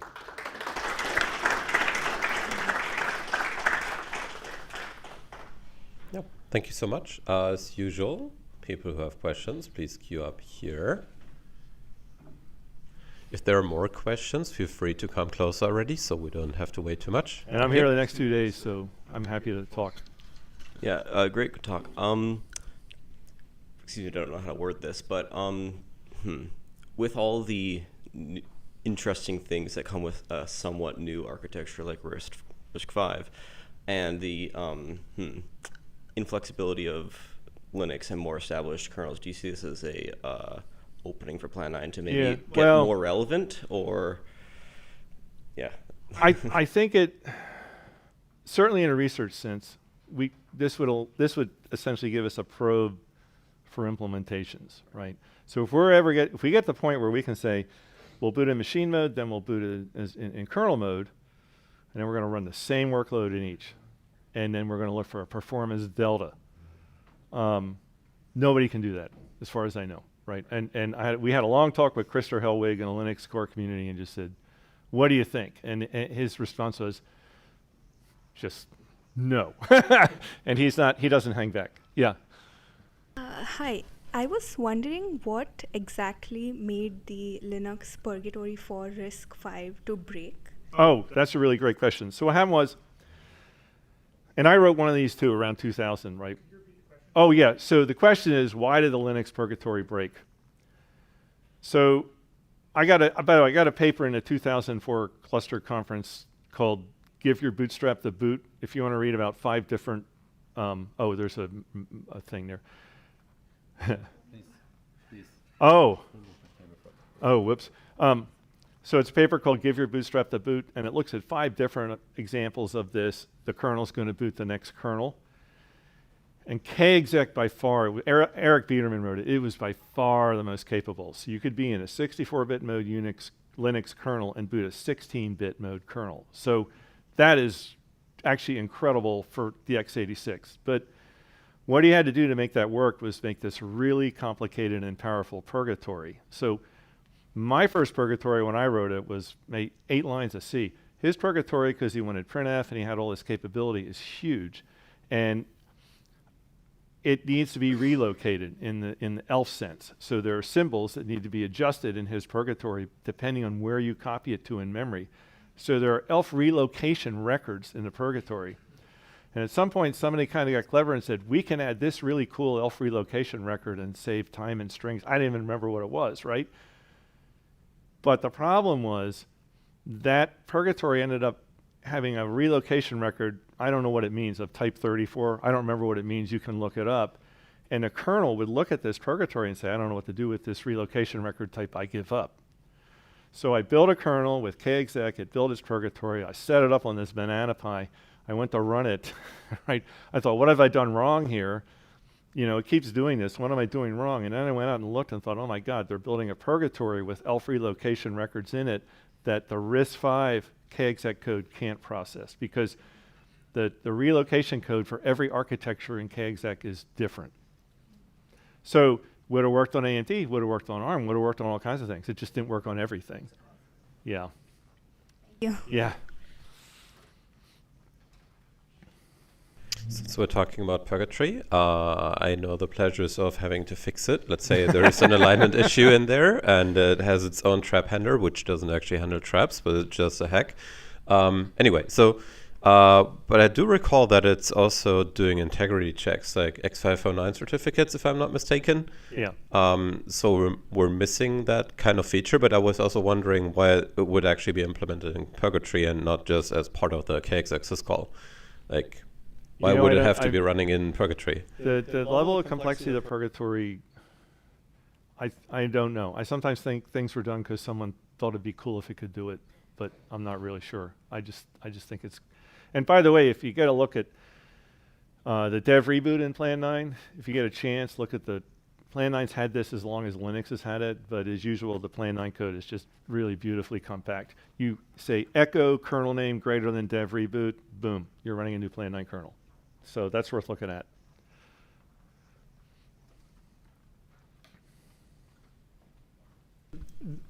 This is a question for Richard, but he's not here. Can you summarize Richard's objections? Like, what is his, why does he not like it? What's it break? I'd have to look at his email. I think he.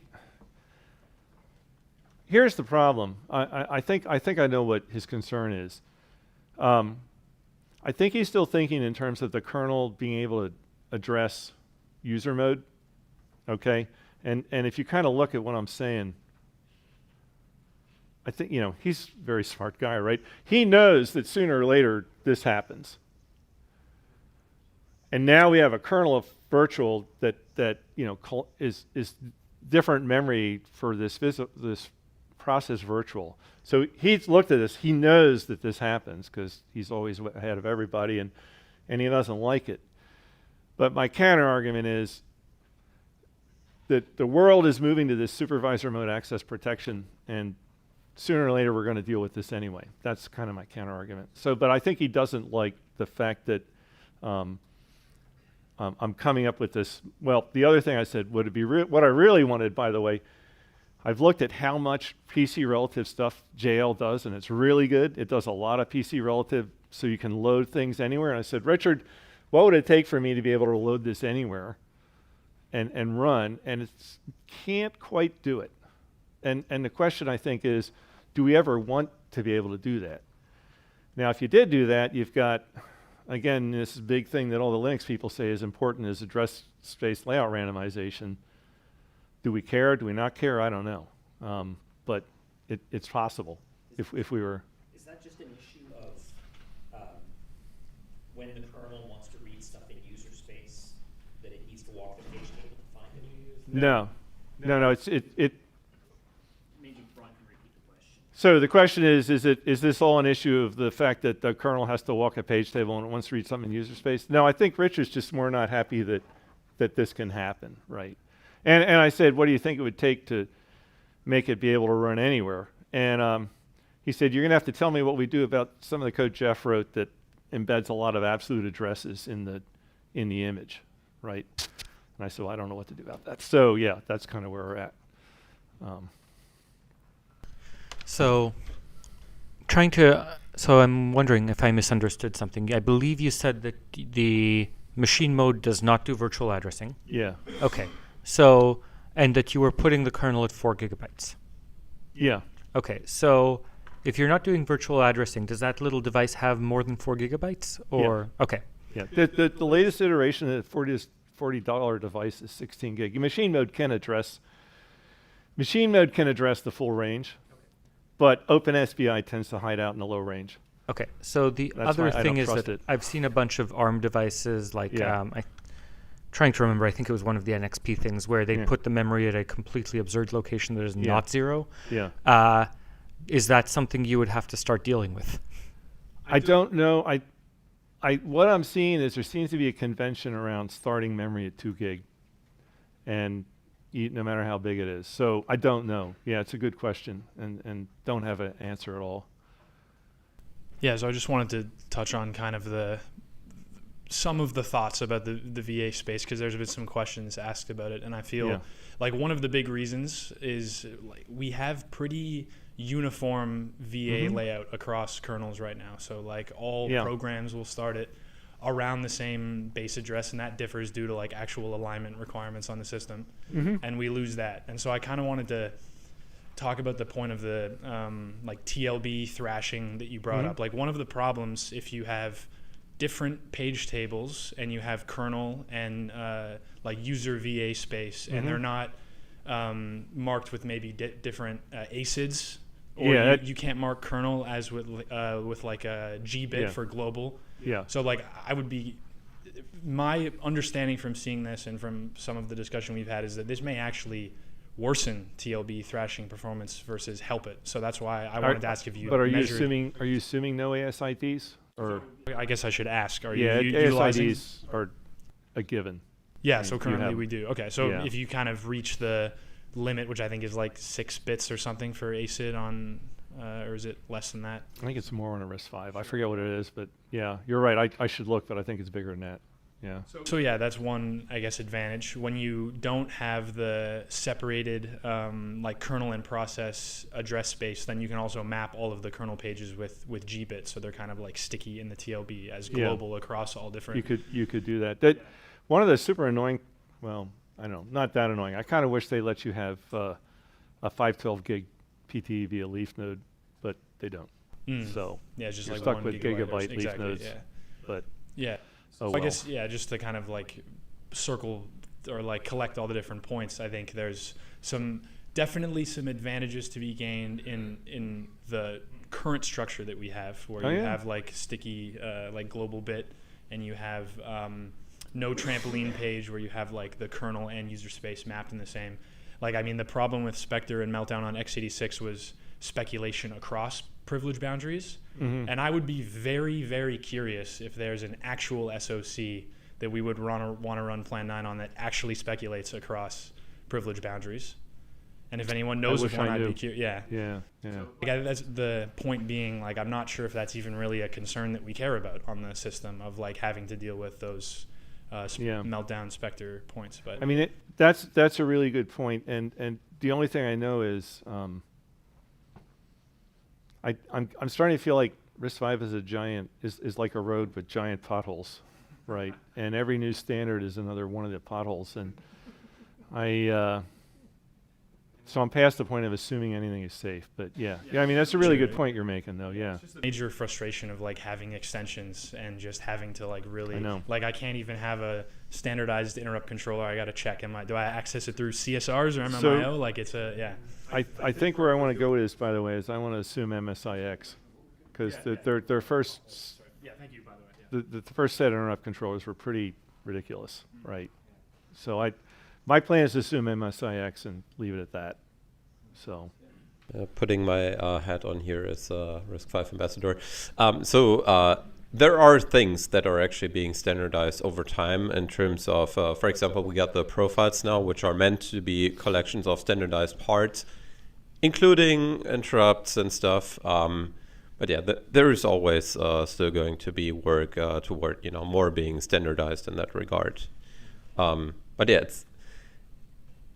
let's say how interrupts were handled up until now were like a bit of explorative, and now it's being standardized over time more and more. Yeah. The other comment about by the way, when this is running Linux, it was 0.35 amps, and now it's 0.76. So power management in Plan 9 is a ripe area for exploration. Let's put it that way. But what was the other thing on this? Oh, yeah, no. So the thing that impressed me about 9K dealt with a lot of wacko parts, like the polar fire, all these weirdo parts, right, that didn't follow any particular standard. This board is a Banana Pi F3. It says we're RVA23. I'm actually running vector workloads on this for some academics who want to get numbers out of it, and the standards of the RVA23 basically implements quite well. So I do feel like that it's sort of like the Big Bang, you know. So we're like maybe in the slightly more stable part of the creation of the universe, but it's getting a little better, as Daniel pointed out. So. You're looking forward to also being able to use the hypervisor mode at some point? Oh, then you could span your operating system across all 4 modes. So that was like the other part of the paper that I didn't have time to write. So the first thing is there is no hypervisor mode, right? They have this beautiful design which is worth reading because it's literally like 10 pages in the privilege manual. Here's how we're going to do virtualization, and it works great. And if you're used to an x86 VMX mode and look at how RISC-V works, you're going to wonder where all the complexity went, because it's really good. So I really like it. However, I don't intend to use it because it has another capability. For anyone here who knows what logical partitions are, which is what IBM Power does, where you basically are able to say, I'm going to take this range of memory and I'm going to put you in there, and you're going to live in that range of memory and like it, and you're not going to get out. Okay? And the RISC-V architecture has the ability to implement logical partitioning, and that's one of the things that I want to have Plan 9 do. And why is that? Because virtualization comes with always a 10% hit on performance, but when you use logical partitioning, it doesn't, because you're walled off in terms of what you can do in memory, but otherwise you have the raw hardware. So I'm much more interested in, it's called LPAR for short, that it's IBM's claim to fame on the power systems for like 30 years now, and it's a really wonderful way to do multi-tenant. So that's what I'm going to be looking at. But if anybody wanted to look at getting virtualization working on the RISC-V, it'd be a great project, and you would find it far easier than like the VMX on x86. It's just way cleaner. In fact, they had a hypervisor mode in RISC-V, and this is another thing about being a clean sheet. They got rid of it. You can actually find the wording in the document. I have a talk somewhere here about that. Literally the wording in the document says, yeah, we're not going to use hypervisor mode. We reserve that mode for use at some other time, but that's not required for our virtualization. So that part is just really worth understanding, that part of the standard. Yeah, for those who are not following along all the time, so the hypervisor mode has been reintroduced. Oh no, it has? It has. There is processors now available with that mode with in hardware. Virtualization or with hypervisor mode? With hypervisor mode in hardware. Oh my God. Okay. Well, the standard says they're not using it. Okay. If I'm not mistaken, it's even part of the RVA23 profile. Or profiles, because it's not just one. Oh, I don't have that talk here. Darn it. Huh? What's this? Can we, actually, I'll just ask. Yeah. Can we pretend that, Can we pretend that the hypervisor mode doesn't exist and still use what you were talking about? Yeah, we can. And the other thing, Richard Miller pointed this out. Somebody said, "What are you going to do about vectors?" And he said, essentially, we're not, right? And I don't know if that's really the way we want to go long term, but that's the current take. There are certain features we just don't use. So